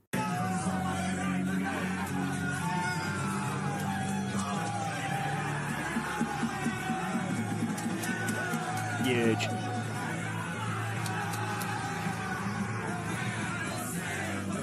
Remember this one? We can't talk too much about it because we got a community guideline strike for making fun of him for this one. But yes, I only hired Kash Patel because technically I thought that I was hiring a big stack of cash to run the FBI. But then I realized that it was an actual person. Then I met him and holy crap, have you ever seen that guy's eyes? I don't know where he's looking, how he's doing it, but he looks in 2 different directions while he's staring directly at you. It's very creepy.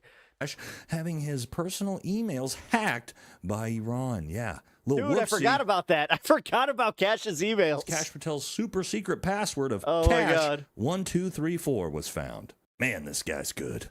Now, we can't talk about Kash Patel controversies without, of course, talking about his country music sensation girlfriend. Remember when Kash Patel's girlfriend used Kash Patel's law firm to sue someone for posting a picture, simply just a picture of her and Kash Patel together for a $5 million lawsuit after being branded an Israeli honeypot? Now, of course, I've said this 1,000 times. I don't believe this whatsoever. There's absolutely no way that this woman does not love this man simply for the content of his character. I refuse to believe the disgusting rumors that she's some sort of Mossad honeypot. Absolutely disgusts me to see people talk like that about her. Absolute phenom. All right, well done. Of a country music singer, an incredible woman on top of it.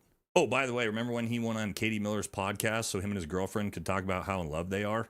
Okay, yeah, that's what we want the FBI director doing. Oh, wait, did you think we were done with that? No, of course not. Remember this absolutely embarrassing tweet the director of the FBI put out crashing out about people being mean to his girlfriend? He says, the disgustingly baseless taxes against... Oh, I was going to say FBI's failed breathalyzer indeed. Alexis, a true patriot and the woman I'm proud to call my partner in life, are beyond pathetic. She's a rock-solid conservative and a country music sensation who's done more for this nation than most will in 10 lifetimes. I'm so blessed. Music sensation. Again, the director of the FBI writing that about his girlfriend on Twitter. What a fucking clown show, huh? Oh, what are some other ones? Yes, remember this? The situation. Why can't Kash Patel shut up on the FBI director's penchant for commenting on pending matters? Yes, if you remember the Washington, D.C. shooting where they apprehended that subject immediately after that happened, Kash Patel came out and said he was going to marshal the full power of the FBI to find whoever did this when they literally already had the guy in custody. That was following, of course, saying that they had the right guy in custody twice in the Charlie Kirk assassination when they did not. And then what's another one? Oh, that's the Brown University attack, where Kash Patel came out and immediately said they had found and apprehended the suspect just for it to turn out to be just a regular college kid, a veteran actually, that he doxed and put his information up, probably ruining the kid's life, who turned out wasn't the suspect. Well done, buddy. And then one final one. I wouldn't say it ruined his life, but it definitely ruined at least a week. Oh, most certainly he had a does bad not week. have any issues with white powdered substances. And they don't know he's got a lot of information on that. And that's why they're terrified. And you can see them just by AOC. She's in her 20s. You got your butts kicked by a former bartender. All these efforts are unclassified. And what Google just did to us today, we're absolutely dead serious. What he does for a living, and he's compliant. Yo, dude, I got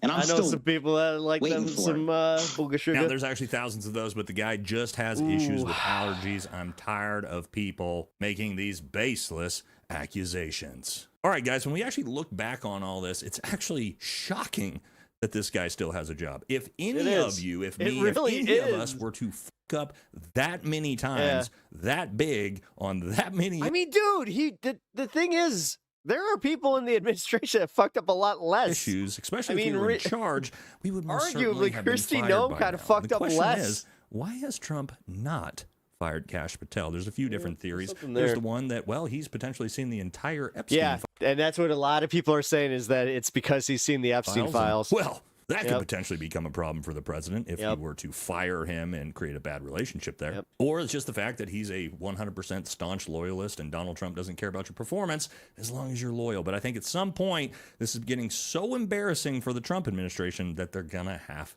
to let him they're going to go. have to do But something. we'll just have to wait and see. We'll see if the Kalshi odds turn out to be correct. If I had to guess, Kash Patel most likely will not make it to the end of the year. But let me know what you guys think. It's going to do it for this one. Again, catch us tonight.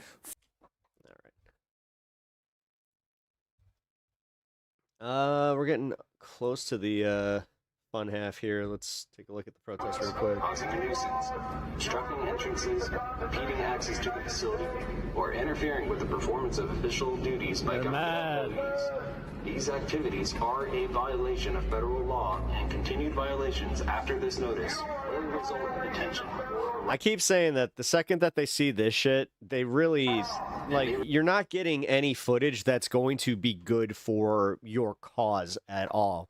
Like, Result in exposure to they bring out the riot gear, then immediately, the only people that fucking, like, see that footage and think anything differently are Republicans and, like, I hate to say it, the independents that are just, oh yeah, you know, we got this riffraff. I don't want to be part of any of this. I don't want to even listen to what they have to say. chemical agents.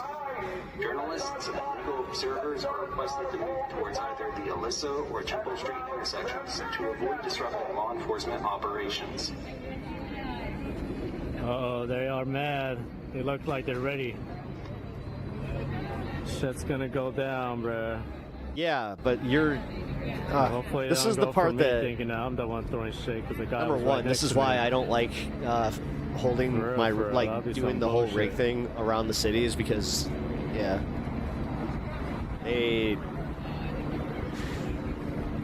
People tend to hate you for this shit. I don't know, man. I've seen IRL streamers get kind of shit on. Sort of like the normies. I do the same for the Montreal Canadiens. It's gonna go down within. Oh, big Carey Price fan you are, eh? I guess 30 minutes to an hour. You should have won multiple Stanley Cups, but we could not put it together, eh?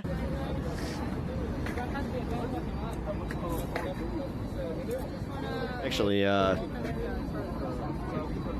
did some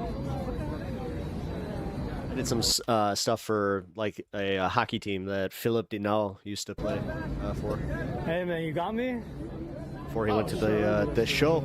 Yeah, you gotta Got be called like up. protecting me, all right? You gotta be in front of me. I need you to protect my soul and my body. You gotta like take the hits for me, bro. I do that shit. All right. I want that bitch right there. All right. You shot my friend with fucking eye next. Buddy, climb over the fence. You shot. Wonder if Avatala's here, because this is where Avatala got arrested. I think. She said it was outside of the facility, so. That boy, they got hurt. That was him right there. 50 years, right here. He shot that boy in the eye. All the way on the right? Yeah, on the right. Right there on the right. He shut the point eye. Fuck DHS, fuck ICE, fuck iOS, fuck LAPD. You guys are That's supposed to say Albert. That's crazy. Albert. The cartoon. All right, we got 20 minutes until the. All right. This country downhill. You guys are protecting a fucking parking lot for a pedophile. You guys are glorified ballet.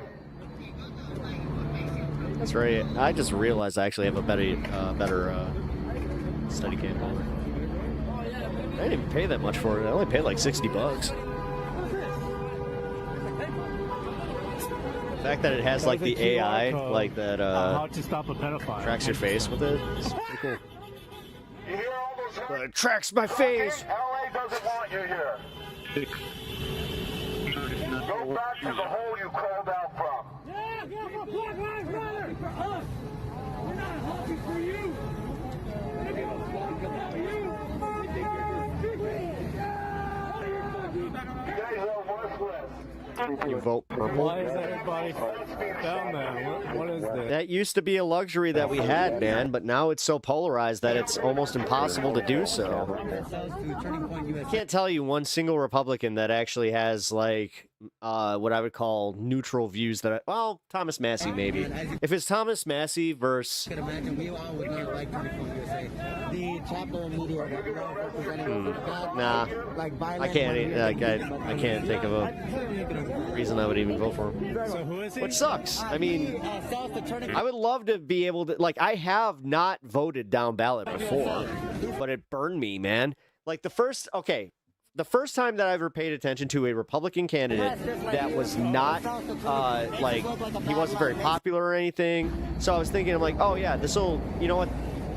I don't want to necessarily just vote blue because they're blue. I want to give him a chance. And during his campaign, he kept talking specifically about how he was going to tackle not just like taxes, but our taxes.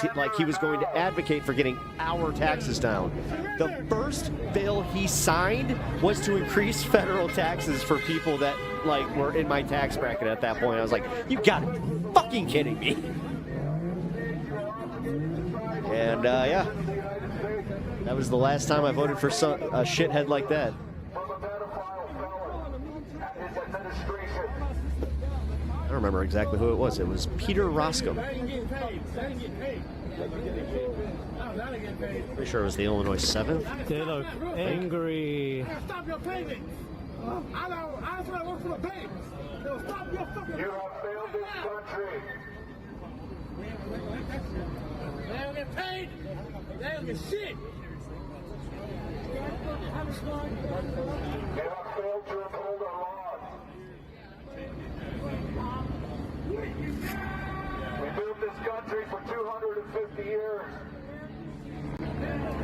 At the cost of our grandparents, our great-grandparents, The planet sucks. Yeah, it's the same with Portland. I've heard that. I got a buddy that lives in Portland, and he said that the homeless situation's insane. So he does, like, water delivery. Are those roaches? Jesus Christ. Ugh. Dude, make sure you do not bring your shoes inside. At all.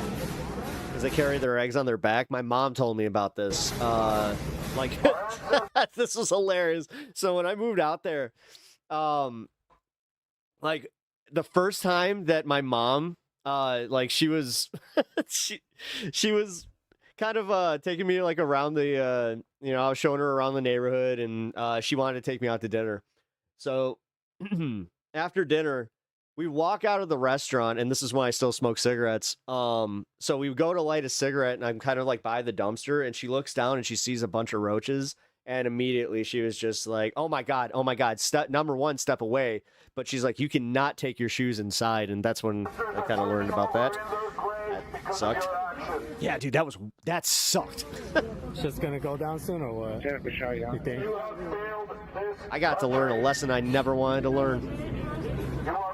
But that goes for everybody that lives in like a metropolis. I'll just say that right now. You got restaurants in your neighborhood? It's the same with the mouse boxes. What the?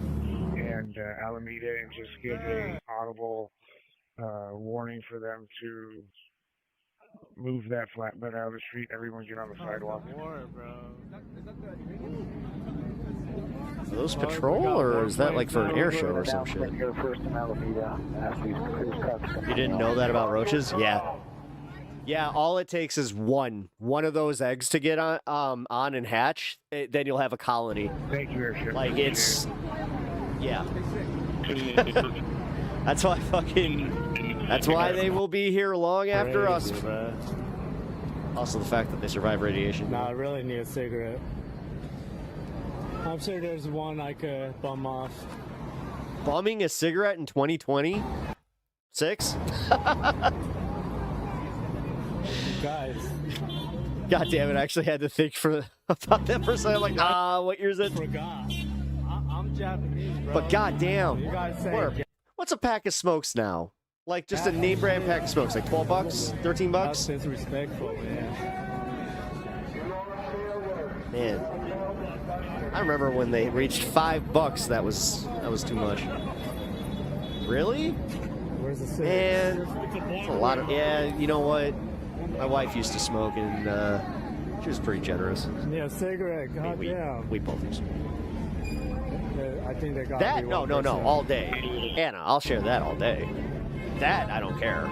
I mean, if I have like a pack of like J's, I will fucking just be like, yeah, here. That's like forgetting to charge your car. Oddly enough, I think that smoking the other stuff is cheaper now.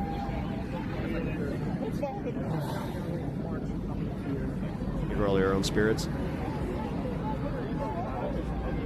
Dude, I used to hate when somebody would like, I would ask to bum one and they would give me a filterless. I'd be like, oh man, Hey, I don't want to I'll make do. Oh wait, don't show the site I'm on. Don't show it. But why does this always pop up when I'm on this site? It's the first thing. This is the first thing. Is this a children's site? Wait, is this a children's site? Wait, why is this the first thing? Wait, why is this the first thing that pops up? Why is this the first thing that pops up? You said not to show it on your stream. Freaking gooner. I've never found this person's channel ever. But they know you're a gooner. I don't go on this site. The fuck? Can I just say, like, man, I just gotta, some of these people are fucking just weirdos. Sometimes, like, even that guy. Can I show you something? Can I show you something?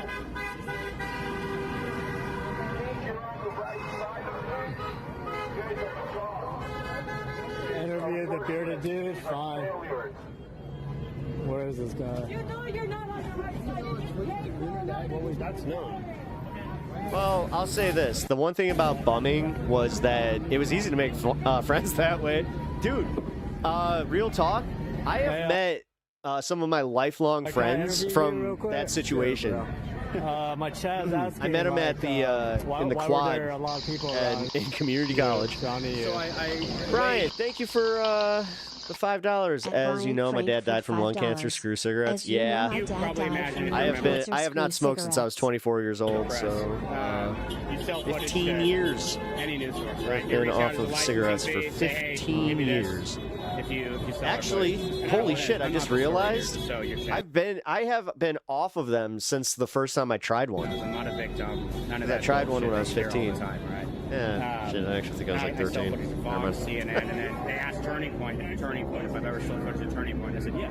Because they saw a Jimmy Kimmel dildo throwing video or something, I guess, that maybe I had taken. I didn't even know Jimmy Kimmel used to. Here, watch out. We got them coming out. Oh, but yeah, that's essentially what it was over. But respectful, man, you know, I'm not a crybaby. So, all right, cool. I'm here to document and show Americans. Sounds good, man. Funny enough, Trump's policies are forcing our governor, you know, the one and only J.B. Pritzker, you know, in the Democratic shithole of Chicago. Yeah, he's actually going to put a moratorium on our gas taxes. Heavy. So cool, dude. Yeah, it's almost like, I don't know, Republican policy is no better. It's almost like you get taxed through whatever fucking decisions they make with tariffs or the wars or whatever. Like, dude, you do understand that you're paying more for everything right now, and inflation is up to it. Like, once it gets to 3.8%, you're fucked. you're fucked, because that is right where it was sitting with fucking Biden as far as like once it hit that fucking drop after COVID. The whole thing is this was supposed to be better than Biden. We weren't supposed to constantly see this and then argue, but Biden was technically worse.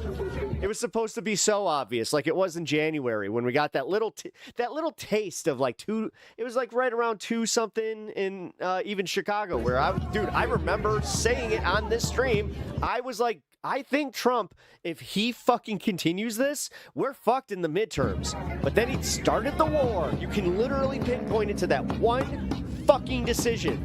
And here we are. It's almost like you have to reconcile with that, buddy. I don't. I didn't vote for the fucker. I didn't pretend that I cared about any of that bullshit like you guys try to. I kept telling the Democrats around me and the people that actually cared that, hey, you might want to stop telling everybody the economy's great when it's not. But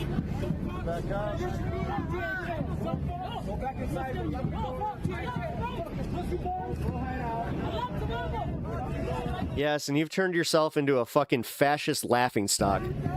Knock it off. There's nothing patriotic about you.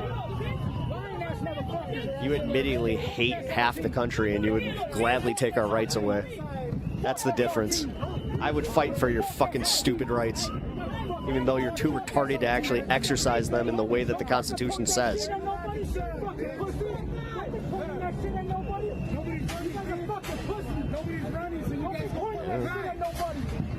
I pointed out the instigation side of this. This is, I don't know who this is for, but there's a part of me that wonders, like, what are the, like, who are these guys? Like, unfortunately, this is where I would probably get challenged here. I'd be like, who the hell are you guys with?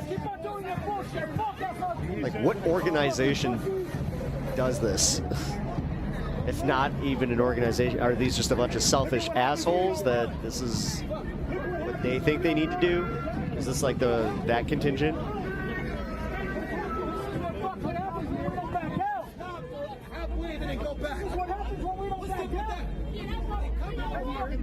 We knew they were gonna come out. We knew it.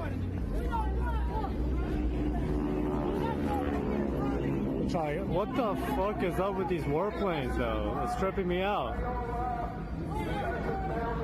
They're like literally circling the protest, bro. I think that Newsom is an idiot. In no way Trump sent Gavin Newsom's an idiot. just for us fucking protesters. What the? That's not Trump. You guys are so fucking stupid. You guys really are stupid. You're standing out there in, like, anticipatory riot gear, let's call it that. Like, fucking Christ.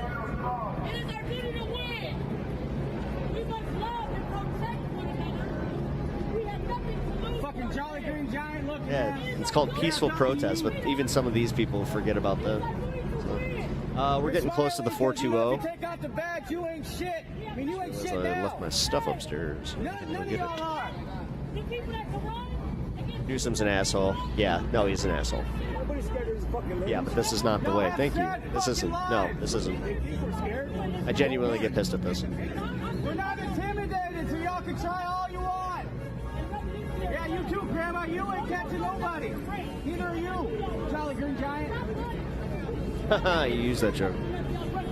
Yeah, I see you smiling, Grandma. You're not going to change minds like this. You'll change minds. You'll change minds of centrists and independents to not support a group like, you know, like a farther left group, I'll just say. I'm not going to single out any of them, because honestly, it's all of them that will suffer from this. I mean, shit. The Democratic Party even suffers from shit like this. Because you get idiots like this guy in chat that are just like, yeah, the communistic party of the Democrats. Like, Y'all are hiding behind this fucking gate. Y'all are scared. all right, I gotta get my stuff. Okay. Fuck y'all.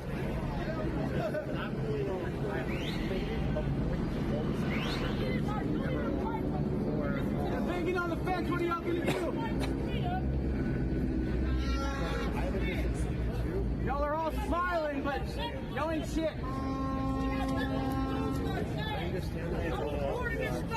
All right, now we need Mondo to pull up and freaking work together. Just know this. You gotta deal with my God too, motherfucker, because I'm blessed. You understand? You understand? So I'm doing this because it's my duty. My ancestors told me to. Not a person, not a law, bitch. So no, you can't fuck with God's chosen. So I'm not running. And just know, 10 toes down, little nigga. Y'all run up on where y'all know gonna run from me. But I'm gonna hit you with all my ancestors' might. Trust me. You see how I said it? If you touch me, I got the right to hit you. Y'all know, look at you a little bit. Triple 24 says, where's Mando? Apparently not in LA no more. Freedom. It is our duty to win. We must love and protect one another.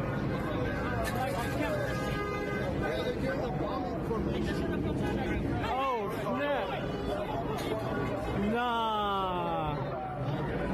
It actually hit them.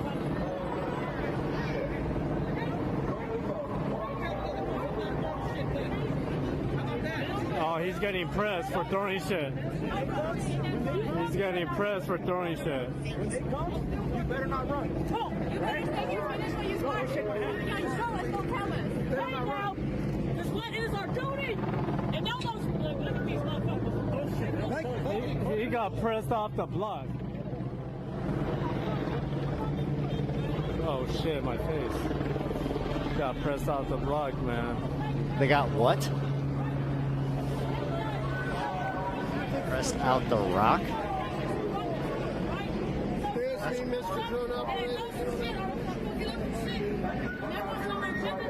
They work for the police.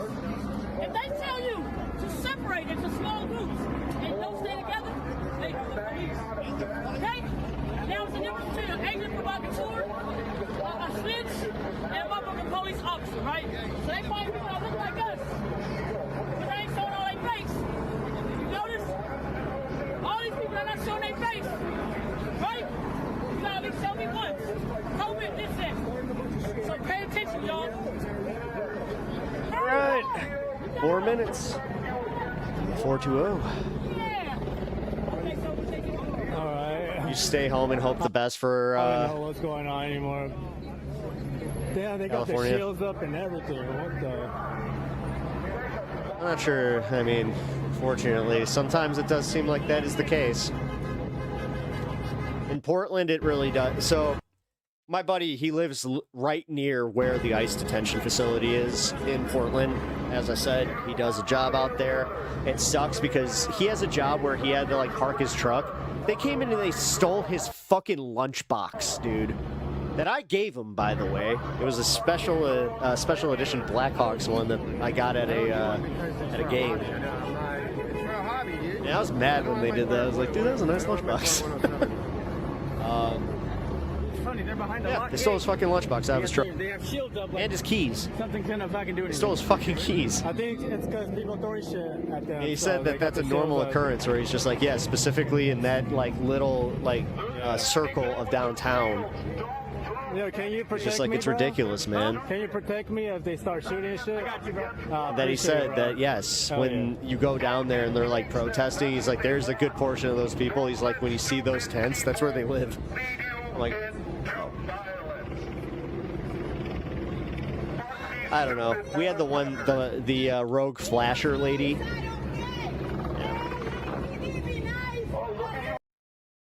What the hell?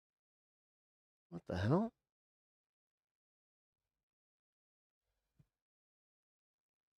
Oh, come on. There we go. Sorry, guys. I just had my internet just went out for a second there. Give me a second. All right, I gotta fix this. Hold on.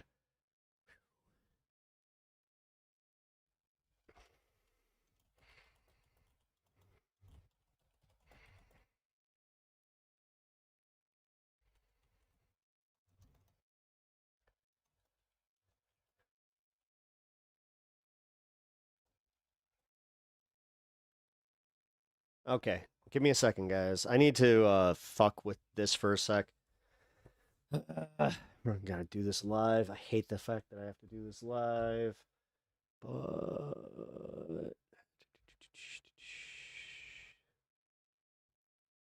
okay. There we go. Just so you guys know, I might have another internet hiccup coming. Yeah, it says that they're doing something in my area here. I've seen a few naked people wandering the streets in Portland. Yeah. No, it's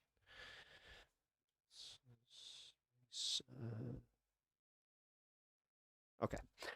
420, guys. Let's celebrate, and then here I'm gonna keep this going. In one play too. She's like, meet me outside. How about that? Cash me outside. Yeah, cash me. Cash me out. Bro, just give me your cigarette, bro. I already smoked it, and I asked 5 people for you. Wow. Oh, you're famous. What? You're the fucker that promised me that I want to bring you on a tour of Skid Row. You were in a car with your... All right, let's What? I told him about it. Oh, that was last time. Oh, yeah. You guys don't want to do that? I haven't went to Skid Row. That's his thing. Not my thing. I haven't went to Skid Row yet. I went to my I only do it on holidays.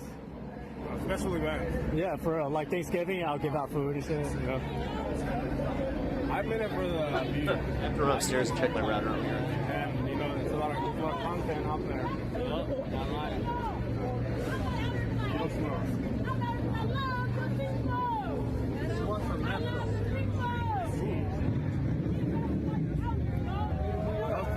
Hey, yo, you got a cigarette? DJ Red. Bro, thank you. Appreciate it. Oh, yeah, pay him up. I got nothing. White guy is famous with his racist Asian boyfriend. I go.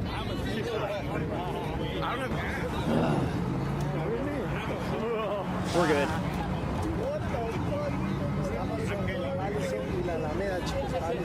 Man, my error report was fucking accurate as shit today. Damn. Los Angeles, California. What the fuck are they doing?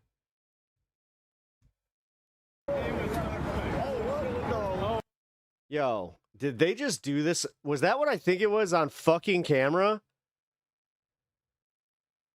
What the actual fuck is wrong with these idiots? Do they not understand? That wasn't what I think. I hope not. Fucking morons. For today. Mike Brandt says, you know, you were too old for that shit. You know, every once in a while. This is the shit. This is the shit where it's like, I can't defend this. I can't defend idiots like that. I don't care what their fucking politics are. I'm so fucking over these assholes. These selfish cunts that just want to fucking party. That's what it is. Half these assholes just want to fucking go party and have a bunch of people like to have a reason. They're bored. God damn it. And then they instigate this bullshit. Thus taking over the fucking, like, the entire momentum of the movement. This is what I was worried about, like, back when, you know, all the Minnesota protests were happening. Like, this shit sucks. The fact that we have to battle our own fucking side sometimes because we can't call out the fucking riffraff. The riffraff. Yes, I'm that old. That was a handful of nickels and dimes.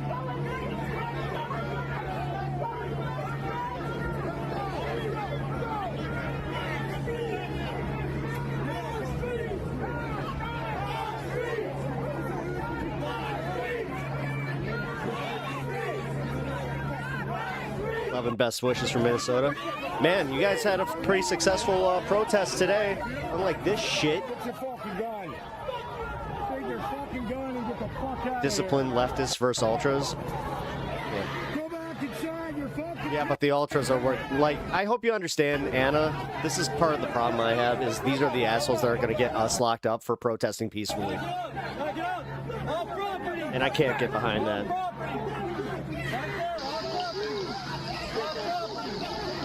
80s man 78. Thank you for subscribing. Appreciate that.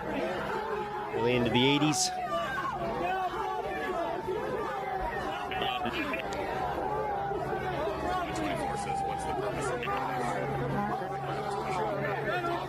Oh no. Yeah, this isn't good.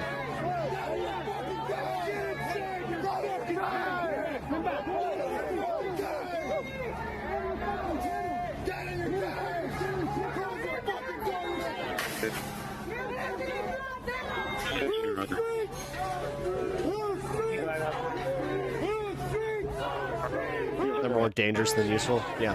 Well, that's why I also think it's a psyop. I think that half these people are paid to do this. Like, you want to talk about paid protesters? I think it's paid instigators. I think that some of them don't even need to be paid by a party. It's literally like they do it through, it's like CIA bullshit where they do it through, you know, giving them bots on their viewing, like they view bot them, and then they, like, you know, they get in their chats. Like, I swear to God, that's what half this shit is. This is also why, like, I've noticed that half these assholes are on X and TikTok, which I don't know how they survive on TikTok. I don't know how they're monetized on TikTok. I've been taken down from TikTok within the first 5 minutes of most of my streams, and I got a hard ban from there. Although I did get an email saying that they're revising that, so not the policy, my ban, so maybe I'll try TikTok again, who knows.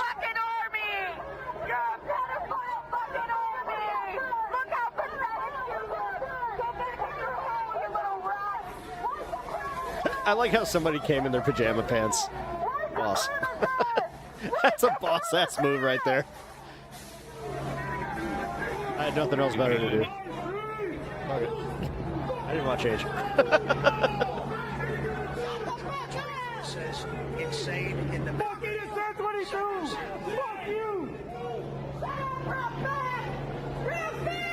Anybody else just hear Trump's voice? Is that a little kid? Yeah, I mean, he looks... Yes, thank you. YouTube.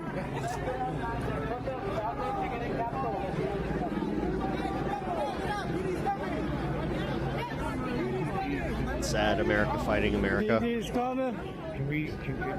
No, I mean, let's not mince words here. The cops aren't any better, and this is ICE getting protested, and they kind of brought this upon themselves as far as, like, getting the negative publicity and the people pissed off at it. But this is also no way to do it where you're consistently, at the same location, by the way, causing these fucking, like, damn near riots. Like, and I don't like using that term at all because the fucking right really, they lost credibility with the George Floyd stuff so hard. The riot, like, they talk about it like every city was on fire. It's like Devil's Night from fucking The Crow. You know, like, that shit's ridiculous. Oh yeah, man, like... Roger that. Yeah, it's bringing that up. This shit... Oh, dude, they got dispatch up. Smart. That's at least smart.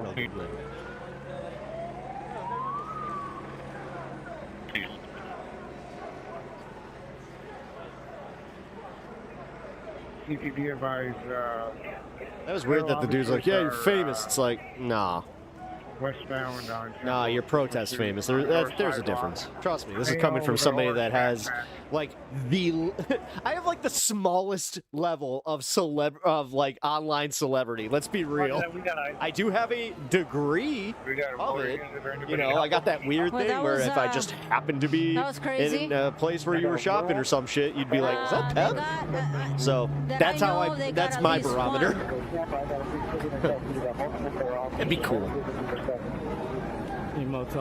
I used to think that was fame when I was like a little kid. I'd be like, oh, because we ran into our local news anchor at one of the local grocery stores. I was literally I was just like I was jogging with oh wow, and I thought you guys might know who he is. His name was Bob Surratt. There's a very famous meme where it's like, how high are you? And he's holding his coffee cup upside down. That was a real picture, by the way. Oh man, that was a wild scene. Got him in the pharmacy aisle with my mom. That was funny. This guy's facing the street right now. Roger that, he's facing. Sorry, you gotta give this up every time I stumble onto your page. You've got like 28 viewers. Can't be making money. I mean, I do. It's all good, brother. Take your time. I'm not in this for the money. It's called passion. You might know something about it if you had any of it. Which, yeah, you've only got misery. Which, that's why you're here. Copy that, sir. We'll keep eyes on this guy, too.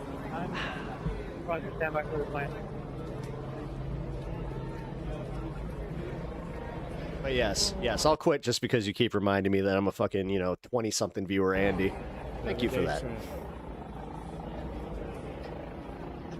For real, the fact that you get to even say, like, 20-something. Pretty happy with that there, homie. Today is when I became a man. I've only been doing this for not even 2 years. Psych. So, I know my place. But I'm like a year and 7 I just became a bigger man. Let's see. Started in more effort. November. What's he doing? Was he not running with us? Guys, his leg is fucked up, remember? He can't run. He only could do the stuff. Oh, thank you, Mitch. I appreciate that. Yeah, 33 wolf. Wouldn't be a protest video without getting fucking fuck the police. With the 23 months, holy. And just, it's the same shit every time. Fuck the police, and then fuck Donald Trump. Like, it's the same shit. Every fucking protest. It's actually getting kind of lame, where it's just like, dude, can you not? Like, we get it, man, and it gets you jazzed. It gets you amped up, man. This guy carrying bagpipes. I don't hate the government. When did I say that? I don't hate anybody, man. I'm neutral. I'm just a journalist, bro. Just in the midst of things. All right.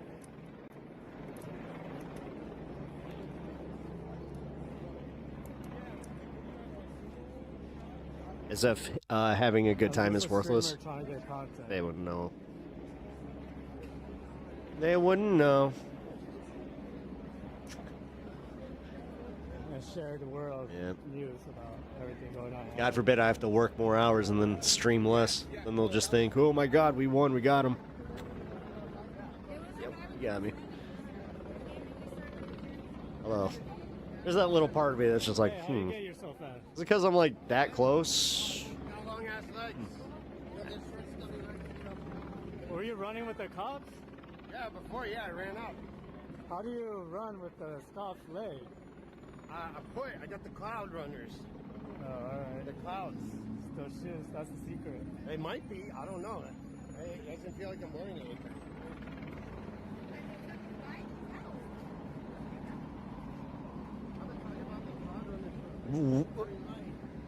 That's the second time that guy's been really weird on camera. Who is that guy? What's he doing? Baby. They're not for running, though. Actually, it's a collab with Ambush, and Ambush makes running shoes.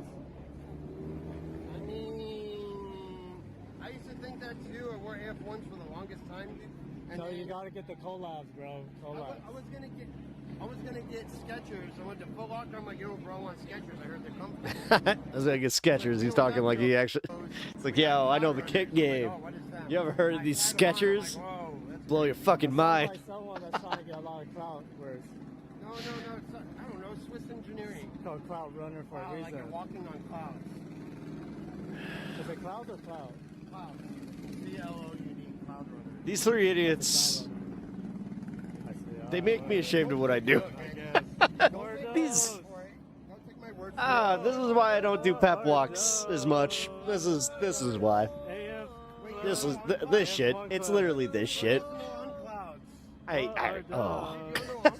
God damn it. Hey, Avatala just got back from the Mayday March. Oh, I was actually gonna add Avatala. I brought you up. Is this where you got arrested? Time to smoke my cigarette. Was it out here? Because you had mentioned something like that. Because it looks like that these guys are pushing to get arrested.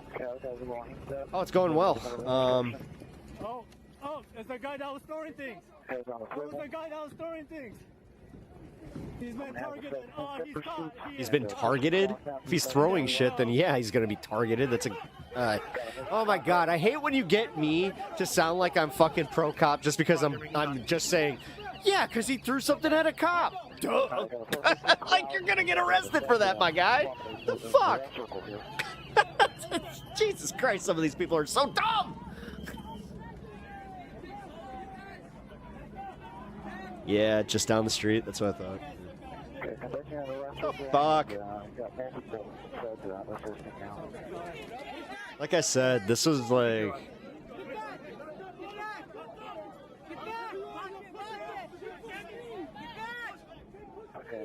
yeah, it's these idiots that are just like, yeah, I get the footage of the cops, yeah, like, I'm in the shit, man, I'm in the shit.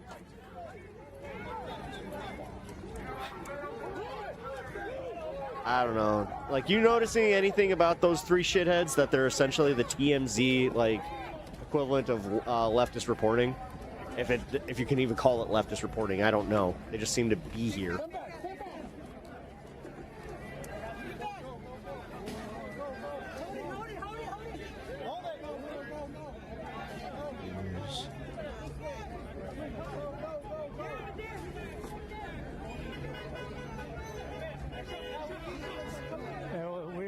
Called that one.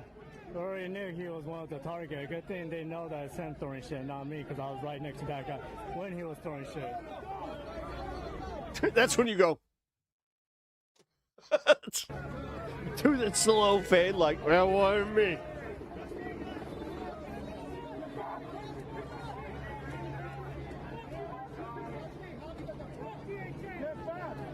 I won't narc, but I also ain't going down for you.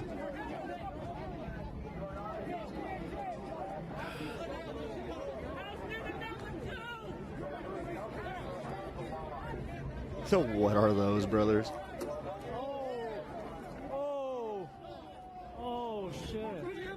They threw water. It was that girl. I'm surprised they didn't even chase her. Caught her off guard. They threw water at her? Or she threw water... Now I'm confused.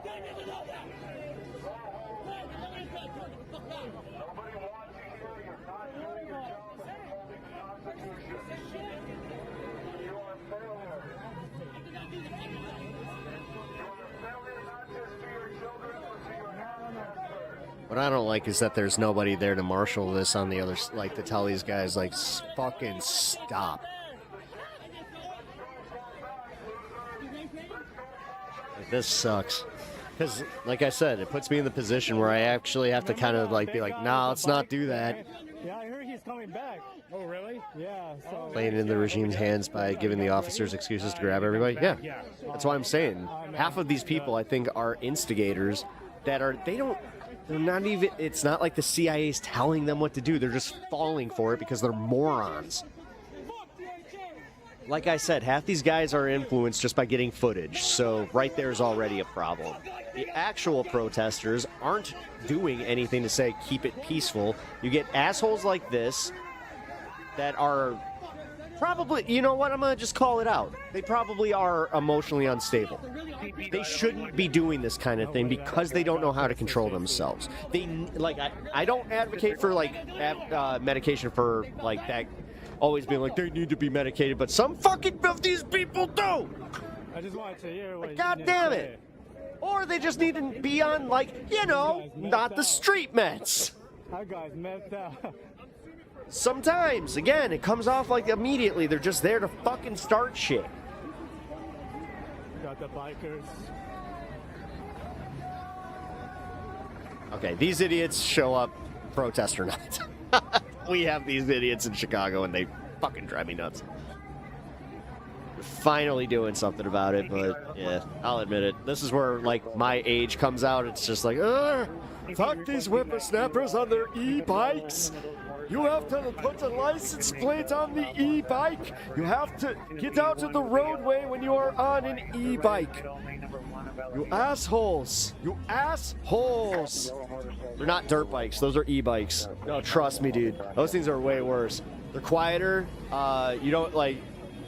I have had one of those things zip up on me where they passed me. I was like, what the fuck? And I wasn't even in my car. I was just walking, minding my business. But this is also why you shouldn't walk too close to the bike lane. I will say that much. But the guy was using the bike lane, which was also like a, what? No. He was going faster than all the cars. I'm not sure if I was jealous, which I was. I'm not going to lie. But I was also like, yeah, you can't do that. I can't do that. You can't do that. That's not America. We don't need you here, pussy. Fight pussies. I told you, they would turn on each other at the drop of a hat. He definitely looked like he's like. Yeah, the white guy is racist too. What the fuck are they talking about? Love the bagpiper. He hasn't played him once. Yeah, when I'm there, I try to get people to behave, but I haven't been down there for a while. The protests outside the mic aren't formally organized. Yeah, I know. The guy in the Supreme hat is ops. He's only here to make fun of y'all. Steal the white boy's camera. What the fuck are they? What? What the fuck are they?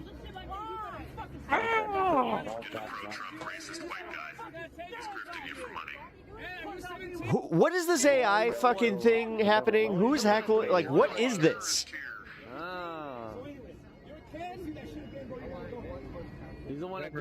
Do we have like a Stephen Hawking situation where it's a mute guy and he's fucking?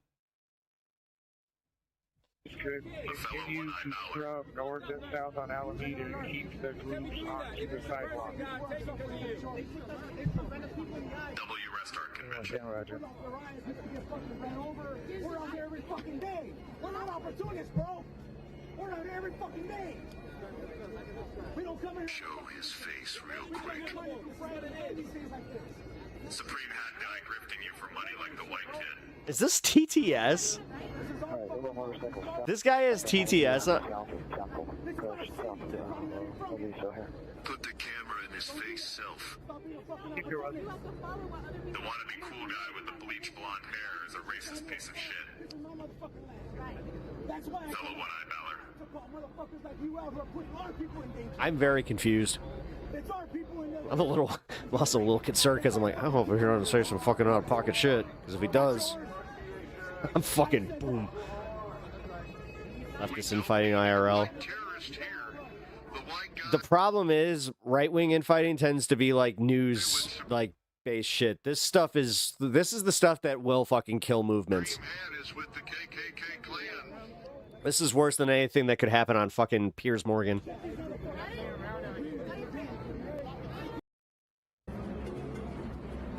E-bikes. Told you e-bikes. I hear that stupid TTS voice though, I'm out. These motherfuckers are dumb, and I don't trust them to fucking respect TOS at all.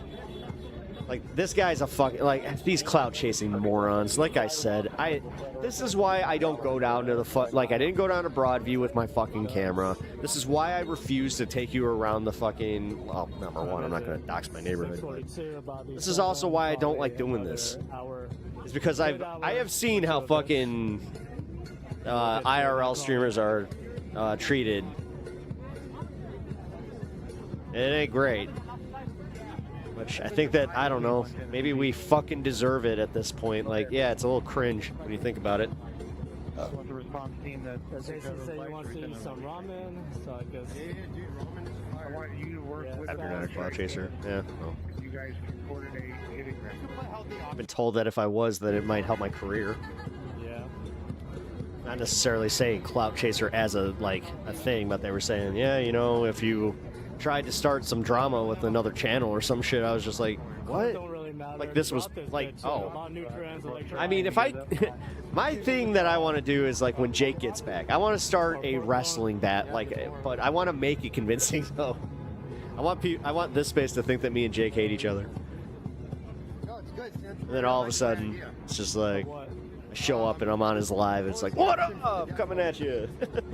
And then have a disability. Yeah, TTS in public is menace behavior. Dude, it's like, that's 20 times worse than somebody walking around with their fucking speakerphone on. Another one? Thanks, bro. Look at these. I know, I never seen those. And I would give you one. He doesn't smoke it. Yeah, see, this is why I don't like taking shit from people in public, ever.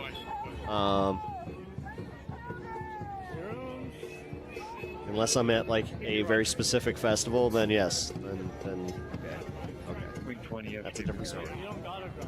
We have a festival in Chicagoland called Miracle. Yeah, that one I will.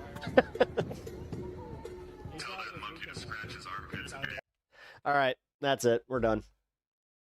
I'm fucking done. I can't believe that this dumb motherfucker is keeping his TTS on. And I can't believe this dumb motherfucker is keeping his fucking... I'm fucking done. Like, who in the fuck is this dumb to keep his fucking TTS on? Like, what the fuck?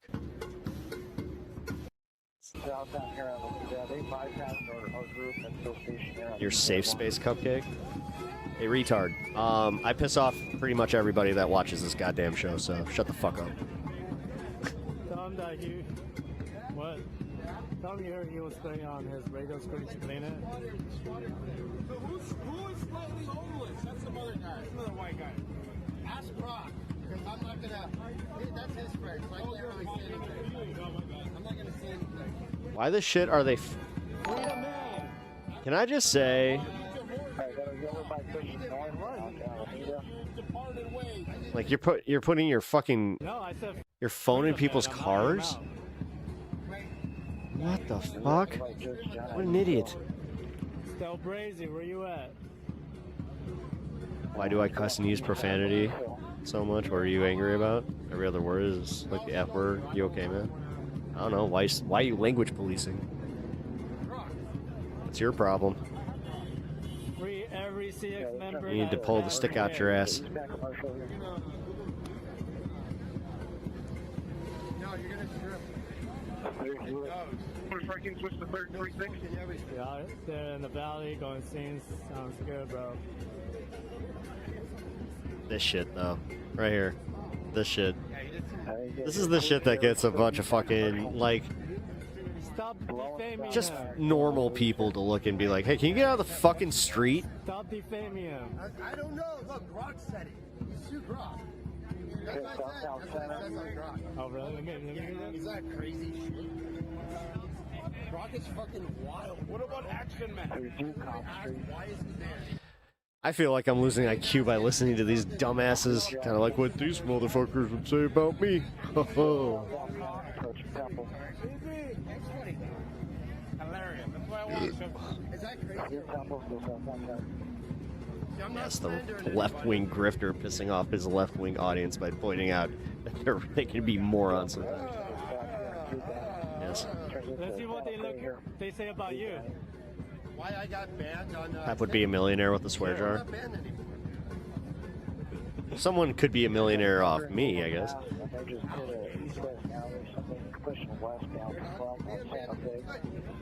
I honestly hope it gets... This dude's a moron. This dude's a fucking moron. Like, he pisses me off. His face and everything about him pisses me off. His stupid white phone, his stupid bleach blonde hair, his attitude. This, look at this, bro. Look at this, bro. Well, it's because I know what's up. I'm just smart to like know how to stay in the gray area. Yeah, I saw him at the Hunger Games.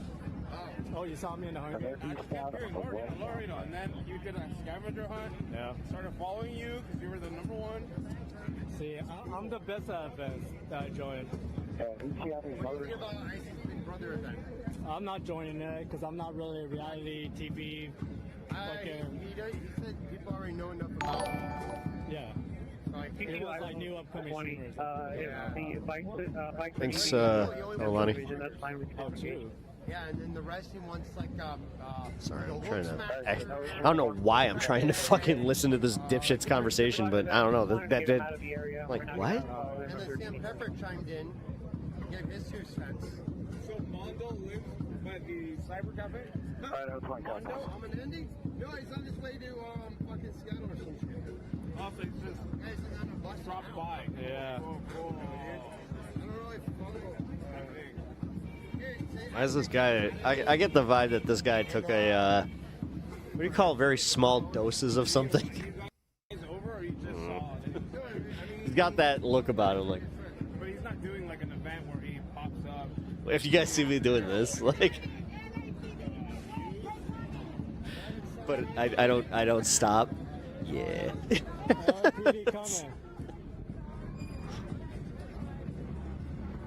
Did he say cyber pepper? Did he? Cyber pepper. We'll go back like 20 seconds. LAPD coming.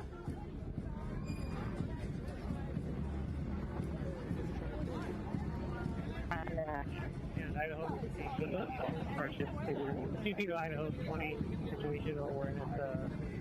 Guys are going to come out here and grab a female. And here's cyber pepper. You got me. Dude, those. Okay, the roaches are fucking with me, bro. The roaches. No, not the roaches. Why? Why? No, why roaches? Ugh. Yeah, oh my god, those are huge too. Those are huge. Shit was going down, bro. I thought you had my life. I thought you were gonna back me up, bro. What are you talking about? What the hell? Really? Talking to the feds?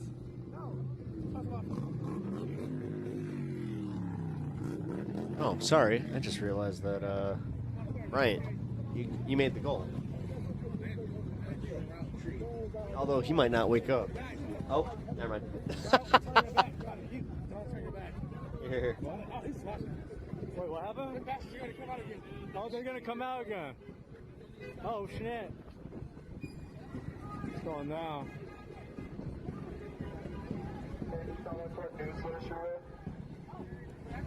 What news circle are you with? Who are you with? What news channel are you with? What channel? Train says, on Hydro, did you enjoy Grandma's chicken and cheese?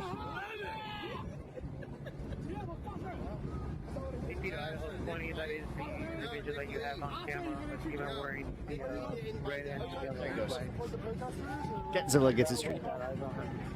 Oh, it's funny. Uni actually, he found a Catzilla print that she wants to put on a shirt or a sweater for me. Robert, how's it going? Robert Frew. Hope I said that right. Welcome to the channel, man. Everybody, welcome to the channel. Appreciate you being here. I'm Pep. Nice to meet you. It's your first time here. Hope you're enjoying yourself. This is a political channel. I'm a leftist, but I do welcome discourse, and I won't ban you for just random crap, right? Look at that. I didn't use the swear word out of respect for that one person that has major issues with me swearing every other word.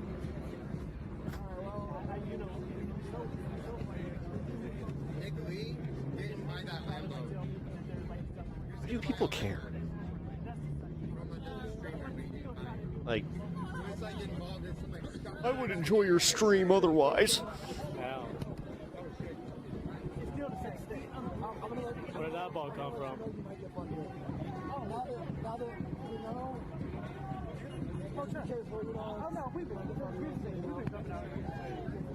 It's our fault. Oh, wow.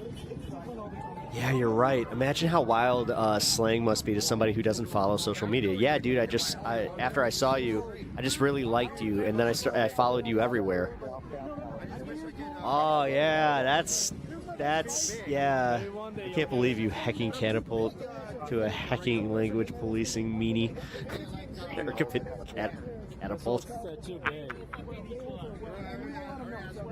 Bro, you're not that big. That was, all right, that was 100% pure pep right there. Capitulate. I searched up. I already asked about it. I'm not Shaq. I should go to a dealer. I hate myself. I'm not too far from y'all. Yo, what's up, Steve-O? You're jamming out? You're not coming to What the the fuck, protest? man? Oh, snap. They're I mean, coming out. I don't know how high were those helicopters up there. Might be there. Time to run.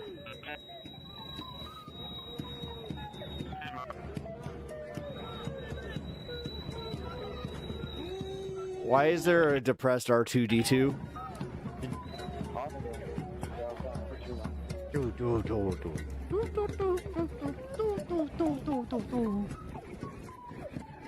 Oh, they're getting that girl. Alright, she just dropped the water bottle.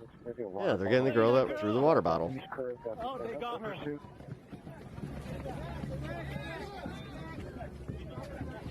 Okay, we're taking her because we want to go to the circle taking place now. We're going to crowd up, forming up around. Man, fuck you! Fuck you! You over here with my fucking job just like you! Move forward with their officers. Oh my god!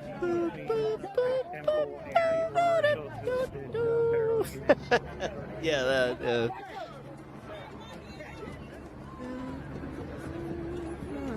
Oh my god, I haven't heard that in a while. Is it free falling away?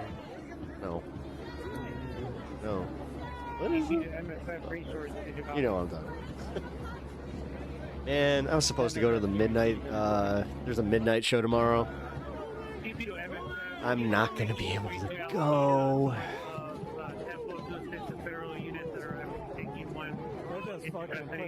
Just say, yeah, fuck you, Trump. Making everything so goddamn expensive that, yeah, can't even budget it. Whatever.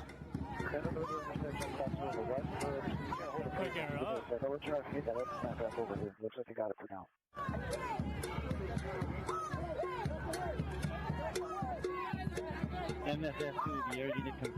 What's the name of that song? Kids. Just hold on for a second, sir. Hold on, I won't do that. All the men on the boat back into their compound. There should be a clear flow here shortly. Roger. Yeah. No, I knew that. Yeah. Once you said that, I was like, yeah, that is the name. We're thinking of the FU. Wait, like, Gnarls Barkley FU? Oh, my ass. Fucking Gnarls Barkley.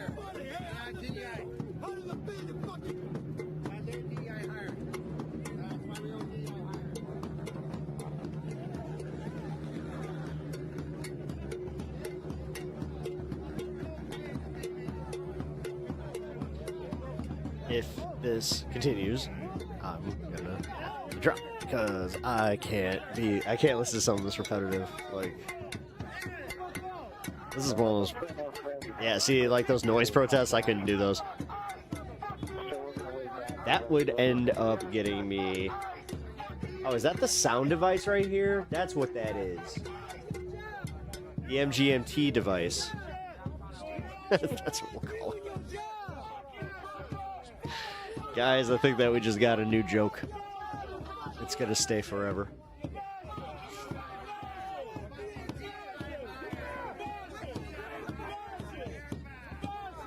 Well, that's the thing. Like, they had some I guess a bunch of aftermarket ones got dropped. So they did drop some tickets that were kind of affordable. But then I thought about it. Like, dude. I can't fucking justify that shit.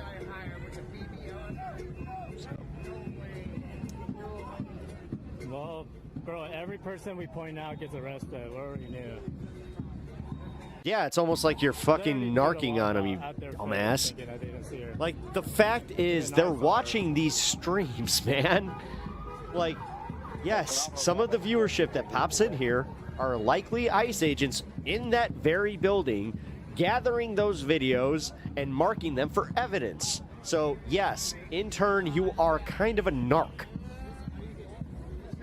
That does suck. Whatever.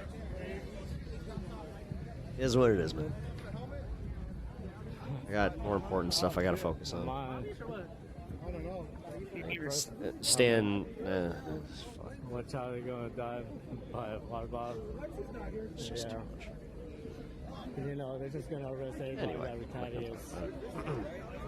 1420 units, EP advised that was my unit. My 4 units that were. You always fear the worst. I always fear the worst for these ones, yeah. These are non, like, I wouldn't say sanctioned, but these are not organized. You have a bunch of clout-chasing morons that would gladly, like, instigate something just to get a fucking little bit of footage. Like that girl throwing the water bottle, I guarantee the guy was just like, oh, thank God, you know, she did that and I could film it. Like, and then he could pretend to be like, oh, fucking pig. Meanwhile, he's just like, thank you for that. Hot girls hate ice. And then it's an adrenaline thing, too. I know that, like, you got some people out that just do go out here and do it for, like, adrenaline, so.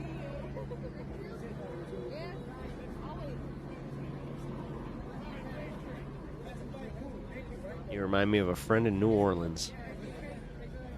Must be a cool dude. Hi. What? What? Where the hot girls at?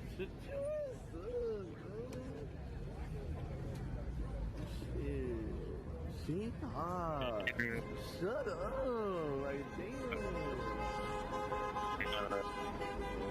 Philip_03 says, does that mean that since she's your time? she likes ice? Torta. It's a torta. A little torta. I ate a torta today. Yeah, you ate that shit good? Raging One says, Let me see how you eat a torta. she is a fucking pig. Maybe we'll get you that shot. Imagine that. What are you doing? You got goobies in your eyes? Let me see. Oh, yeah, right. A dog. What? He's in. You know he's in your bed. He's in your bed. You got the Goldilocks over there.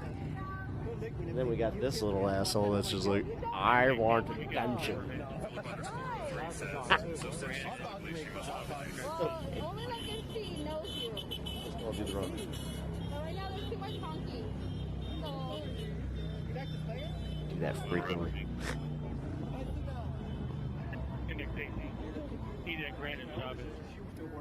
Some kind of mushroom head. Ito. Free the dog. Neato. That seems like he's in good condition though. Not gonna lie, you could tell the owner really loved that dog. Okay, fine. Even dressing him up or her up. The guy who's recording has 7 people watching? Really? What? I mean, like I said, guys, for the love of the game, I can respect that, but yeah, I don't know. There's. Why you always looking lost, bud?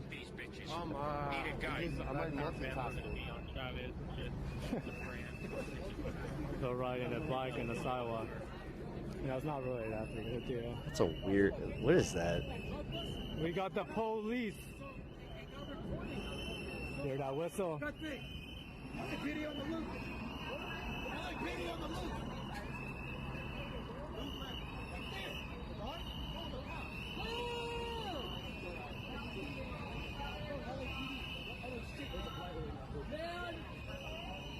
I wasn't planning on focusing on this as long as I have. Yeah, this is going.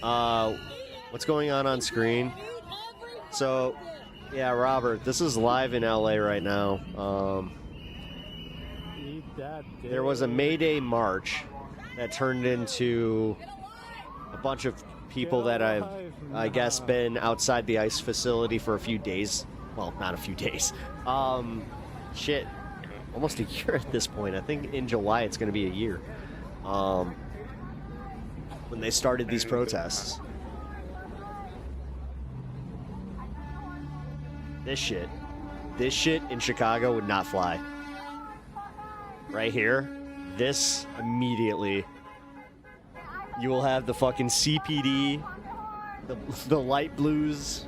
Wait, how do you know They will fucking, they'll pop up and they will just be like, oh, obstruction. What you do, my boy? It's not obstruction of justice, it's obstruction of a roadway. It's one of the easiest tickets that they could just be like, boom.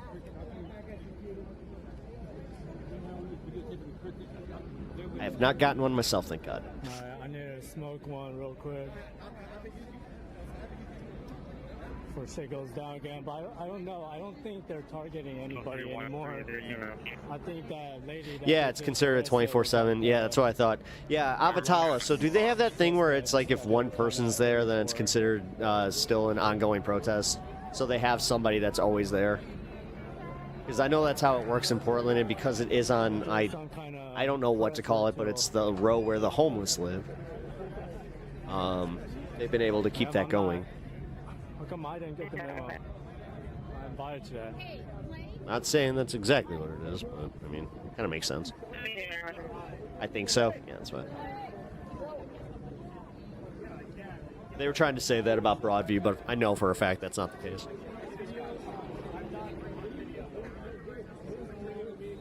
We need to unite the kick streamers, make our own ritual. I gotta gather everyone up right now.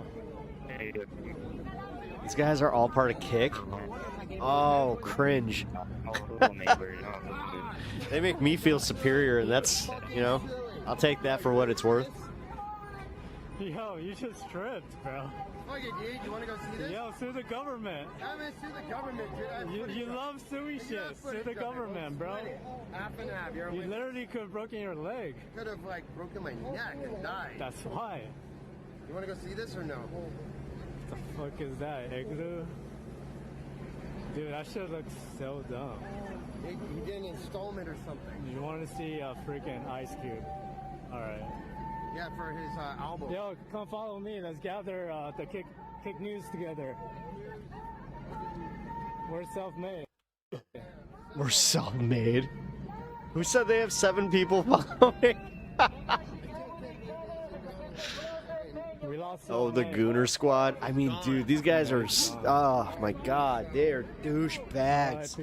Like I said, I'm not even kidding. I am kind of embarrassed to be in the same industry as these guys. Like, ew. Ew. Like that moment where it's just like, okay, you know, I'm not sure who's worse at this point. Nick Shirley or no, that's not fair. I guess they're on the same level. Do you not know the secret handshake? Welcome to Kick, where our motto is, at least we're not Rumble. And then, you know, it's totally not a place where billionaires can allegedly, you know, launder their money. Why does it have to be Japan, bro? I don't know. Japanese people like to do. Not at all. What are you talking about? That's crazy. Everybody likes to do that shit. What you mean? Like in basketball and sports, you know, they're like on 3. Boom. Yeah, Japan. Yeah. Bro, you definitely never played sports in your whole life. I better like everything. What do you mean? You've never played sports in your whole life. It's like, no, I don't think he has. So I don't think he skateboards either, which is kind of like, you know, I don't know. Kind of grown out of the term poser, but oh boy. No more people retaliating right now. Get out of the fucking street. For the most part, it's gonna be pretty peaceful now. I don't know why, but that one really pisses me off, where they're just standing staring at cars, where it's just like, you're the one in the street, asshole! Fuck you! Look at me like I'm the fucking dick. Okay, Grandpa. Now you gotta get back to. No, it's a different guy. We gotta get back to the nursing home. It's applesauce time. And Yamamoto is like the #1 common last name in Japan. I gotta go to early bedtime, you know. Early to sleep, early to rise. Hopefully, you know, I'm at that age where I gotta worry about waking up tomorrow, you know. like often. It is what it is. What it is. Ooh. Applesauce. Everybody's out. I guess most of the press is leaving now because they probably sensed the same thing as me.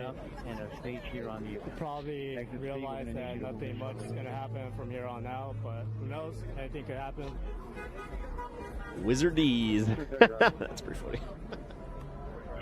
Where are these extreme from? So that guy, he does a lot of Scientology with that girl Jessica on YouTube. As riveting as it is to hear these guys going back and forth with each other, I think I must dip from this specific protest. Probably on there. No, that one just got launched. Right. Oh, they're probably back there. I saw. No, that one. That Yeah. one right there in the middle, it's right over there. It's like right now. From there. Oh, damn. Just right now. They just launched that What do you one think right there. they're doing? Oh, they're filming the whole fucking top of the stop of this. They are getting your faces into a fucking database with the help of Palantir. Look at this video footage. He's wearing a Shrek hoodie. It's like the movies, huh? And then we can come get you the next day. Like they got AI technology to kind of scan your face. It kind of brings up. Yes, your that's database. exactly what they're doing. Yes. Damn. God damn it. Come on, man. It's about to get back out of this. It's like MLK Ultra, MK Ultra. Yeah, kind of. basically, the police got that shit. Stop! They probably control Stop half the people here, repeating too. stuff that you've heard online. You dumb cunt. Oh my god. Oh my god. Oh my god. These are. Yeah, I work too fucking hard at this. I really do. Every once in a while, I get this realization where I'm like, I put way too much thought and effort into this shit. It's like that MK, that MK, you know, MLK or MK Ultra. Ultra, like. About getting arrested? Ain't my first rodeo. Yeah, you in this game. It ain't my first rodeo being arrested on a protest. Yeah, bro. Damn, bro. Ain't been my it wouldn't be the first time, wouldn't be probably my last time getting arrested by a protest.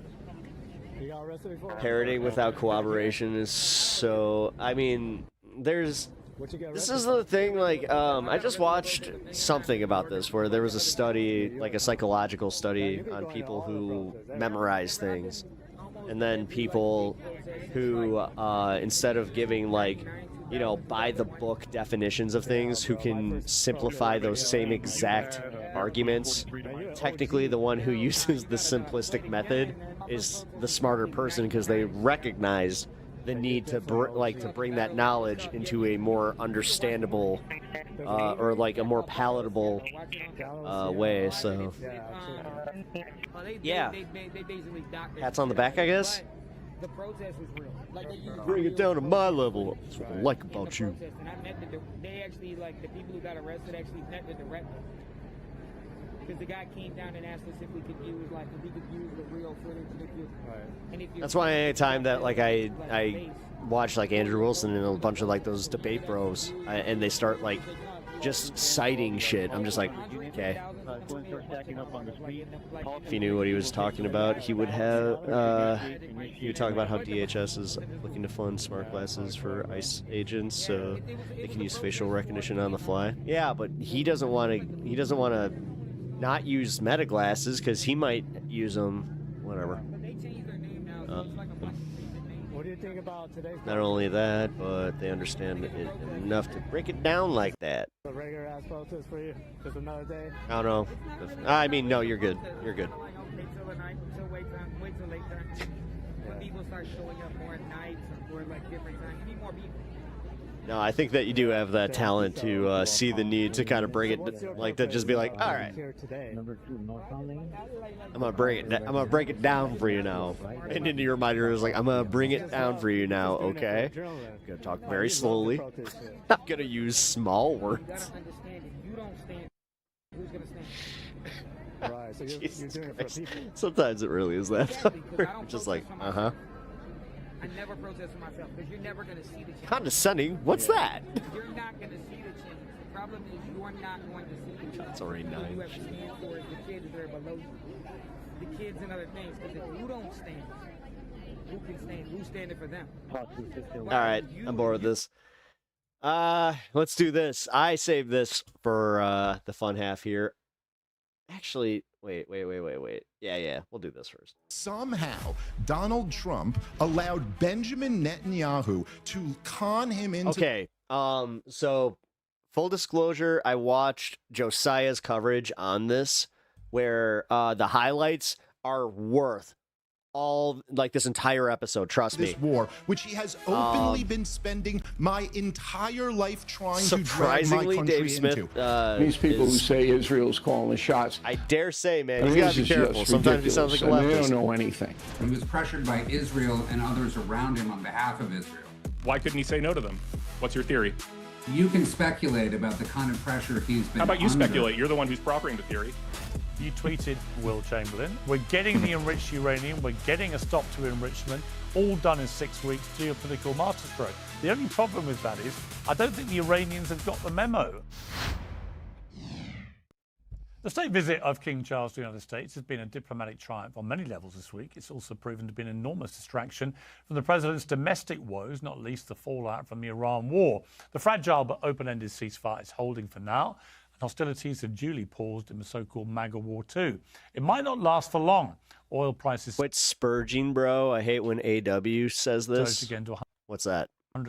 AW. $15. Oh, Andrew Wilson. On Wednesday, amid reports of an extended U.S. blockade of the Hormuz Strait, and just as the White House was unveiling a rather kingly new passport mad, I'm with just Donald Trump's disappointed. face on it, the latest approval ratings dropped to reveal the president at a record That low. seems like you have a All of this amid background a with some of furious this debate stuff, huh? about violent rhetoric and apparent right-wing hypocrisy on free speech.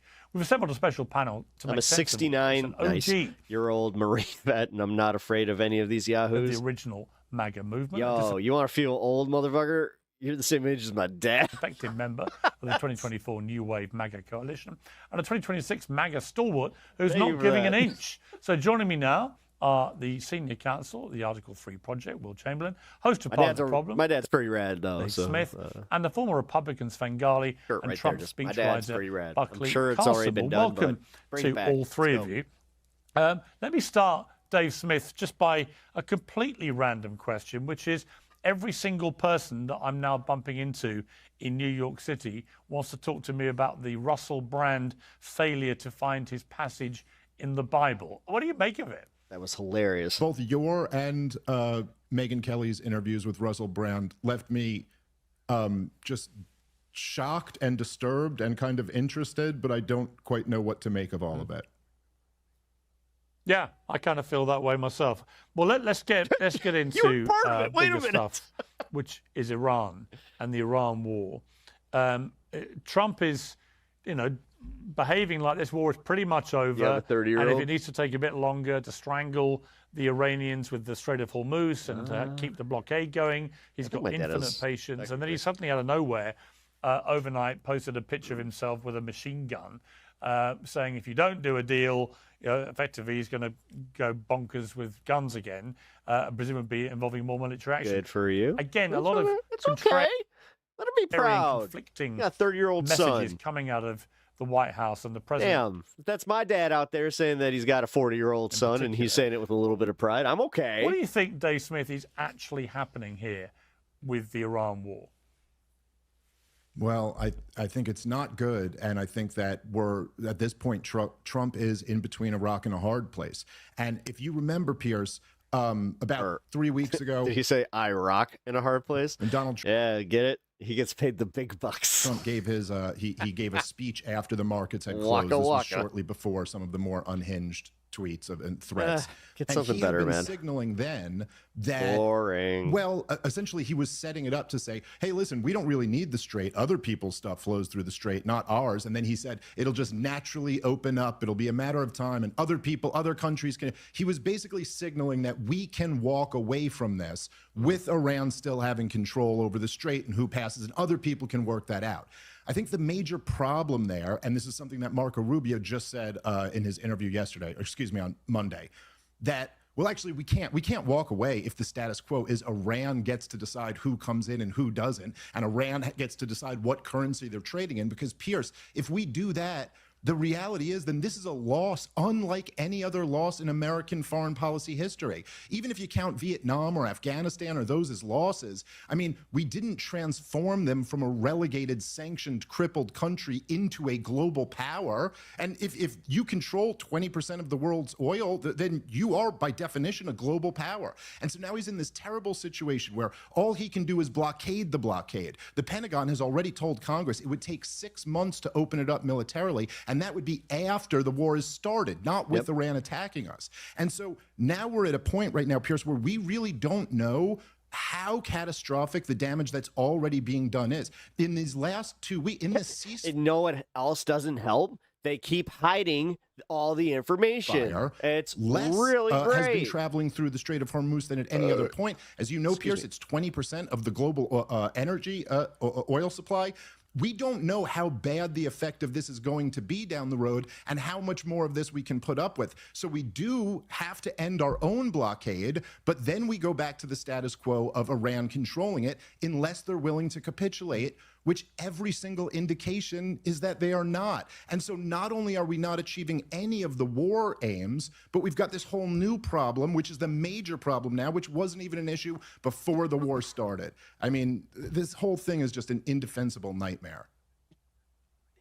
Well, one person who is defending it very aggressively is you, Will Chamberlain. You tweeted on April the 17th, or posted on X, we're getting the enriched uranium, we're getting a stop to enrichment, we're getting an end to the funding of proxies, we destroyed the Air Force, Navy, air defences, defence industrial base and sea leadership, all done in 6 weeks, geopolitical masterstroke. The only problem with that is I don't think the Iranians have got the memo about any of that, because from where I look, they've still got the enriched uranium, they've made no pledge to give it up, they don't even want to talk about nuclear power, they haven't agreed, as far as I'm aware, to any end to funding of proxies, and they're still firing off missiles and apparently have a big ballistic missile capability remaining, so that clearly is still something they have.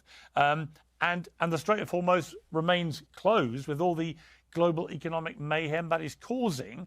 I'm not entirely sure this constitutes all done in 6 weeks or a geopolitical masterstroke. Why are you under that impression? Well, at the time, Trump had a negotiated agreement, I think, with the Ghalibaf clique, but they got removed in a counter coup by the IRGC, and the IRGC wanted to fight on a little longer. And so now they're dealing with one of the most punishing blockades in naval history. It's costing them something like $400 million My son, like you, isn't afraid of shit either. a day, and is really risking within the next, probably my dad came from a different generation, man.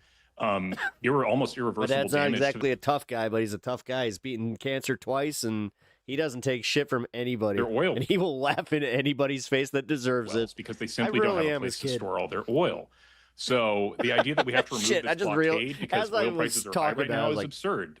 Whatever damage the United States would suffer from this, which is actually not really that big, honestly, because we are the world's biggest oil producer, the world's biggest oil exporter. When oil prices go up, there's a lot of Americans that benefit too. No, there isn't. No, there isn't. There isn't. There's like 6. Ron, what are you almost talking all about? their oil export needs to go through the Strait of Hormuz. They don't have any ability to meaningfully transit it outside of it. Moreover, they're a one-note economy. They're basically another oil-producing economy. I would love to hear him say this in a general assembly at a fucking small town in Wisconsin. Yeah, dude, sell this one.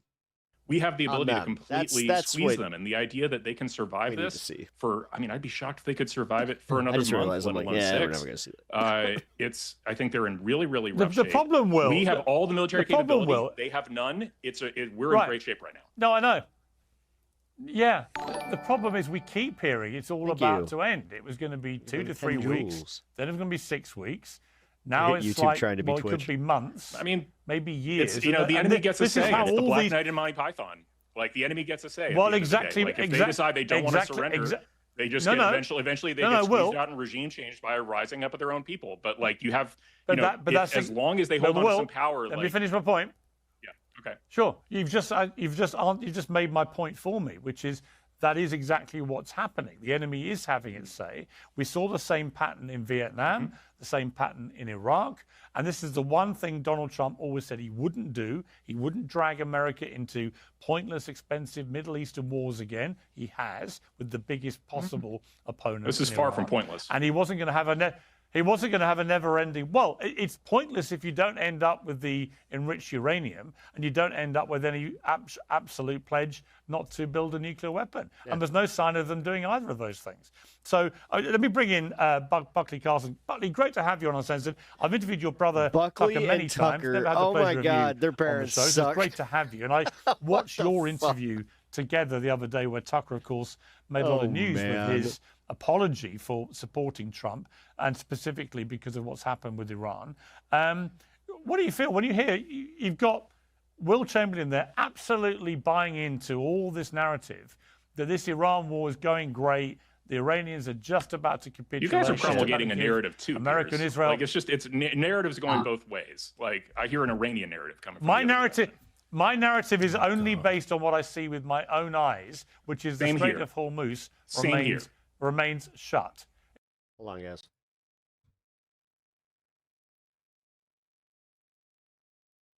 Huh, shit. Sorry, I'll go back to that in just 1 second. I just wanted to... I saw that this was happening live. Alright, if shit pops off, then I'll go right back to this. But this is where we're at.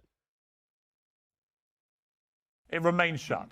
And that was the thing that was the massive miscalculation, which is all the Iranians had to do was shut down the Strait of Hormuz and attack their neighboring Gulf states, and they could cause total mayhem. And that has been the thing which I don't think was properly calculated. But Buckley, what is your view about what it is? And how do you think people like Will Chamberlain have got themselves into a position where they are seeing one set of affairs here, of circumstance, which a lot of other people simply aren't seeing? Well, I think it underscores the cartoonish posturing and declaring victory 10, 11, maybe 30 times actually has no bearing on the facts. And it's consistent with what Donald Trump has done in the last 16 years, which is completely betray not just his voters, but also Americans in general, and squandered American power that he was actually wielding on our behalf. It's not his to wield alone.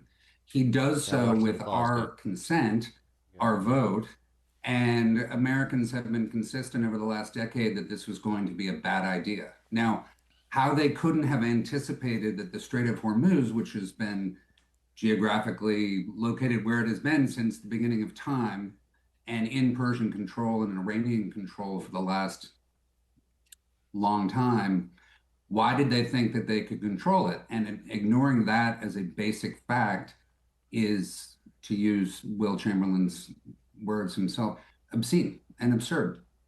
Well, that's just incoherent because it's totally false. Obviously, the Navy had a plan for this, which is why they had a counter blockade ready. Moreover, the idea that Trump didn't campaign on preventing Iran from having a nuclear weapon is ridiculous. There's like minutes of public clips of him saying over and over and over again, Iran can not have a nuclear weapon. And that's why Republicans are behind him. The latest polling still Trump and his RS shows something like 80% of Republicans approve of Donald Trump's handling of Iran. Like the idea that he's welcome to the show, betraying his base. It's just not born out. Most Americans, but Will Chamberlain, most Americans, for the first, well, I was going to say, Buckley, for the first time ever, a majority of Americans from the start of this have not supported this war. And 1 in 4 Republicans, actually, I've seen in some of the polling, have grown to be opposed to it because they don't understand how this plays out and ends. So we are into very uncharted territory. Donald Trump's personal approval rating has hit record lows now this week because of this. And so I think that there's a kind of there's an asymmetric war going on, and there's also an asymmetric opinion war going on the conservative right in America, which is fascinating to watch as well. Buckley, what did you think when Tucker said to you that he felt genuinely sorry and remorseful that he had so fully endorsed Trump, and that had he known what he was going to do with Iran, he wouldn't have done. And I know from interviewing him quite recently that he repeatedly tried to stop Donald Trump doing this. What did you feel when you heard your brother say that, given how influential he is on the conservative right?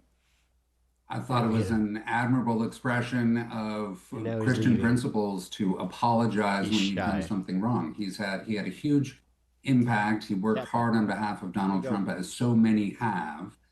And what did they get met with but contempt and disdain from Donald Trump?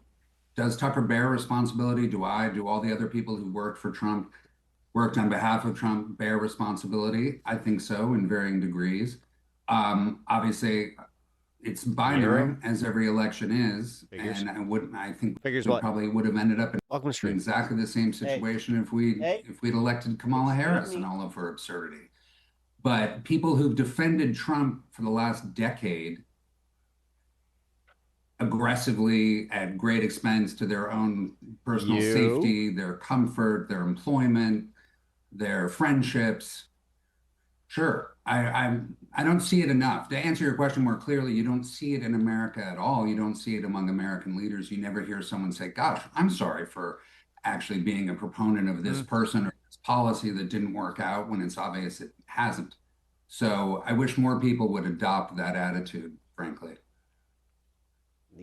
Dave Smith, there's another way of looking at this, which is that if it does take 6 months or a year, then in warfare terms, that still would remain a reasonably short amount of time. And if the upshot of it is that the regime does get toppled and the people do get their country back and the enriched uranium does get handed over, and there's a lot of big ifs in this sentence, but if all these things do end up happening and the Strait of Hormuz reopens, but Iranians don't have control over it, and the IRGC gets pretty well dismantled, if that was to all happen in a year's time, would the world owe Trump an apology and say that with hindsight, he showed the courage that no American president has shown in 47 years, and he should win awards for it? I mean, is there a set of circumstances where that happens?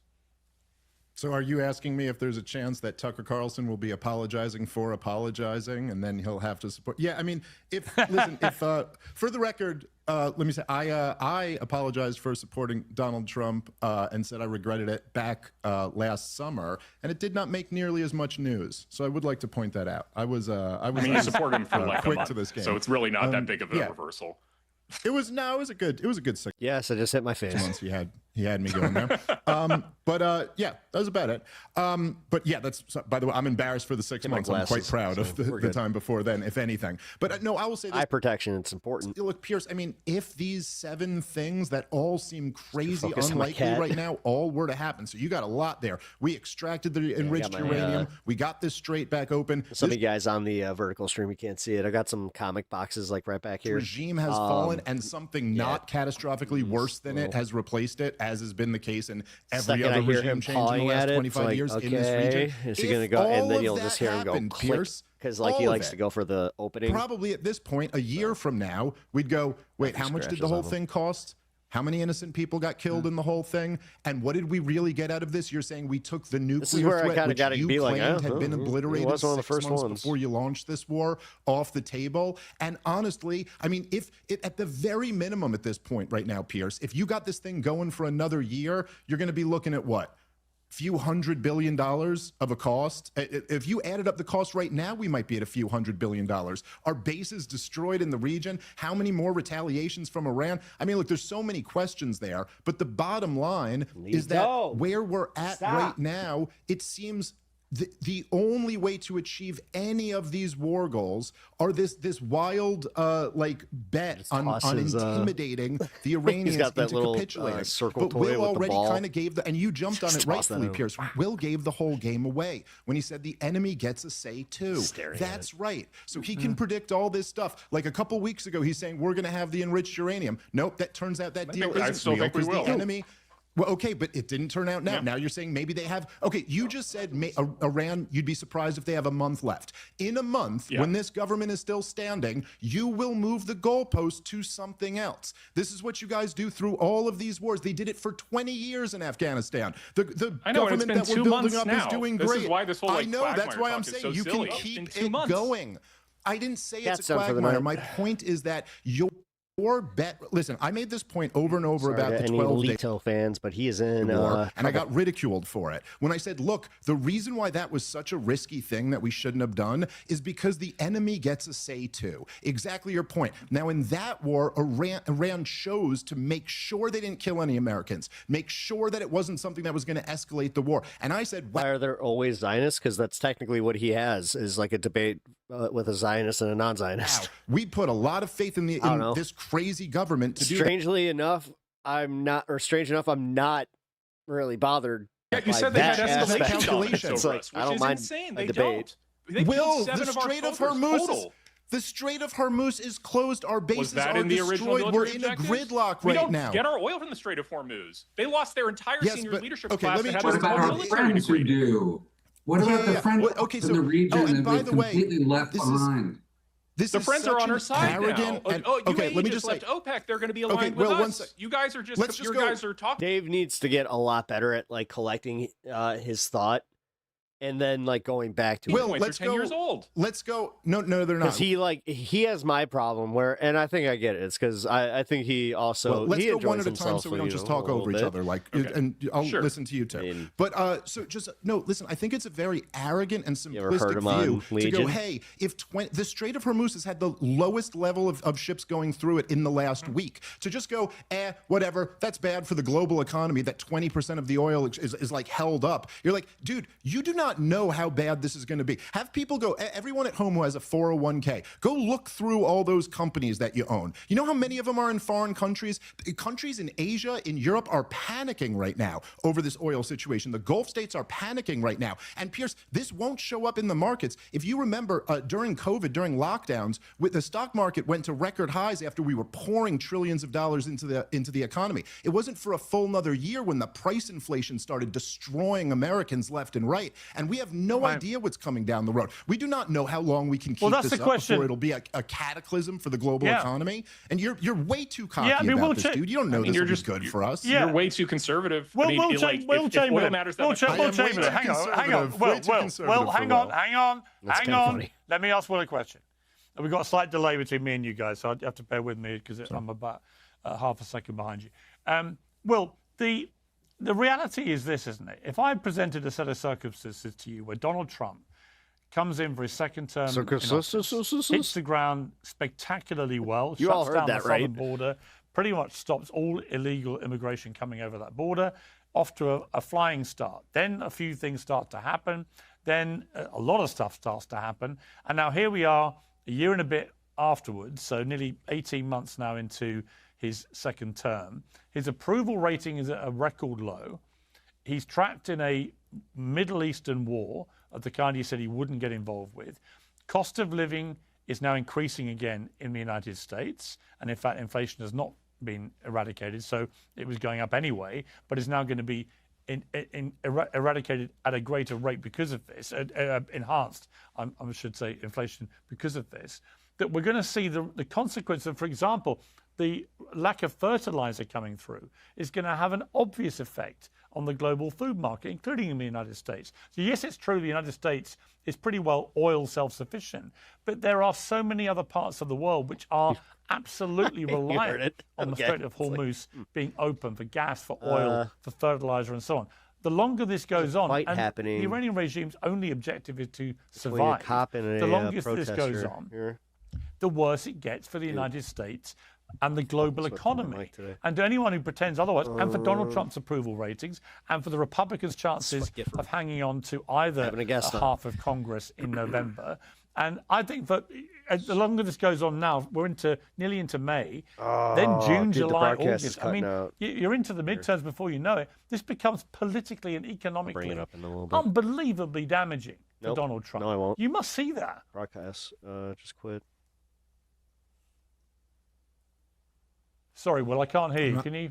Yeah, you want I think you got muted, Will. I lost my mic for a second. Sorry. You seem to have self-muted, which is a new phenomenon. No, I just randomly hit my cord.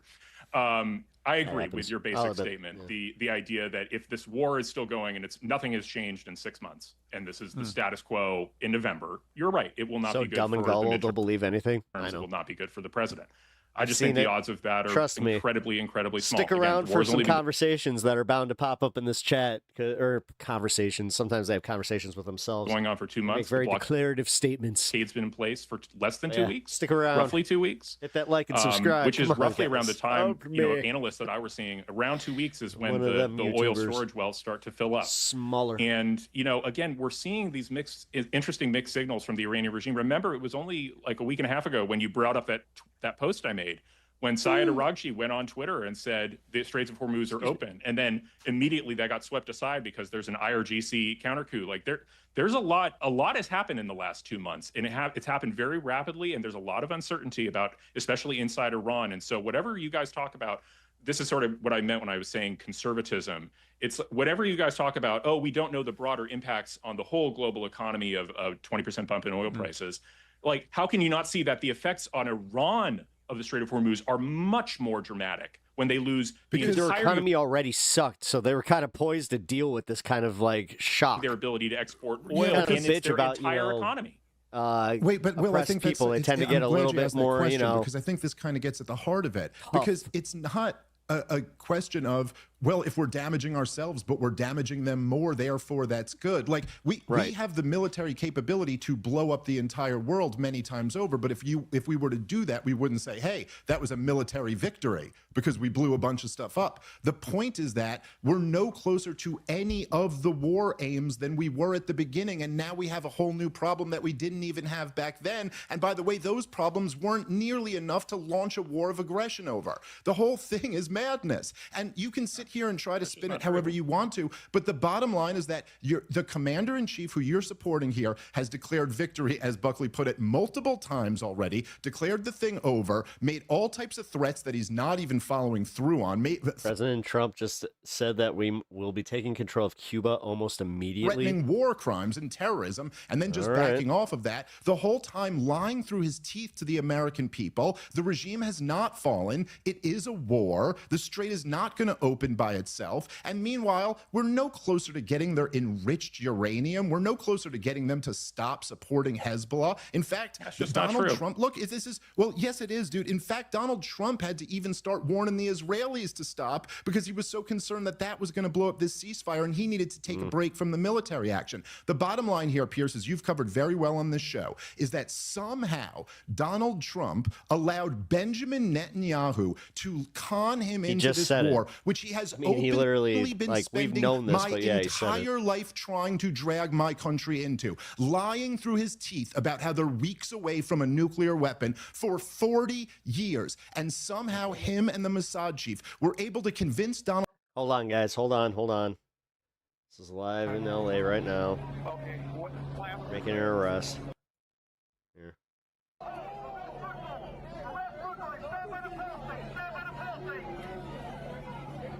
They pushed him back all the way to the entrance to the freeway, by the way.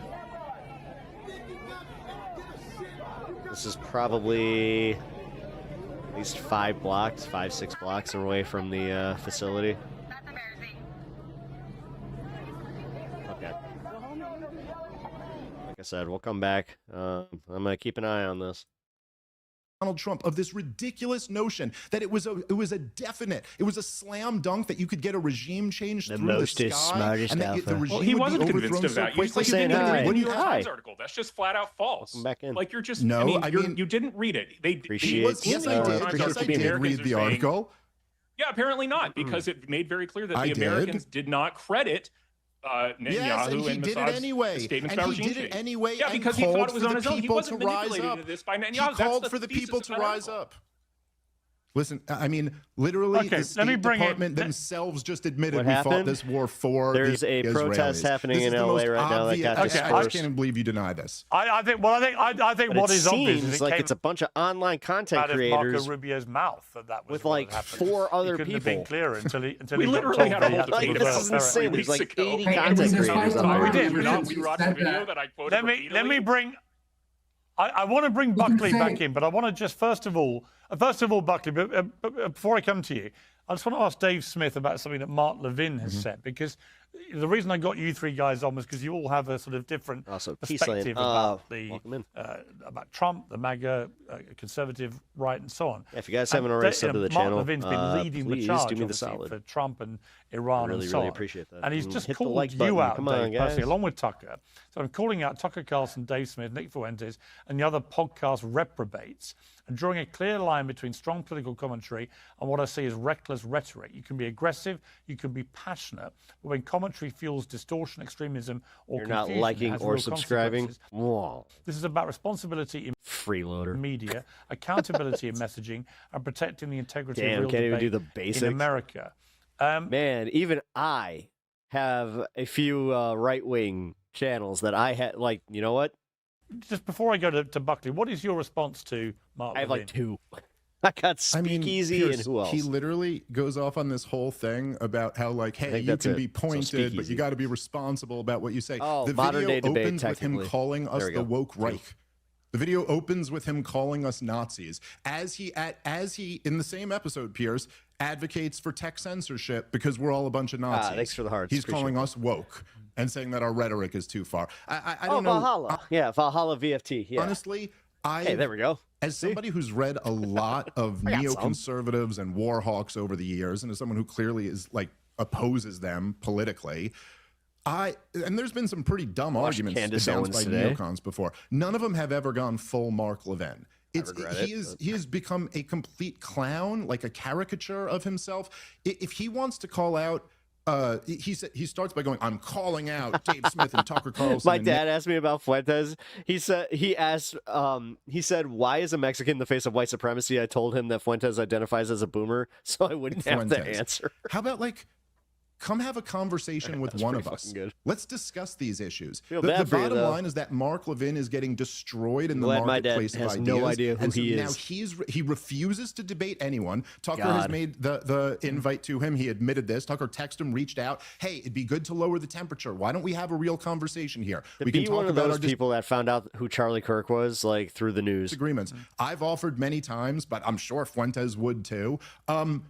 You want to just sit here and smear people, and then when you're losing the argument, call for censorship. I'm sorry. I'm advocating for free speech and against a war, Pierce. That was a lot like the Nazis, right? That makes me a Nazi for not wanting to fight a war of aggression and not wanting censorship. Like, how upside down is this whole world where you could accuse someone else of being a fascist as you support the most fascistic policies that are available to bail you for a bit? every opportunity? If I'm not back in time for stream. Yeah, and also I think that with all due respect, well, Buckley, I'll come to you. I mean, all due respect I'm probably to going to be Mark dipping Levin, around the 6 hour. His own probably after this, but it depends on how the protest can goes. be highly Right now, incendiary. they have enough cops to where I might be on. Probably might. I keep using that language. I'm going to be on for a little bit if this continues. As he knows. Buckley, in your chat with Tucker, you talked about what you saw as the erosion of traditional conservative values in favor of MAGA populism. Do you think we're seeing the beginning of a move back to a more traditional conservatism? And if so, who would spearhead that in the next general election? Could it be your brother, for example? I put it to him directly, and he kind of gave a slightly obtuse response. And I wouldn't ask you to speak for him, but do you think he could, as his brother, do you think he could be the person that can perhaps steer the conservative right to a different place? That's what it's looking like. Well, I think he articulates it well and consistently and drop it compellingly. But before we talk about that, can I just say, can we just lay to rest all the lying about how we haven't had salsa and ramen? Good mix. This war and who influenced Gotta be chili us? salsa, though. Please, Will. Yes, we all read the New York Times piece, but we all saw Marco Rubio actually say on camera that we did it as a response because Israel was going to do it. That was the reason for the timing of the strike. We literally had this discussion. Everybody lied about it. Everybody has lied about it subsequently. And then the general counsel or a legal counsel at the State Department published a memo that this is how you know I'm broke as shit. Declared that unequivocally. So it's on record. I think we should probably stop lying about it now. And it's leftover salsa for my tacos. It was about the timing, and moreover, it's the Gulf allies who want this too. In particular, that's like, if any, it's like the biggest driver of this. Honestly, MBS and MBZ. both of whom realize that if we leave and if we aren't willing to stand up to Iran, then they're going to be left at the mercy of the Iranians. And they're incredibly important allies. Netanyahu's never been pushing for a war. Netanyahu's very important influence too in this front, but so are these other guys. There's a reason like President Trump is constantly doing all this diplomacy with Arab countries, and a reason they're coming over to our side. Again, remember, like the UAE just left OPEC, groundbreaking moment, really completely breaking the sort of resistance axis using oil against us. This is yet another example of how things, I think, well, you guys are blackpilling so much about the Straits of Hormuz and oil. If you got like that, like a little bit of chili paste. A remarkable that's like my favorite event. That means the UAE can massively expand its own oil someone production. Here, so like always like chicken broth. It's a simplistic view of these things. That President Trump is his own man. He's not some idiot. That New York Times article demonstrated it. And he went to war because he believed it was necessary to do this. Yeah, we do that. Because left unmolested, Iran would endlessly continue their nuclear pursuit. In this house. And it didn't matter how many demonstrations of like military capability. Hang on. Don't all talk at once, please. I'll come back to you, Buckley. Has anybody gotten the idea that I like a lot of spice? Buckley, I'll come back to you. I mean, the point I would make to that, Will, is that may well be true. Okay, I think he is his own man, and that's why white obviously food felt sucks, the moment was and I'll right. admit it. However, I think that Israel, through Netanyahu in the White House Situation Room and with the head of Mossad joining them remotely, painted a scenario to President Trump. I made Dr. If they Pepper took out the Ayatollah when they had this smoked brats, they were awesome to do so, and the top leadership. Now, that the I should have IRGC finished them on the grill, though. Would collapse from within. That's my one people would rise up. mistake. There would be regime change, and everyone would be far too distracted to worry about the Strait of Hormuz. None of the rest of it happened. So it may well be that Donald Trump, for the best of intentions, having talked about this for many decades, genuinely felt this was a chance for all that to happen because the Israelis, through their intelligence, the Mossad, the finest intelligence agency in the world by their own statements, that they painted a picture to him which he felt would happen, and it simply hasn't materialized. And I think that may well be the reality. Buckley, just coming back to my point about where this all leaves the conservative right, because it is fascinating to watch the American conservative right kind of eat itself alive a bit, where you've got your brother, you've got Megyn Kelly, you've got Candace Owens, you've got all these people lining up to attack a Republican president over going to war against Iran, and you've got people like Mark Levin and others on the other side staunchly supporting him. There's a real schism now in the conservative right. How does this play out, do you think?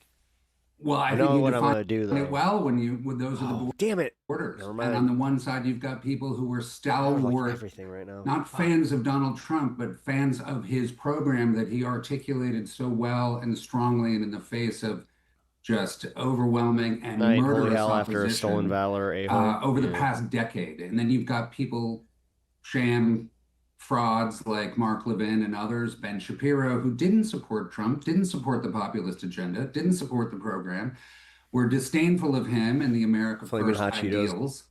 So yeah, I think in the future, I would say there are a lot of people who are interested in having a Republican Party, or at least a party that gets back to the principles that say, let's operate on behalf of America and Americans first and foremost. Pretty easy to do, pretty easy to make America great again if you stick to those principles. It's a shame that Donald Trump hasn't. I just want to say two other things. I disagree that Donald Trump wanted to do this, not only because he articulated it so many times and so aggressively and pushed back against the John Boltons and others during the first term, but I'm certain Tabasco, that right up until the moment. There's so many. I'll eat Tabasco if it's the only thing that's there. But in this non-war war, there's so much better hot sauce. He didn't want to. I mean, he was resistant. Somebody already roasted me for saying Cholula. They're like, Cholula's garbage. He's like, shut up. He understood Americans and his voters were absolutely opposed to it. And he understood that not only would be bad for us and American power, he understood it would be bad for our allies, but more importantly for his own political agenda. You're suggesting about Donald Trump was blackmailed? Just say it. You don't have to like. Those are your words. Well, I'm not suggesting that he's being blackmailed. What are you saying then? Or are you just making? I hate to say it, like the conservative guy, like kind of has a point. It's just stop beating around the bush. Get to the point. We don't have to speculate where that pressure is coming from because we were just talking. Just say what you mean. Stop being a coward. Say what you mean. Stop being a coward. Say what you mean. Interrupt me. I'm not being a coward. He was pressured by Israel and others around him on behalf of Israel. And so he couldn't say no to them? Why not? I beg your pardon? Why couldn't he say no to them? What's your theory? That's you can speculate about the kind of pressure he's been. How about you under. speculate? You're the one who's proffering the theory. It's not a theory, it's fact. It's already been said. Oh, that he's being blackmailed, that he couldn't say no to Iran. Well, that's your theory. You're asking him to speculate and then criticizing him for speculating. Yeah, right. I mean, like, I don't know. My point is that it's nonsense. He's the enough. president of the United States and a billionaire real estate magnate. This is just Russiagate recircled. The idea that you guys pretending to be such great models of rehashing the Democratic playbook of 2016 is just like so telling. No, guess what? It's not the same thing. I don't know. Have nukes. People who undermined America for you know what. Trump's first term. Israel's just taking the place of Russia, but it's a 10-year-old theory. Can I just say this? Will, can I just Russiagate? If you don't mind. All right, don't all talk at once. Don't all talk at once, please. Let me bring in Dave. Let me bring in Dave Smith. I just want to say, Dave Smith, on this one point about what happens next. So, Polymarket have the current prediction odds of J.D. Vance being the next leader of the Republicans as the nominee, 39%. Marco Rubio at 22%. Tucker Carlson is currently at third place on 6%. I heard Scott Galloway in his podcast yesterday painting a picture where he believes that Tucker is absolutely preparing to run for president, and that with his enormous online following, plus his mainstream media following from when he was the #1 rated guy at Fox and so on, and his sort of more traditional Christian conservative right credentials. I can't believe he's been around for over a decade now. And the fact that he, many people think he's more aligned to what Trump promised to be but hasn't turned out to be, that actually Tucker might end up being the nominee. Could you see that happening? Oh, I mean, well, if you're asking on inside information to Tucker, I mean, I am the closest to him on the panel. I would say I learned about watermelon and tahine from that. I don't particularly. I don't think Tucker's going to run. Is the impression I got. I would love that if he did. He would have my full support. And that was like the best thing that I've ever been introduced to. No question about that. I think that tahine in general is just like, God damn it, this delusional attempt, which I'm not sure. You never know what they got the tahine Skittles. Donald Trump, because he says everything. You don't know exactly what's in his head, but he has mentioned like at least 4 times that CNN poll that had him at 100% of MAGA Republicans or something like that. But the reality, so he was just like, "You want to try these?" I was just like, "Yeah." He gave me like a handful, and that was it. As you already he was mentioned, not Pierce, generous. I was very upset. Look, Donald Trump is about as popular as George W. Bush was after 2 disastrous wars and destroying the economy. He is conducting you know what I don't like? A war of Takis choice. I'm sorry. I fucking hate Takis. The most unpopular war in American history. Too crispy. And again, Pierce, to my there's something about him. Point. We haven't really seen what happens with this now. Now, I really think the best case scenario is that Donald Trump just stops. Spicy's fine. Does just let someone I don't like Takis. else figure out how to open up this strait. We end the blockade. We come home. We quit doing it, and we tell Israel we're not going to support them doing any more of it either. I think that's the best case scenario. But even if that happens, I still think Donald Trump is going to go even further down in the polls. So, in other words, the point I'm getting to is that I don't think Rubio or Vance or anyone attached to this administration has a shot at being the next nominee. I think if things continue on as they are right now, it's going to have to be somebody outside of this administration, with the exception of maybe Joe Kent or someone like who resigned in disgust when it was happening. And I just want to say, libertarian fantasy land.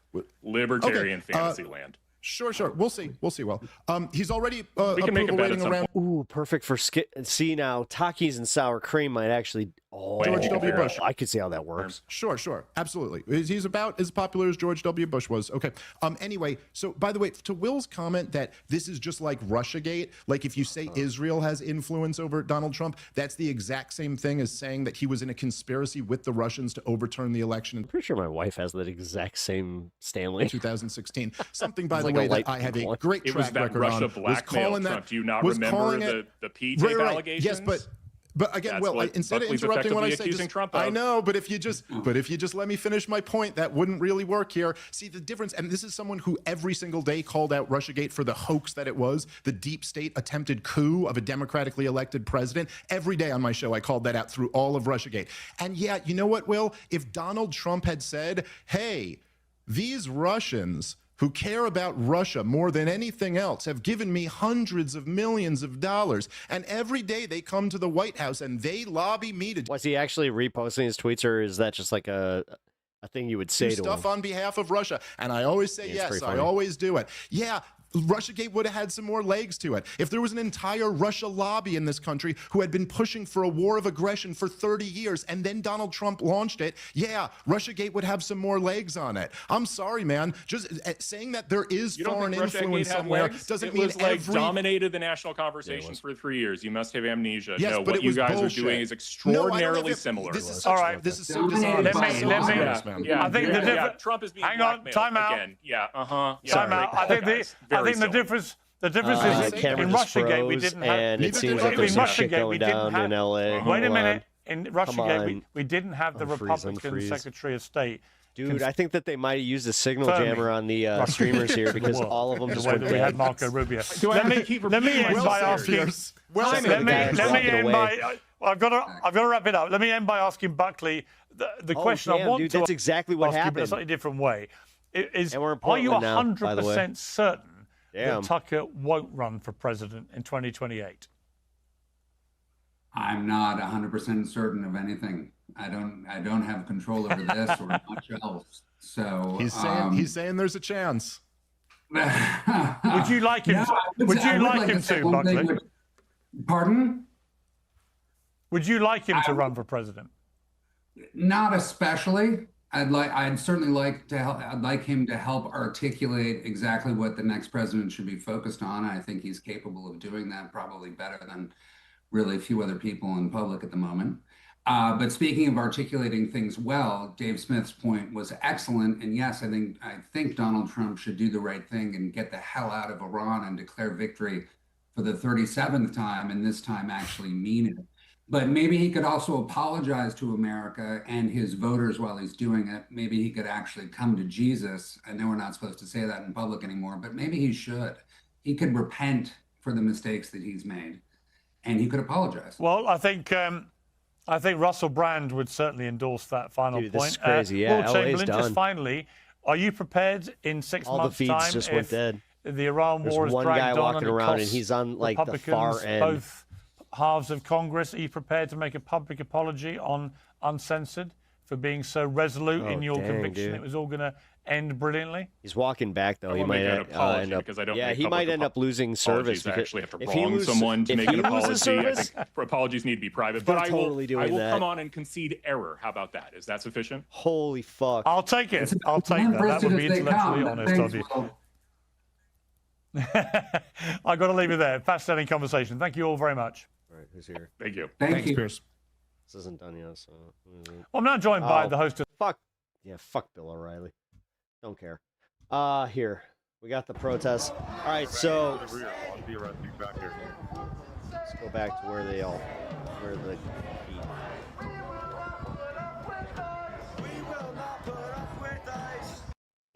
right here is right about where the feed cut. Because I also have another guy up. There is. Damn it! I went back too far. So yeah, this one goes out.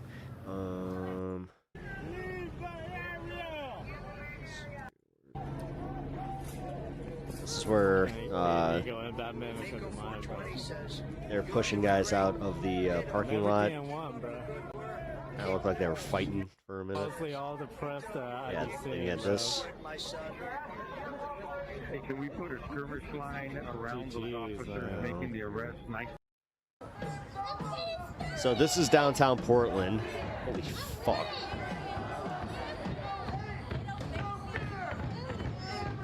So that whole the perimeter obviously is not the same as it used to be.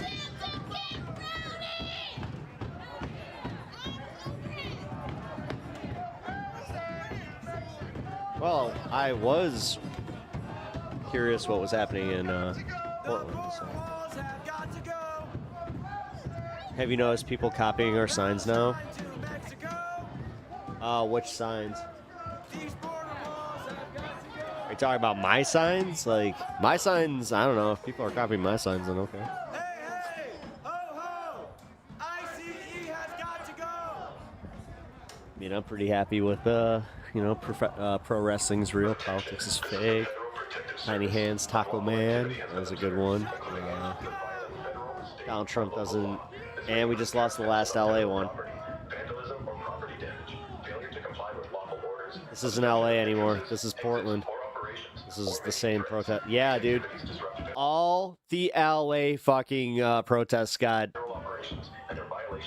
our format, font, spacing, everything.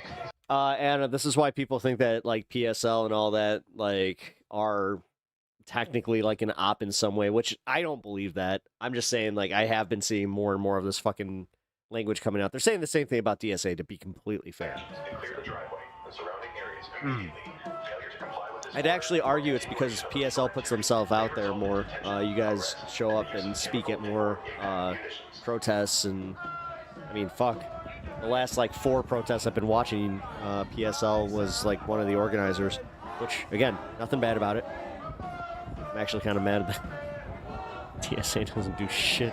Whatever. I'm not gonna harp on this, okay? There's no point. It doesn't negate my beliefs. It doesn't negate the fact that, you know, the organization can do good things, but it sucks. I wish they would do more. Like your vibe, gotta go. Be back soon. Stay safe. Thanks, Rob. Appreciate that. Hit that sub button if you didn't already. I'm not even kidding. It really, really helps out my channel. Same with the likes. Okay, I want to watch this PBD video real quick. Oh, wait, no, I want to watch this. You are driving home after a nice evening, and all of a sudden you see the red and blue disco lights in your background. And our heart ends up in our throat. You pull over in a normal way. You're not too worried. Officer approaches your car, and he does one of these. He says, I smell marijuana. Your heart starts pounding. I knew exactly what he did before he even said it. You know the next words out of their mouth will be, I'm going to need to search your car. Yep. Most people fold right then and there. But what you say next can be the difference between driving home or going to jail. And I am going to give you the exact words to use. There is a one golden rule. The single most important thing you must do in this situation. Shut the fuck up. You must refuse the search. You need to say these 6 words clearly and calmly. Officer, I do not consent to a search. Say that phrase. I do not consent to search. Then, all right, listen, class. Officer, I do not stop. Oh my God. I already failed. Talking. Anything you say, any hesitation can be twisted into consent. Oh my God, I'm so fucked. By saying, I do not consent. I do not consent. I almost said condone. Activating your 4th Amendment. I do not consent to my car being searched. Rights. Or my person being searched. For decades, police used the simple claim of smelling marijuana as a free pass to search your car. Your bags, your person. They called it probable cause.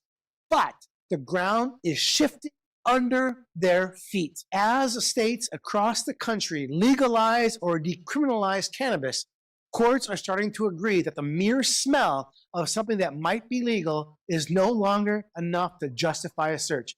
It's like smelling alcohol on somebody's breath. That does not automatically mean they are guilty of a crime. Now, make no mistake, police are still going to try, and they're counting on you not to know your rights. So we're going to do a 3-point test. Is the police's probable cause legit? When an officer makes that claim, you need to mentally run a 3-point test.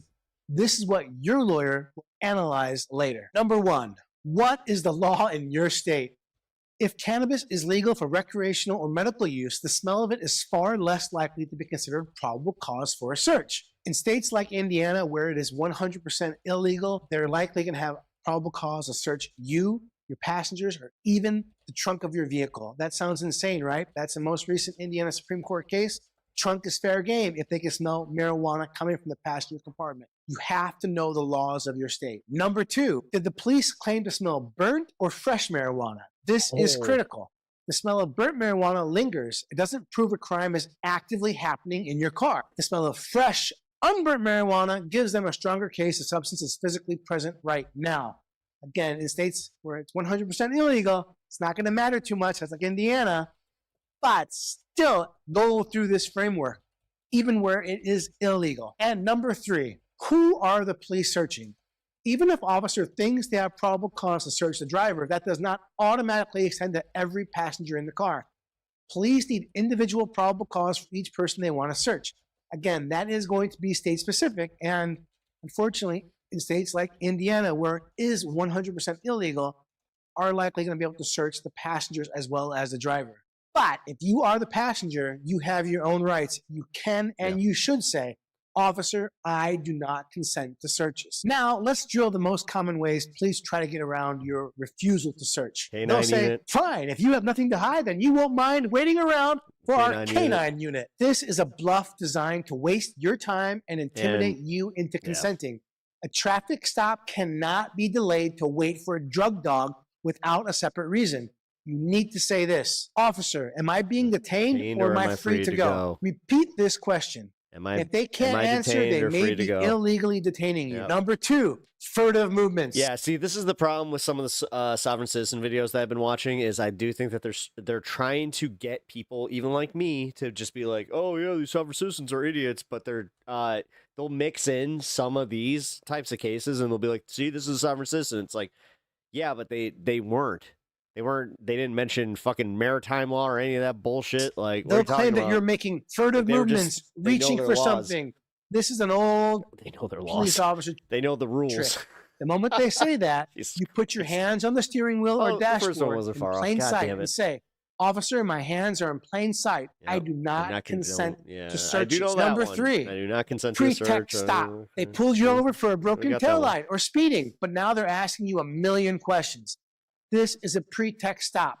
Unfortunately, this is legal in most states. They're looking for an excuse to search. Answer their questions about the stop, provide your information, name, address, date of birth, or your driver's license. But when they pivot, you pivot. Officer, I do not consent to any searches. Am I free to go? And then here is a final bonus tip for your home. If police are knocking on your door and say, I smell marijuana, do not open the door. You are not required to. Instead, speak through the closed door and ask, officer, do you have a warrant? If they don't, tell them to leave. It's that simple. In fact, you don't even really have to answer the door if police are knocking. You don't have to answer the door for anyone if they're knocking, including Girl Scouts, door-to-door vacuum clean salesmen, if they still do that, I don't know. But you don't have any obligation to answer the door for anyone you're not expecting. You don't. So police are included in that. So remember, the 2 key phrases that protect you, I do not consent to searches, and am I being detained or am I free to go? Knowing those phrases can save you from an absolute nightmare. Now, if you watched this far, you must like me a little bit, right? Come on. What I'm going to ask you to do is like my video, subscribe to my channel, and then there's like a little notification bell. Subscribe to that too. And then leave me a comment. Now, I love comments. I read them all. I can't always respond, but I try. That's dope. Right there. Like, he's one of those guys. Like, one of the comments that drive me insane right now is, hey, Mark, you're coming across as a used car salesman. This is me all the time. I don't know. Maybe I'm a used car salesman in a past life. I don't know. I do know I'm passionate about individual rights and protecting people from the government. But leave me a comment, even if you want to say, hey, Mark, you do seem like a used car salesman. That's fine. I'm cool with that. It doesn't bother me. But leave me a comment. You can always leave nice comments, too. I'm not going to be mad about that at all. And if you are facing charges in Indiana, give us a call, 317-632-3642. Well, I'm going to jump. Hey, thank you, Reference Raymond. Really appreciate that. I hope to see you tomorrow. Just keep your notifications on, like he kind of said, hit the bell. But for real, if I don't usually stream on Saturdays, but kind of feeling helping Hoosiers in the state of Indiana fight criminal charges. We just do. We love a chill show. But all of us here do. But most importantly, remember to always plead the fifth. Yep. Always plead the fifth. All right, cool.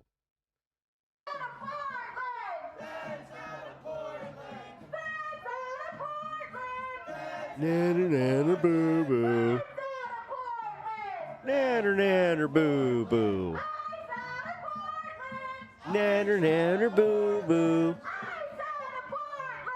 Nanner, nanner, boo boo. Yeah, try on hearing that.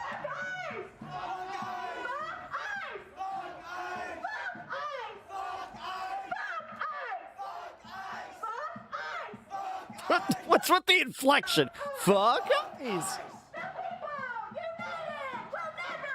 God damn it. Fucking leftist chants, dude. I swear to God.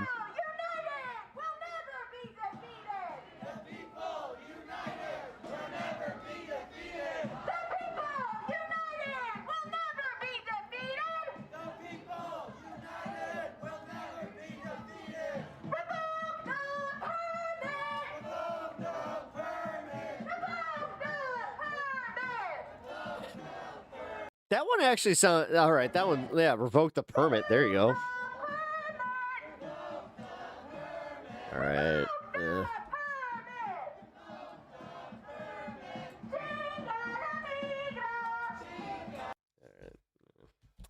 It's the same shit all the time.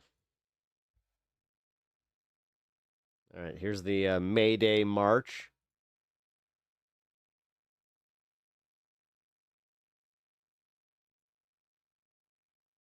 From Chicago.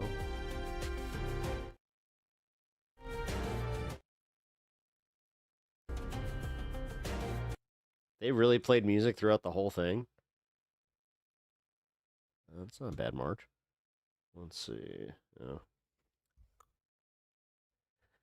All right, PBD. Then I gotta go. PBD crew continues to get on each other's nerves. I think they're all pretty much fed up with Adam at this point, especially Tom. Him and Adam have this really passive-aggressive Nobody gives a shit. going on. Adam. They get so annoyed by each other, and Adam is always taking subtle What, shots you at thought Tom. Vinny was the and annoying he one? interrupts everybody. But now Tom is starting to give Adam a taste of his own medicine. Yeah, Tom I think sucks. he's starting to interrupt Adam on purpose now, and he tries to bust his balls during the show, which gets Adam so annoyed. It's hilarious. Because pretty much everybody finds Adam insufferable, even PBD. You know, Yeah, he had he's to have that annoying talk as with shit. him about how badly he embarrassed himself during the Dave Smith debate on Piers Morgan's show, because PBD thought Adam was making his brand look bad, and he just gets annoyed with Adam all the time too. Like when Adam interrupts or goes off on some long, boring tangent, PBD will be like, "What's the point of this? Where is this going?" Or he'll even tell him to just stop talking. So I think they all kind of find Adam insufferable, but things are really starting to boil over between Adam and Tom. They're always taking these really passive-aggressive shots at each other, and then when things start to get too serious, PBD has to quickly move on. And it's always really uncomfortable. Like the other day when they start going at it, even PBD is like, all right, this is too awkward. And a few episodes before that, Adam kept interrupting everybody, and then Tom interrupted him. I don't know if he did it on purpose, but it seemed like he might have, just to get to Adam. And Adam couldn't believe it. He's like, what is your deal? But this is starting to happen more often, and these two really know how to get on each other's nerves. Middle school, high school, I think it's like 80+%. But these people are making the point, right? It's a point you've made, Adam. Hold on, Tom, you're It's interrupting like me, buddy. these folks were, you know, Hold on, you've Tom. talked about, you know, gays for Gaza, and they say, do you really know what it would be like if you went over there? It's just like these people waving Thank these you. flags. I appreciate the interruption, Tom. I love you. What percentage of teachers We're not going to fight. It's Good Friday. are male? You professional. It's interrupter 10%. yourself. Tom, what are you doing here, guy? I'll wait for you. Go talk. Oh, No, look I'm at waiting this. for you. You Isn't want to this interrupt? Sweet. This is sweet. You won't let him talk. You won't let him talk. Go And make now your point. No, no, you're go ahead. holier than thou. I Good think we Friday. take a moment to pray again. Let's and go, pause. Tom. Okay, I'm going to move on. Love the moving on neighbors, with the Tom. story. Listen, I don't know anybody other than Russell Brand that's basically caused a frenzy on Piers Morgan that maybe he didn't over deliver. I don't know anybody that would fall into that category. Wait. I just And thought of doing another it, guy. Tom, stop it. But from a moral perspective, that's completely disgusting. 16 years old, you're 30? Unbelievable. Although there's, I think, 35 states in America where 16 is legal. It's a weird loophole. But I will give How him do you know credit. the number? I will give him credit. Tom, why do you keep talking when I'm talking? What is your deal, buddy? Anyway, speaking of creepy people, thank you, Tom. But listen, Russell, I get it. You're creepy. I'm surrounded by creepy people sometimes. Just do better. Right, Tom? Yeah. That was awkward. The whole believe all Yeah, women that was awkward. thing. No, exonerated. Absolutely. That does Tom, not sound stop good. it. Exonerating. Thank you, Tom. I wouldn't have been able to communicate a sentence without your brain. So now Tom is starting to talk back to Adam dude. because usually Adam will be goofing on him and interrupting him. You know, Adam just loves to hear himself talk, and he'll talk over everyone. So it's great that someone else is trying to put him in his place. not I mean, true. PBD does, and Vinny will argue with him. But Tom is more mild-mannered. Getting challenged by the old guy? Yeah, no starting to shit. on him, you know, it's pretty bad. And it seems like it's almost an inside joke. Whenever Adam starts rambling, everyone else on the podcast is like, here we go. And they know it's going to be some giant, boring rant. I mean, PBD is always like, where's this going? What are you talking about? Like, what's the point of this? Like, recently when Adam started talking, he's like, oh, I could go forever talking about this, but I'll make it quick. And PBD's like, you better. And then PBD just got up and started walking around the studio looking at hats and not even paying attention to what Adam's saying at all, which I think Adam was probably a little offended by. So I'll be super quick because I can go forever on this. Don't go forever, but just give your super Why I quick. said I was going to go quick. Go ahead. So I said that. Do it. You already hit me with a, what's your point? I haven't even gone yet. This is a monumental I can story. interrupt you and just. Tom, I know you can, buddy. This is a monumental story, but it's not going to go anywhere. So Does that piss you off? it pisses me off, but I also, what I want to do is recommend to the people out there what they should do. Because I fell for this thing. We all know this. I'm kind of. No, he's PBD's behind me he's now. hat shopping. Let him go. Okay, gotcha.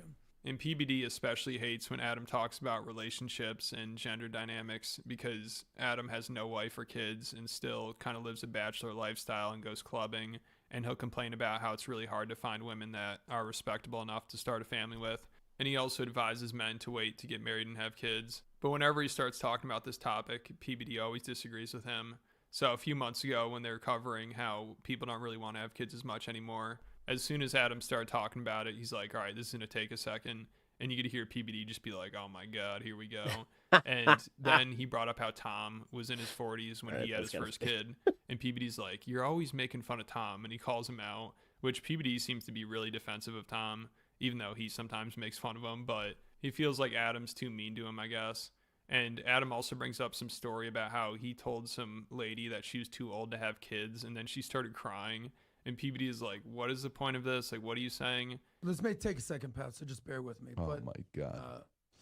The biggest lie that people in society have been told is the lie of modern feminism, and I'll double down on that. Because, you know, this guy, he said this is based on a survey. Let me tell you what I'm basing this on. My life, feelings, what I've seen. I see what's going on here. So there's a big difference between men and women. Look, God, I've been very, yeah, there it is, Benny. You can't get pregnant. I don't care what they Being say. the sixth wheel on a fucking stop podcast, and he just- still gets paid way more than I'll ever see. It's not going That's to great. happen. But look, I've partied enough for 10 lifetimes. I've been very open about that.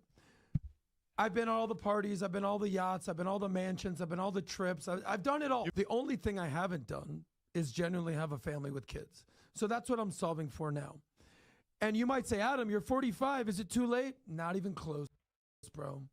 I know plenty of men who have basically Oh my God. landed that This douchebag's just waiting for a fucking 20-something that's like dumb enough to have his in their fucking 40s, kid. some in their Oh my 50s. How old God. were you when you had I your hate first these assholes. daughter? How old were you? Dude, every single one of these guys, it's the same bullshit. So Get a the little bit challenge of is- money, go if you're a woman- clubbing, find a Listen, dumb guys, let bimbo me that's do gonna this. fucking have For a those of you guys that are kid, sick and tired and then of fucking Adam always keep taking doing the shots thing. And at Tom. I bet he's Can you one of those send guys Tom a that he's message? just like, listen. So I make enough here where we have a little agreement. You're my main, and then we got the side chick. And tell him how It's the same for all these assholes. It's like they fucking try to live that hip hop lifestyle. Fucking By the lame way, as There's shit. plenty of times where I make fun of Tom's Bro. age. This is not one of those times. This is where I'm Just admit you're gay and get it over with. advocating that Tom took time to become a man of status, of valor. You think so, PBD? What? I wouldn't do that to Tom, Pat. Well, listen, we're gonna see, but go ahead. I wasn't talking about Adam. I was just So- saying, you know, so these guys tend to I'm at the White House the do other things. day. Yeah. And I'm having a conversation with a beautiful woman in her 40s. And she says, what do you want to talk about? She's interviewing me. And I said, I could talk about whatever. I could talk politics. I could talk business. Are you going to give a shout out to like 7 people right now? I mean, Pat. Shut him out. Go ahead. You want to know what my point is? How can I get to my point if you keep interrupting me, sir? Shout out to your I'm point. speaking. I don't appreciate you bullying Tom. speaking. Go ahead, Kamala. I don't know if we have that kind of time. So Go I'm ahead. at the White House and I'm Yeah. speaking with this woman. You're in your 40s. Your prime is gone from you.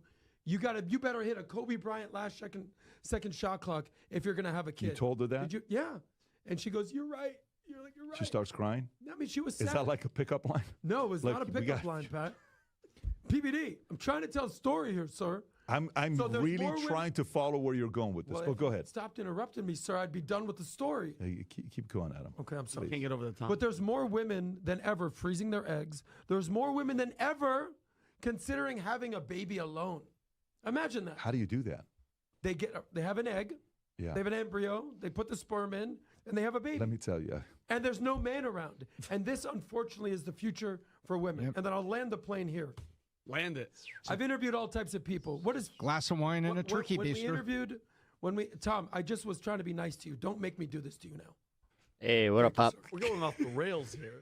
You go ahead. Going off the rails. PBD, when we interviewed Tate. So he gets really annoyed by Tom and vice versa. Also, recently they covered the scandal with the Patriots head coach, Mike Vrabel, cheating on his wife with a reporter. And everyone on the podcast, except for Adam, is like, come on, he can't be doing that. You know, he's supposed to be in a position of authority and he needs to be a role model. But then Adam chimes in and he's like, what's the problem with that? What's the problem with cheating on your wife? And then when it gets back to Tom, he's like, I can't believe what I just heard. To be that big in the spotlight, and you're Mike Vrabel, Super Bowl champ, and all that stuff. You're a role model to people. Besides the organization and your family and her family, it's just, I mean, like, and that's it, bro. The devil is so freaking good. Your life is going great. You have everything. You have all the money. You have all the all the success, and then all of a sudden, it's lust. It's that feeling. It's the adultery, and I mean the top 10 commandments. Not good. Honestly, I haven't been following the story. I don't want to weigh in here, but he's the coach, and who was the lady here? She's a reporter, apparently. And they had a relationship. They had a relationship. Okay, and I'm genuinely curious. What's wrong with that? They're married. Both of them were married. Okay, so it's a cheating story. Yes. Yeah, for years. So playing devil's advocate, what's wrong with that? Well, cheating. What do you mean? They're both married. Okay, in the eyes of God, I get it, but We're not using social standards. We're talking about the moral turpitude clauses that are in all the contracts. No, I don't know the story here. Let me go to Tom then. Go are ahead, we Tom. saying that you can't cheat? Is that what Tom, this is? go ahead, Tom. You lose your job? I'm trying to recover from what I just That kind of sounds like he's spilling some tea on the room. heard. Tom, you're gonna be okay, buddy. You know about chocolate starfish and hot dog also flavored Adam water? and Vinny get into it quite Go something like a this. bit. Like with the Epstein files, they always argue over that. And Adam always tries to downplay Epstein's operation. Came into this and world as a anything that has reject to do with of Israel, beauty's Adam will eyes, always then you try see to the downplay size it. of the Like flames. recently, there was a big story about how an IDF soldier destroyed a statue of Jesus, and they covered it on the show, and Vinny Well, was go really there. offended by it. But of course, Adam is like, come on, this is all selective outrage. This is just one person that did something they shouldn't have. We need to focus on the bigger problem here, how Islamic terrorists hate Christians. And then him and Vinny just start going at it. Israel is in Lebanon for what? For what? Destroying who? Hezbollah. Okay, that's the mission. That's the threat. You've already seized almost 20% of the land. Hell for the yeah, buffer we all had zone. that CD. Yeah, what we are you did. smashing a statue of Jesus? Okay, has nothing to do with the mission. I know the Oh, soldier God. again does not represent all of Israel, but that's discussing. Yeah, it's cheating I'm bad. Makes you a curious bad why- person. Not hard to keep it in your pants unless you decide to take it out your And the pants. hatred towards Christians. Hey. Okay. So if we're gonna label anybody Choices. anything, let's label this one person an idiot. But while we're processing labeling the selective outrage and the selective hypocrisy, I mean, stop it.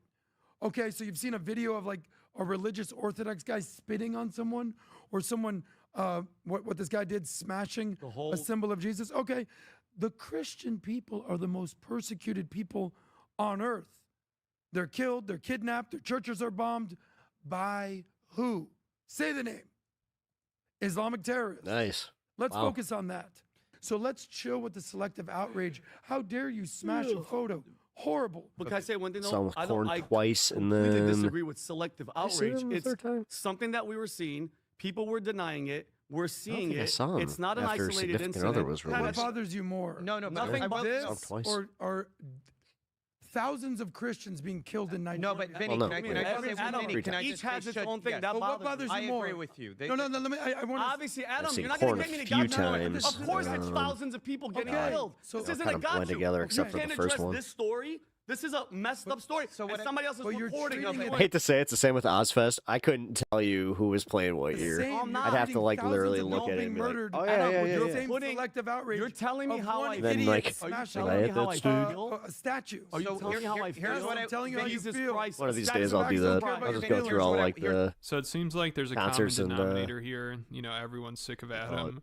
Like every time festivals. he talks, PBD, Vinny, Tom are like, here we go again with this guy. And I bet behind the scenes they talk about it and they all vent to each other about him. Yeah, it's a locker room. PBD still keeps giving him more chances. Like he's definitely on thin ice after that Dave Smith debate. And also him and Tom keep getting into it, which I think PBD would take Tom's side.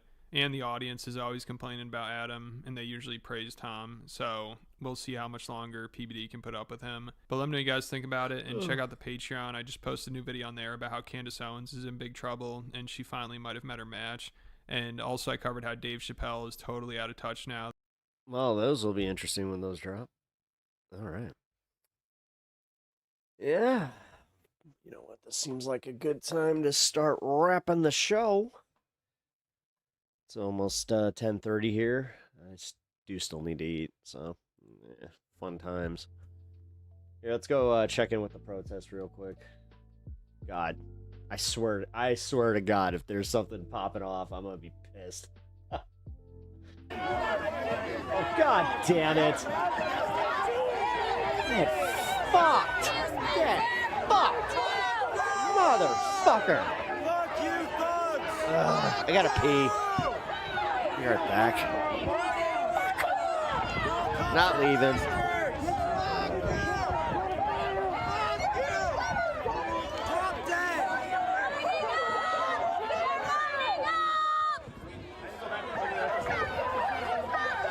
You are violating century law. You are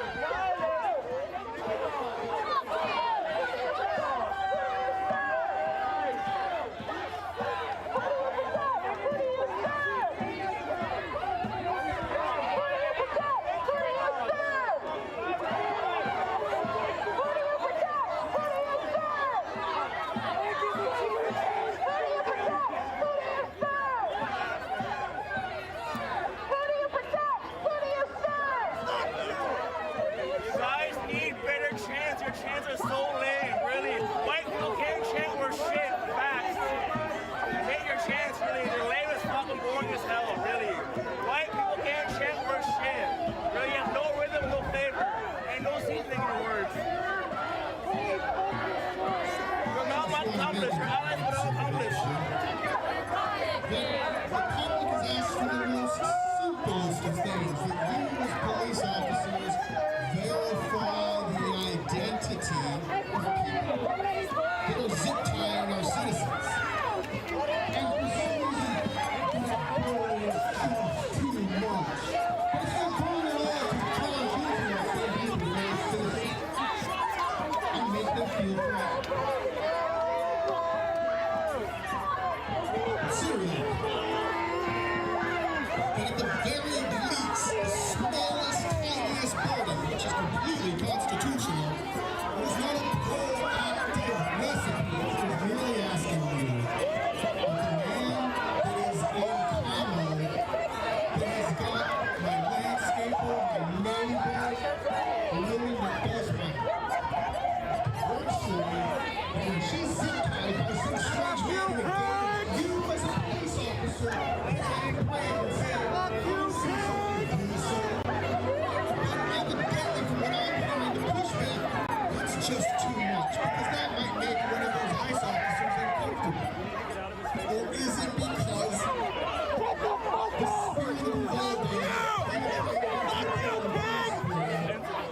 Fuck you, Spencer! Edict Spencer! Hey, Spencer! Spencer! Spencer law! You're violating Sanctuary laws! Lie revolutionized! Against the law!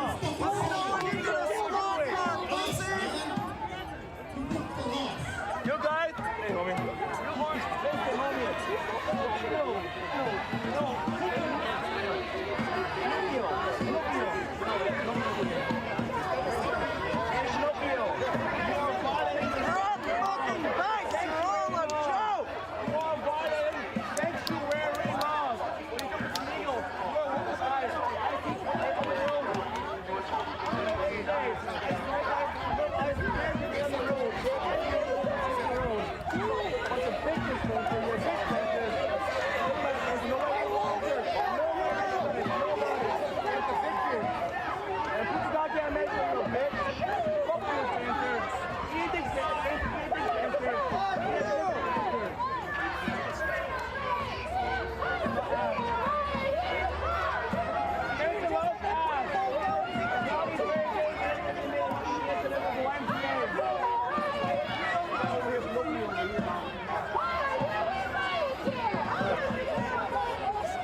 fucking around and brought it down. Your chants are so lame. White people can't chant worse shit. Stop it. Please stop it. White people can't chant worse Your shit. chant stuff, Ollie. Please. Now your chant stuff, really. Dude, I'm glad somebody finally fucking said it. God damn. This man's a hero.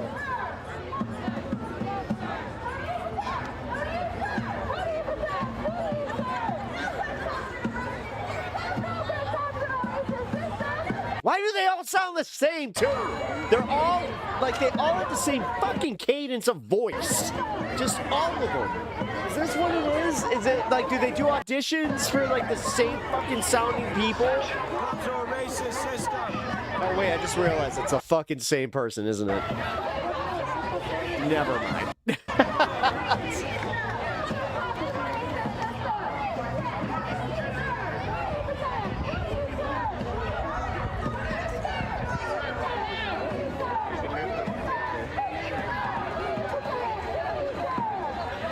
I don't know, these are sticking in America.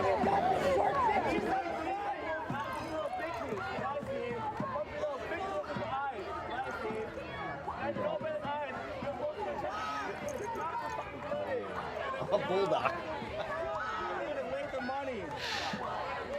That's a little bit different. No egg, but cheese and something, so.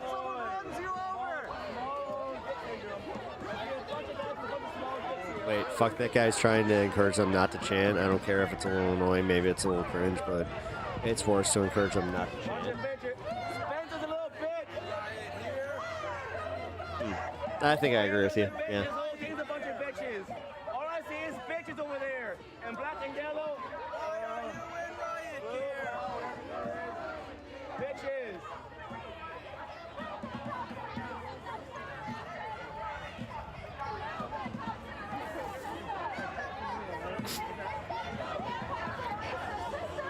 Wanna be ice agents? You guys collaborate with ice. You don't see yourself. Bunch of bitches who ice agents.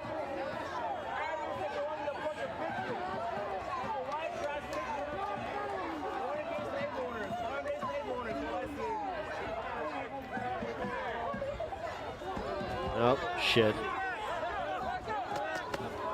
God damn it, dude.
Yes, I think they know that ice is there.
Sorry, guys. I would offer more commentary on this, but I am just watching what's happening at the moment.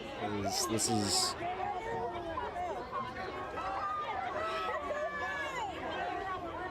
I'm not sure if I see it escalating any past this, but man, this is actually the most contentious I've seen it in Portland in a while, so... Let a marching band come out and keep rhythm. They were doing that earlier today. That's why one of the protests we were watching actually was like there's a vibe for sure.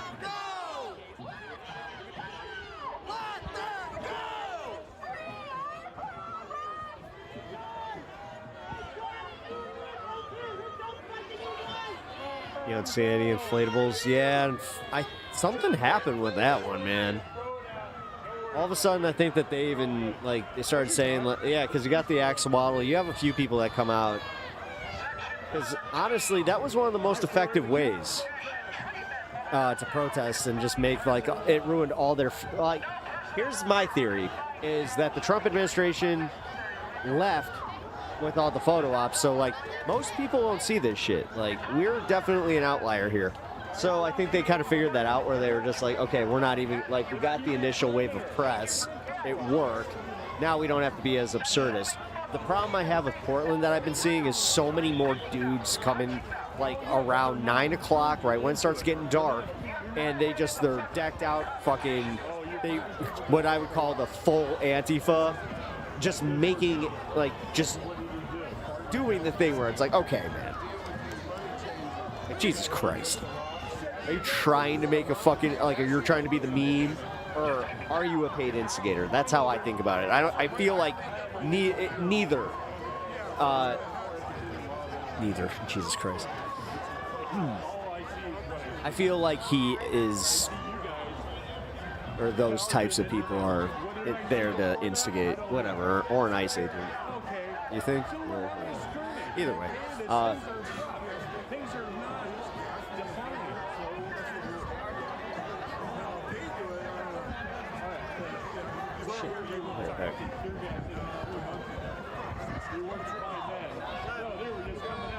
This is the Portland Police Bureau.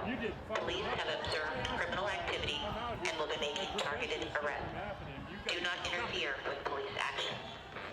Failure to adhere to this order may subject you to citation or arrest.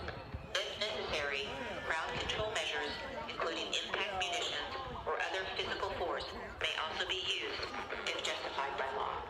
Okay, final note. God bless you. I love you all.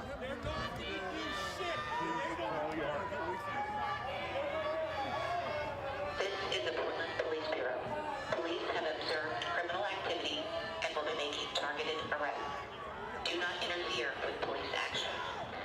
Failure to adhere to this order may subject you to citation or arrest. If necessary, crowd control measures, including impact munitions or other physical force, may also be used if justified by law. This one's weird. It says leave 3 tablespoons?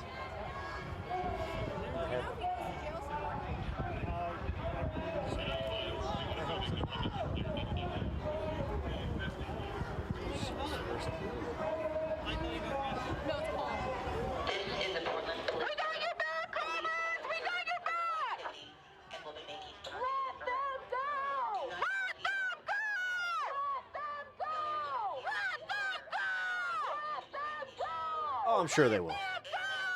I'm sure that you shouting it at them repeatedly is going to make that happen.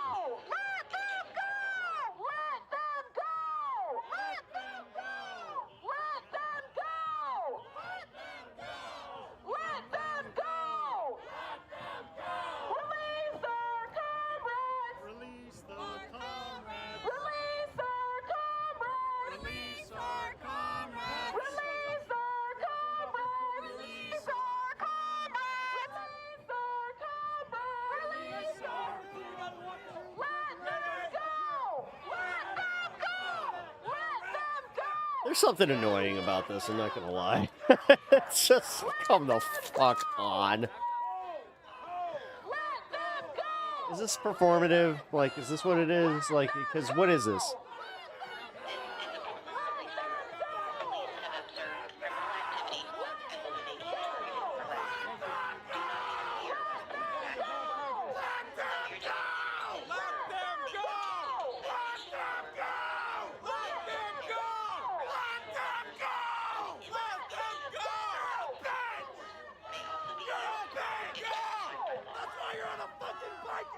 You don't find anything annoying about it? I don't know. Like it's accomplishing anything. Yeah, sure.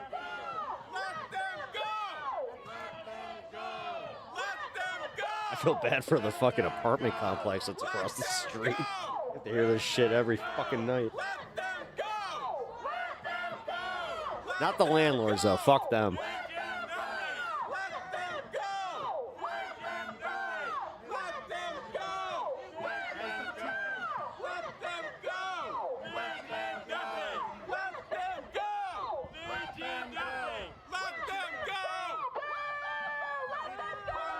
Okay.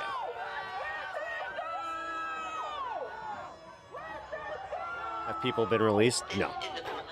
They get released after they get processed. It's that easy. What happens is they have evidence on video of them committing a federal crime, so they bring them in, they process them. Robbie Roadsteamer talked about this.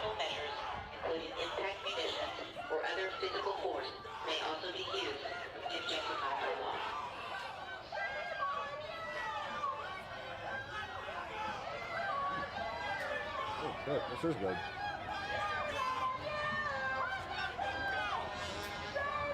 Damn. Okay, I see you.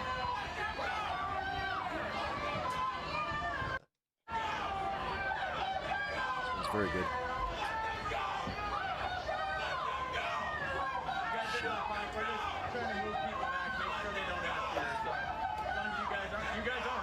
Hair tied on here. Eating ramen. It's kind of like having your hair out when you're using like a leaf blower. You want to know how I know that's a thing? I got very lucky.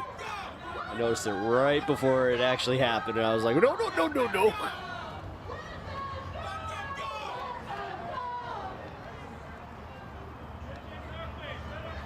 Yeah, bulldog. Very good. It's that cheese flavor that does it. They got this, like, first you put it in the packet of spice. That's like a liquid chili. Which, chili paste, if you will. Oh, liquid chili. And then, yeah, it's got like a cheese powder. Fucking good.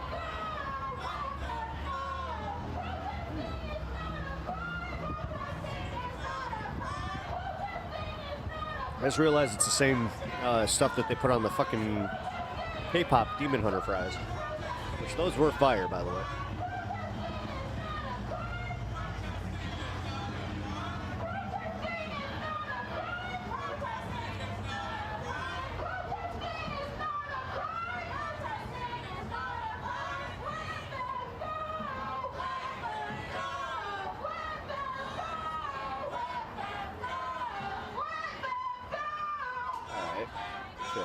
Something else on in the background at least. Jesus.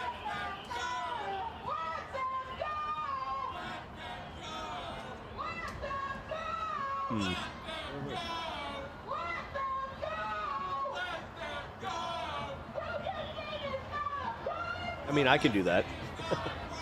Have I done that for fun? Don't judge me.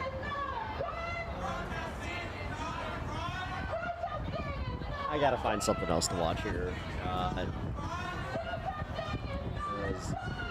Her fucking... It's repetitive, man. Ugh. Obviously. I know,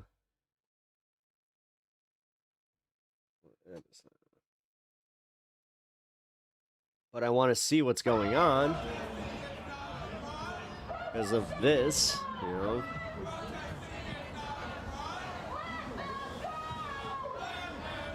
Protesting's not a crime, but throwing shit at the fucking, you know, cops is. I'll say that much. The girl that threw the water bottle, I was like, that was dumb. Don't do that. Just gave him a reason. Good job.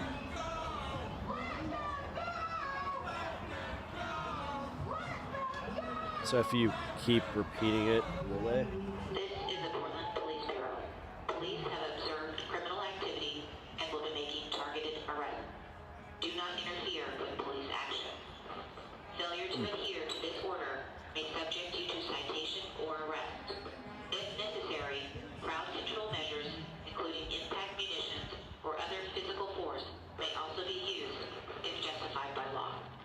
when you're monitoring protests is the exact kind of times in which you could be doing simultaneous game. Oh, yeah, shit. I didn't even think about, well, I'm eating right now. Kind of hard to triple task.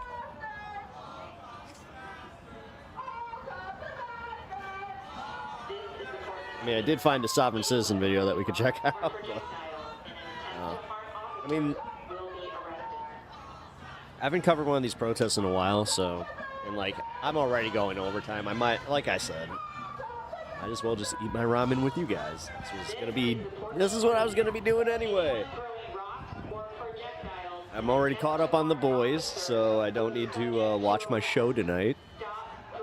You must know that's usually what I do on a Friday night after I get off stream.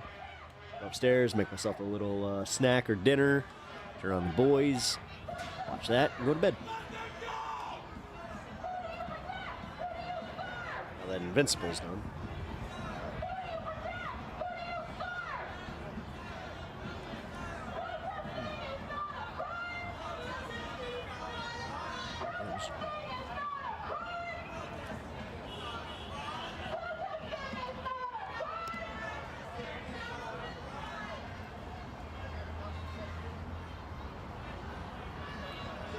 What they need is somebody not to do repetitive chants. They need somebody on the megaphone making fun of the cops. Signaling them out like one by one. And also just roasting their asses. Like, this is, I don't know.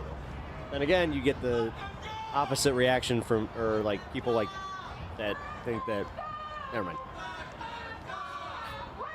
People would think it's unserious, therefore they'd be like, oh, you're denigrating this whole movement.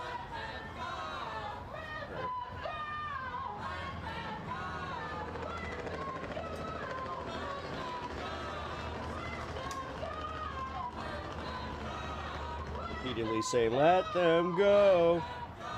So it seems to be really working. Invincible is done. You can watch. Yeah. I see what you're doing. Hey, good choice, but goddamn, they're over 45 minutes per episode now. I think the first episode was like a minute and 20. Or a minute and 20, an hour 20. Wow, I don't know what happened to, like, I hit my head on the way down? What the fuck? Holy shit.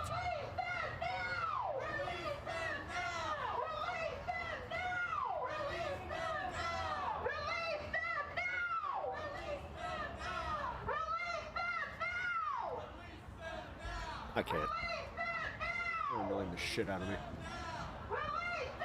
I'm glad that she's annoying the cops, but she also annoyed me somehow.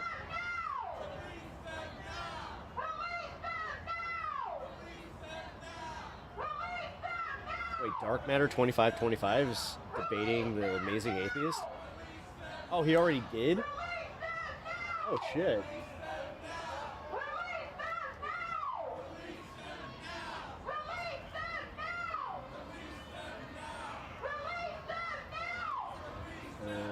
Ooh.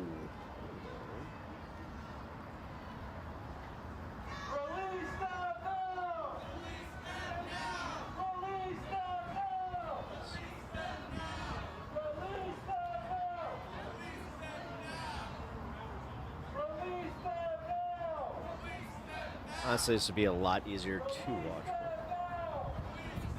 Invincible and The Boys look so good. Haven't seen them yet. Totally up my alley, though. Do it. It's funny. Even The Boys, my wife was kind of getting out of like superhero shit, and then I started watching the new season. She was just like, "Oh, I forgot how good this show is."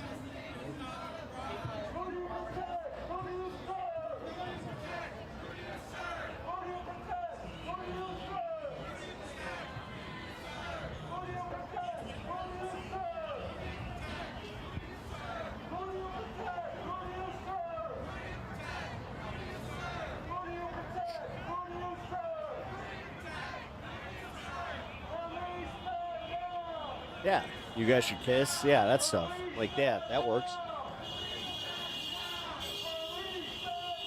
Start speculating which ones are a couple. Like, ooh, I bet that's your partner right there. You guys make little backroom office lovin's. We know it gets lonely. Like that kind of shit.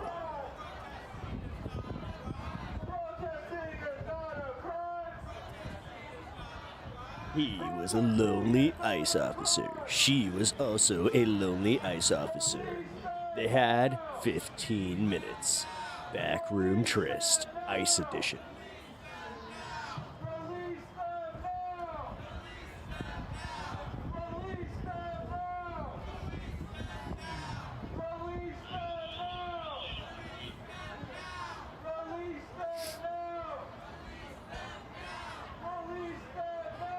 You're not going to, so say something else. Fuck. This is the Portland Police Bureau. Police have observed criminal activity and will be making targeted arrests. Do not interfere with police action. Failure to adhere to Targeted arrests. may subject you to citation or That's how they call it. if necessary, crowd control measures, including impact munitions or other physical force, may also be used if justified by law.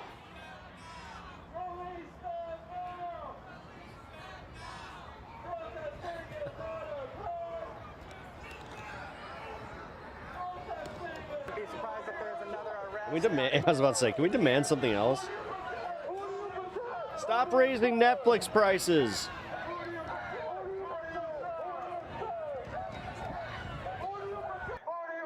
Protest what's real. Just kidding.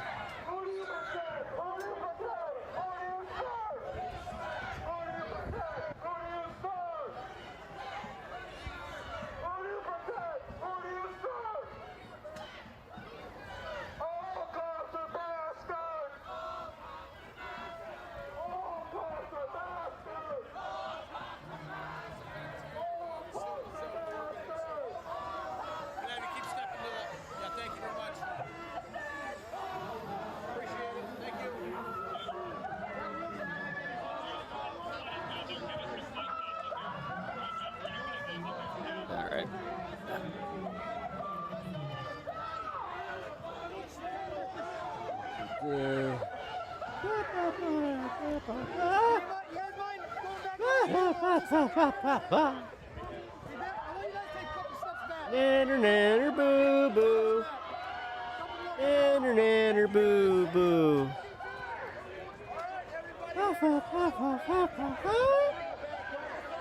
I swear to God. I mean, I'm not trying to be a dick, but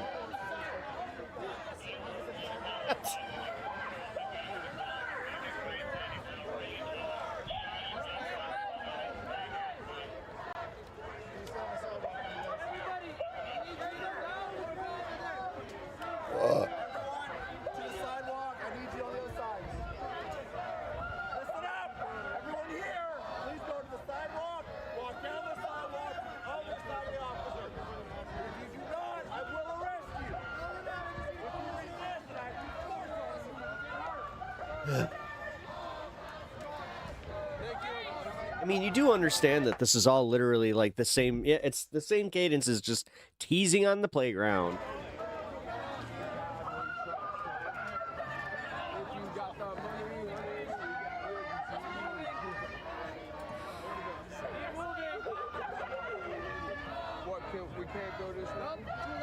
So what's the context? Haven't been paying attention. It's just a protest outside of Portland, and I get annoyed by them using the same fucking chants over and over and over again, and it's literally the fucking leftist chant.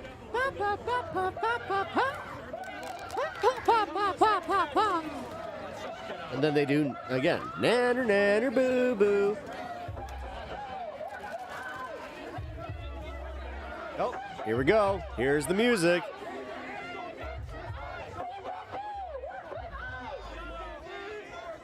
Let me guess. Fuck Donald Trump and fuck the police are on the playlist, like, right away. Because, you know, originality.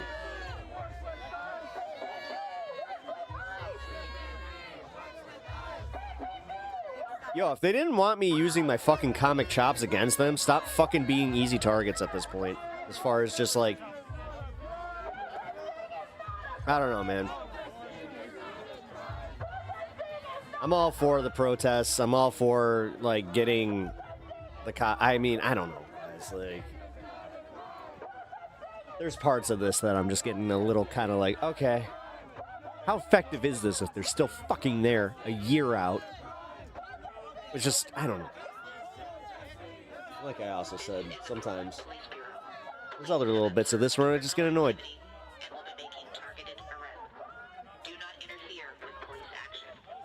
Actually, they don't. They just think you're cringe losers for it. Yeah, and the thing is, I am literally somebody that they would argue is swayed by this. I'm watching this. I'm platforming them. Shit. And yeah, it's a small way, but goddamn. Yeah, they've been at this all year. Yeah.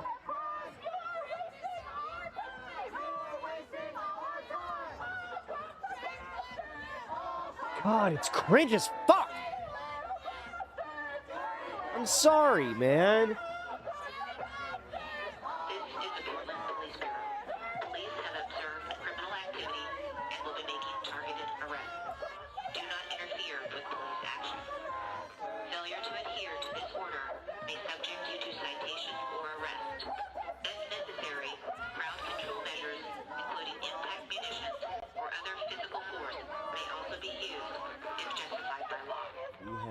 Anything else I can put on? Because this is.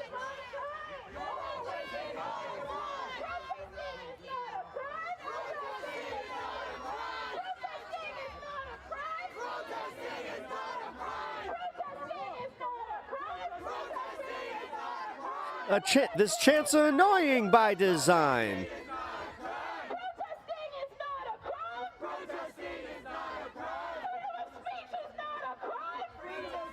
And the general public also thinks it's cringe. Yeah, it is. Like I said, nobody cares.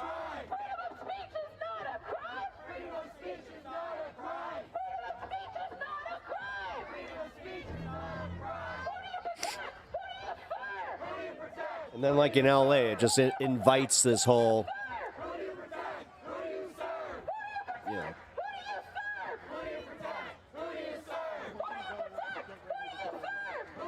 I don't think they understand that they really have become, like, useful to the Trump administration. I said this at the beginning of this shit. I'm gonna use that. Oh, really?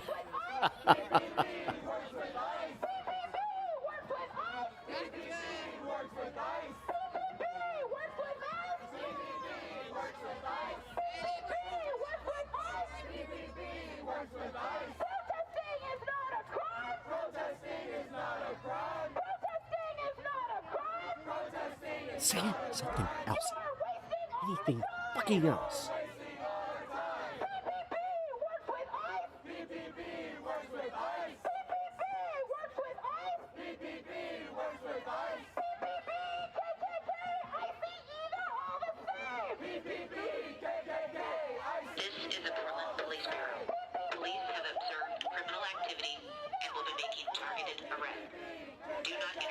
Honestly, this is cringe as fuck. And this is the stuff whenever somebody's like, do you, like, some of the chatters that come in here and start, like, saying some of the worst shit, like about my wife's cancer and all that. I mean, I'm not, all right, bad equivalency, but it's the same kind of thing where I'm like, I don't own this. I'm not, no. They annoy me. I don't see the effectiveness outside of just being attention starved or some shit. I guess this makes you feel like you're doing something.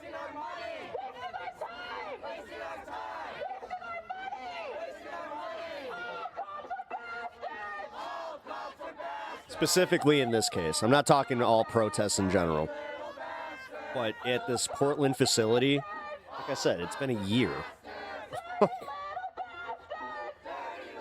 They can literally stand out there every fucking day with a megaphone going, I saw to Portland! I saw to Portland! Looks like they're still there. I don't know. I just feel like there's better ways to use the energy and better ways to get people involved, but I don't know. What do I know? I'm just a political commentator that gets annoyed by hearing repetitive bullshit because, you know, maybe touchatism, who knows. But after I get to, like, the third or fourth, like, you know, same chant, I'm just like, okay. Oh, it's the wrestling fan in me. It's literally the wrestling fan in me. So, at like every wrestling event, you get a chance, you know. This is awesome. The thing is, they can't even get that. You know, like, let's see. What do we all like? Medicare is awesome. Medicare is awesome. Anything like that. But instead, you get one chick with a megaphone that uses the shit that I make fun of, and here we are. Fucking cheese grater on my ears.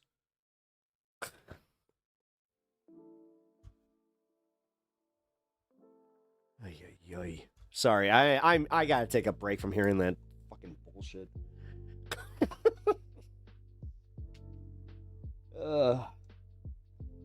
There's a part of me that kind of regrets like staying and doing that because I was just like, oh my god, I thought that, you know, I was escalating. I thought that we were gonna have to, you know, bear witness. But now I'm just kind of, yeah. And it was like, oh yeah, that was annoying.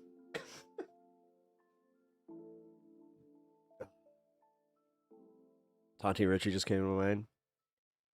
I know your secret, your dirty Yeah, exactly. I mean, shit, saying that, honestly, would be more effective to them because they'd be like, what? What secret? Because then you would legit have them, like, kind of worried. Like, what do you mean? Just be very vague with it. No. I don't know, guys.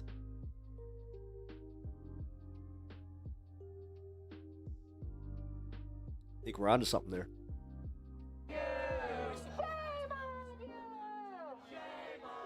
Oh, now shame on you. Shame on you. That's how that comes off. We need to do better. I'd like to play on the psychological side of it. Well, again, there's no there's nothing deep here. It's literally just someone that, you know, again, like, this is what we do at protests. We have one person with a megaphone. She's good at this. She can shout all day, and we'll just repeat what she says. Made a really good point about these. Too many people piling outside the building. We need some people there at all entrances, but we need people patrolling public areas and neighborhoods. What do you mean patrolling?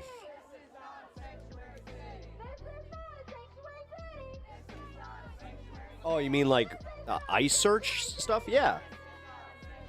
Yeah, no. Yeah, Visora's right about that. Shit, I haven't actually seen Visora in a minute. She was on last night, right? Wasn't sure if she was live. I was busy. I usually try to pop in and check out the live.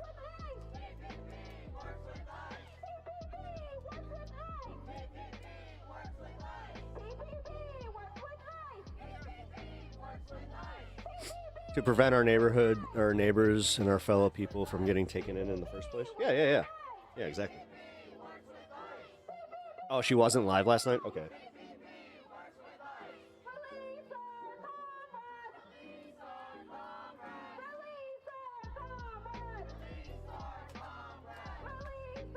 Sorry, you're not missing anything audibly. I mean, not necessarily missing anything visually either. Watch me eat the rest of my ramen. And then, yeah, you know what? We'll close out the night with something fun. God, that's good. Okay, this ramen actually slapped.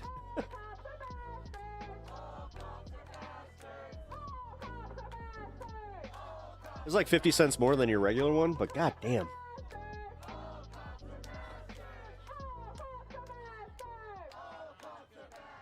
We'll see something go down if it does. That's kind of what I was thinking.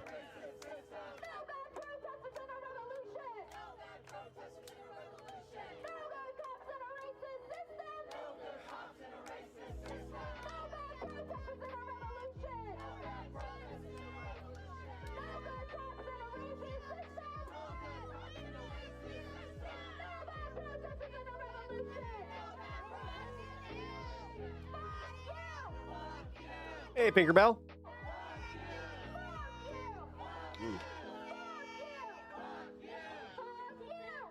Spicy chicken flavored bulldog.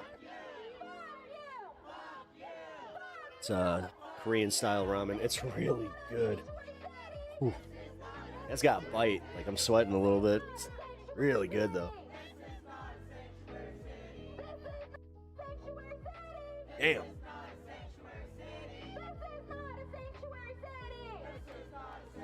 Tasty. Oh yeah, Kyle, man, you gotta try this one. This is fucking fire. Literally and figuratively.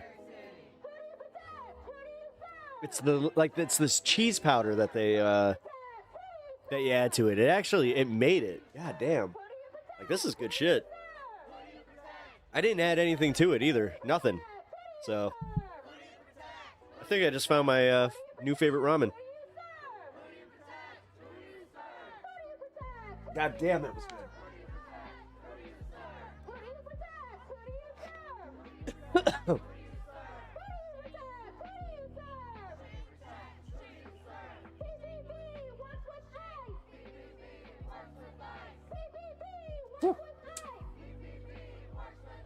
It was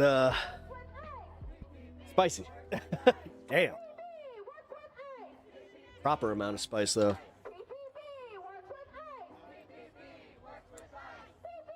All right. I want to hear what this guy's saying. We get it. The fucking Portland PD works with ICE. PPD works with ICE. Having silence must be nice. I can't think, and I can't. Fucking annoying. I appreciate that, boss. Yeah, thanks. Take a minute. It's definitely very tense. It's definitely very tense. It's too bad. Like, I want to. That's kind of the thing. Like, I'm surprised that there's nobody doing commentary here. Where's our boy? Where's Tommy? Where's Tommy boy? Does he even show up to this shit anymore? Maybe he lost his job or his girl lost their job. Now he's feeling the economy. I don't know. One can dream.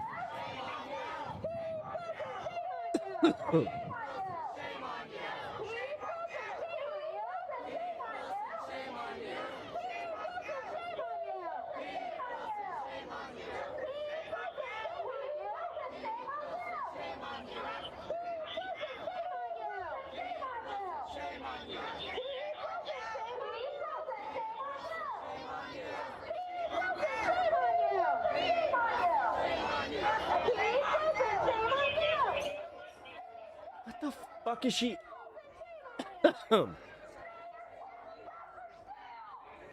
You know, I want to cover the rest of this. I'm not sure what's worse. Having to dodge music or just having this.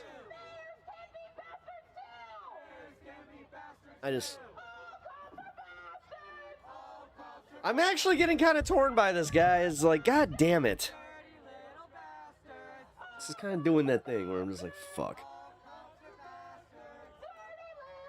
What are you talking about? Tommy? Yeah, Tommy boy. Here's that guy that got banned. You guys remember him, right?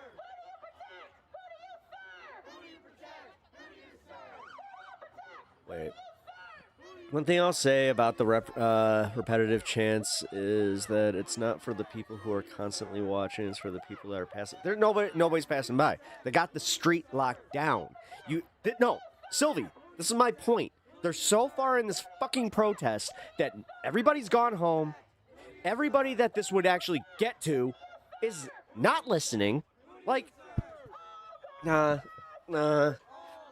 because could you imagine, again, you live in that apartment complex. All year they've been going on about this. Through no fault of your own. Now you're just like, oh my fucking God, I can't move because I can't afford to live anywhere else. Your fucking landlord keeps giving you sweetheart deals because he knows he's not going to be able to fill that fucking apartment because of this shit. Which, again, in in a time where housing crisis is a thing, and then you have people that actually have housing, but they're miserable, I also kind of feel like that's kind of fucked up. But I don't know. I don't know why I'm advocating for, you know, theoretical people that live in these apartments. I bet the chants are in their heads all day. What, ICE? No. They don't give a shit.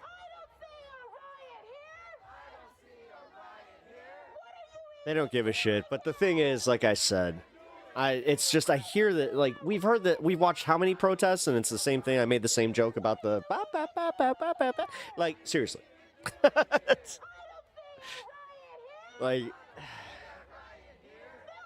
you kind of nailed it, Sylvie, earlier. It's cringe. At some point, it becomes fucking cringe. And you just... I don't know, man. It's embarrassing. And you know how I feel about this, where it's like, no, I want there to be protests. You know, I covered the other protests too, like... You'd rather have... Yeah, but what is this... What's this one doing? What was the LA one doing? You know, the LA one, it ended in... Like, it literally ended with them fucking dispersing the crowd because people were getting violent. And the people getting violent were all instigators anyway. They were all clout-chasing assholes. Clout goblins, if you will.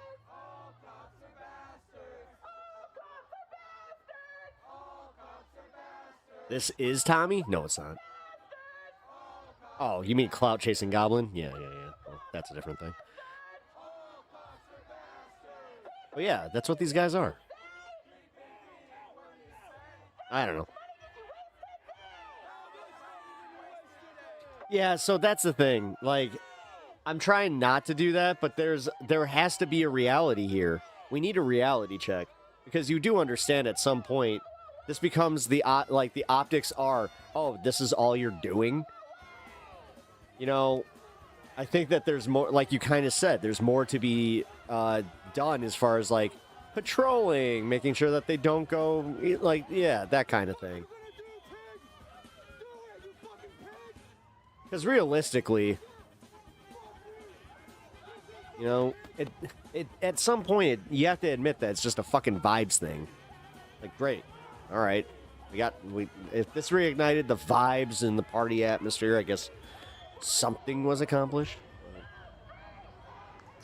I don't know. I'll just tell you right now that, like, again, the chants do absolutely nothing for me. I don't think they would do anything for my friends or anybody that, you know, is a little bit politically active or any of this.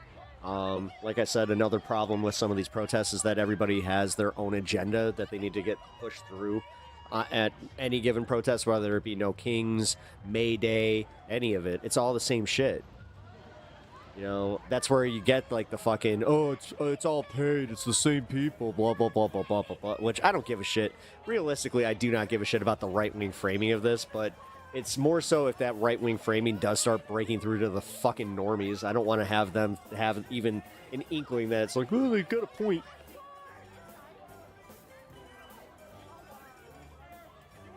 The underpants business model. But no, I get it. It's kind of like what you were saying about that one guy where he's just like, yo, white people be like, but he ain't wrong. That's kind of like, the thing is, he kind of sucks for saying it, but he's not wrong. The chants are cringe as fuck. It's always a white person.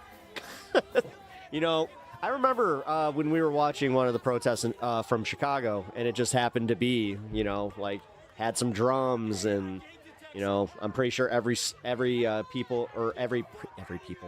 person with a megaphone was not white, and yeah, there was something about it that was, I don't know.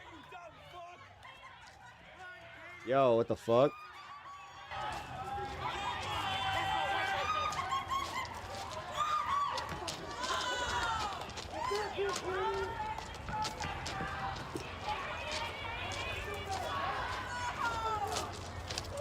Those cops chasing him? Was that dude in a frog costume that's getting chased? More faster, asshole. Come on, I want to see what's going on. Something finally happens that's interesting. Some solution or alternative.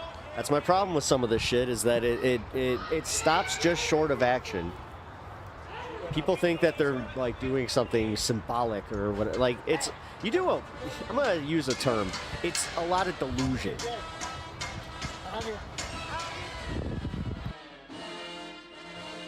Like you have a lot of these people that truly think like, and there's the music. I think, you know what? That's pretty much gonna do it for the evening. Because whatever. Because here's my other point.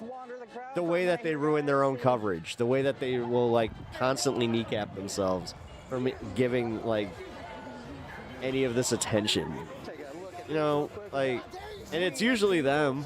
It's not the fucking, it's not like the fucking ICE you know, brigade is standing out there with copywritten music and a fucking bunch of speakers, even though, you know what? In LA's case, if they really wanted to troll LA, great show, Pep. It's been fun tonight. I'm not taking off quite yet. I want to see what's going on with this fucking situation over here. Everybody's running.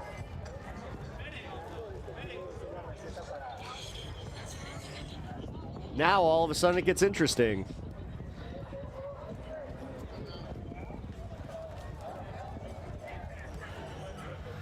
There he is. Unmistakable in the bright yellow chicken suit. Preventative measures. Hey, good to see you again. Good to see you again too. I had to come through today before I got out of town. Definitely a lot going on. Move the bracing. I am going to get out of this zone here.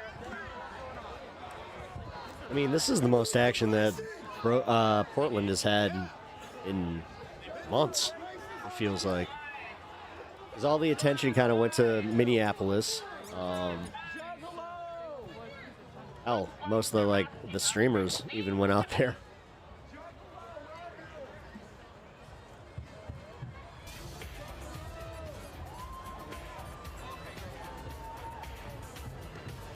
Make sure you get that Ghostbusters thing there. If there's something we name it, who you gonna call? Not ICE. All right. I suppose I should probably hop off here. Fuck. I mean, what else is there to cover? Yeah, they're just gonna be dicks about it. Fuck them. Fuck them. No, you know what? Ceremoniously, just gonna do it that way. Boom. Fucking over it. I really am. I'm over these jackasses sometimes. I really am. Fuck. I think that once the protest, like once it gets dark, and I'm just like, all right, fuck it, I'm done. There's no protest marshals, if there's no coherence, if there's nothing like that, then fuck it. What am I doing? So fucking annoying. I said this earlier, but I'll say it again. If you want somewhere where you can see what local organizing is going on near you, go to mobilize.us. I mean, this is what pisses me off. You know, for everybody that shits on the libs, Indivisible actually does have better organizing. You know, it drives me nuts. Because they are lib the fuck out, trust me. Like, I've even been having issues where I'm like, oh my god. But realistically, that's like middle America is what we need to aim for, guys. I hate to fucking say it. It's lame. It's not sexy. You know what's not going to happen? Every young person just all of a sudden going like, yeah, I need to go and get involved and do this. No. Statistically, it's not how it works. You need to get the fucking voting blocks that are already in there. Yes, some of it's, again, it's not sexy. It's a bunch of fucking independents, you know, apolitical types. You know, the fucking fence sitters, whatever the fuck. But I'll tell you one thing that's counterproductive as shit is just constantly telling them how that, hey, they have absolutely no place in the future of the fucking, of like left politics. Because, I don't know. last time I checked, we kind of need votes to win. So selling our ideas and not always being, you know, cockbags. We need to, kind of get better about that. But, you know, I have a tendency to also talk out both sides of my mouth, and also this is where I do get accused of, you know, focusing too much on one side. It's like, yeah, because this one side is what I deal with. This, like, dude, I have a lot at stake here as far as just like, yeah, my life and just in general, what I want to see as far as like leftist progression. You know, I haven't abandoned my principles at any fucking turn, even though somebody's been, you know, I've had lots of people actually like doing this where I could have easily just been like, hey, you know what? Make a full video about why, you know, this is why we keep losing. Or I could even say, this is why they keep losing. This is why they keep losing. But no, I'm still here. I recognize the merits, but I'm also not going to be shy about voicing my opinions on what really annoys the piss out of me. And it's now or never. We're not going to live forever. Exactly. You're not. Nobody does. But at the same time, what's the saying? Rome wasn't built in a day. I don't know. This is where I try not to get as preachy about it, because honestly, man, it really does kind of come down to just like, okay, you know, you don't have to compromise your morals or your beliefs by just trying to reach out to other people that may not agree with everything that you say. But it's all or nothing with everybody. I'm fucking tired of it, man. I really am. And as somebody who has been working on that, because I had that attitude pretty much my entire life growing up, where it was like all or nothing. You know, if I wasn't great at something, then I would just fucking quit. You know, instead of just seeing the merits of just having fun with something. Like, God, you know, I quit soccer, I quit baseball, I quit fucking basketball, I quit like all that shit. Just because it was like, oh, yeah, I'm not the best at this. You know, I'm not really moving the needle. But I don't know. I think that like I said, there's not merit in what they're doing with the protest tonight. Although Portland's a special case, I gotta say, that ICE facility. Like I got a pretty I would say spicy opinion on this one. Once that ICE facility's gone, then what? Then what? It's kind of the same thing with like the ICE stuff started dying down in Minnesota. Now what? They started going to Whipple. You know, it's kind of funny because you know, outside of the YouTube thing, just kind of going after political content, you did have a bunch of guys just being like, man, shit was popping off when they were here. It's just like, oh, did you just realize in real time that was feeding your channel and that's why you were popular? What happens when the dog catches the car? Exactly. You know, Trump and the Republicans are kind of fucking dealing with that right now. And nobody wants to just see it that way, where it's like, yeah, they caught the car, they're in charge, they're 2 years or they're a year and a half in. There we go. Yeah, and we're fucked. They caught the car. They can't drive the car. You know, can't rip the bumper off. But yeah.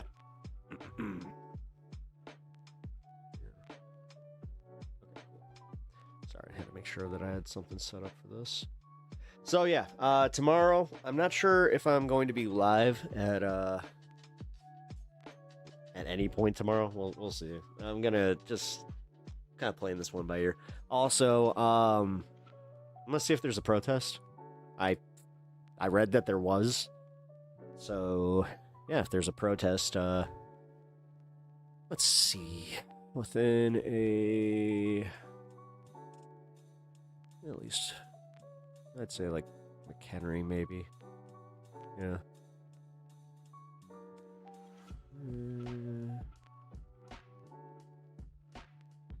Kenosha? I've never been to one in Wisconsin.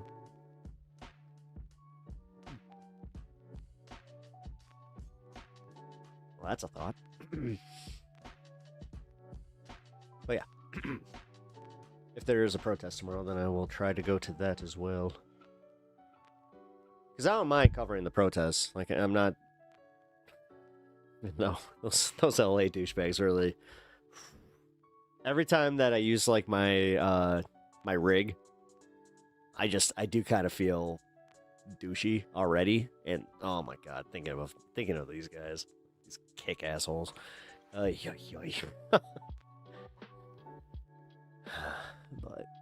yeah, sorry guys if I got a little on the preachy side here.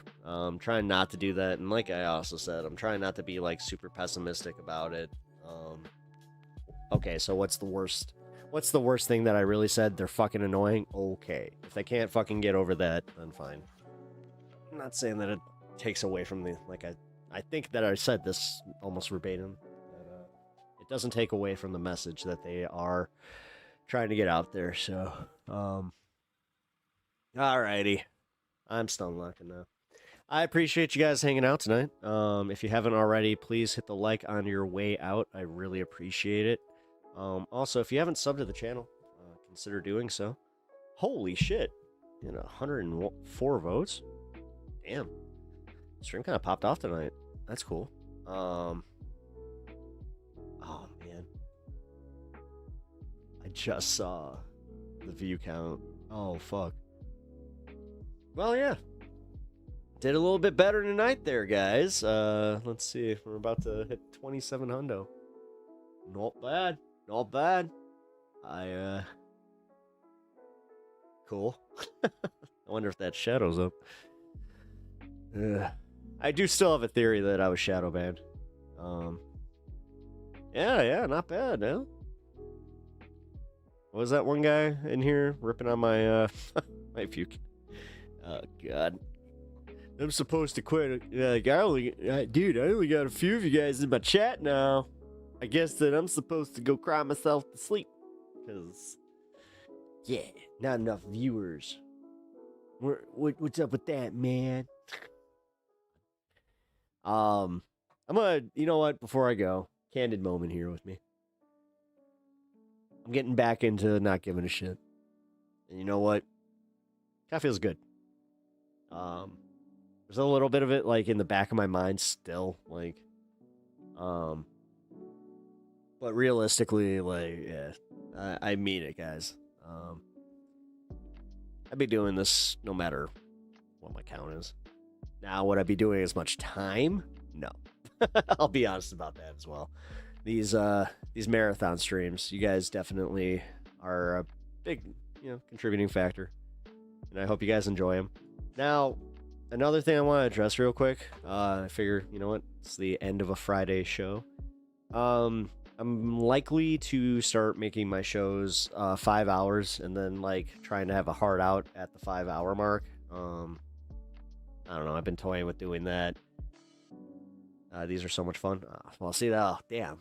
When you guys say that, because I know that I kind of threw it to you guys talking about, like, reformatting. I just do need to also, like, I kind of thought about this too. So there's a way where I could theoretically have, like, my vertical and my horizontal stream. So, like, with the horizontal stream, I could just end it at 2. Have a nice clean 2 hour show. Because apparently 2 hour VODs are the ones that people fucking pay attention to. So I hate that I know that. But yeah, once you start going over the 4 hour mark, then that's kind of one of those, like, oh, well, not everybody wants to watch a marathon. And then on top of it, I'm not exactly the best at clipping my content. So yeah, gotta start figuring that stuff out. But I know you guys understand. I'm pretty open about this, and I hope you enjoy whatever I have in the oven.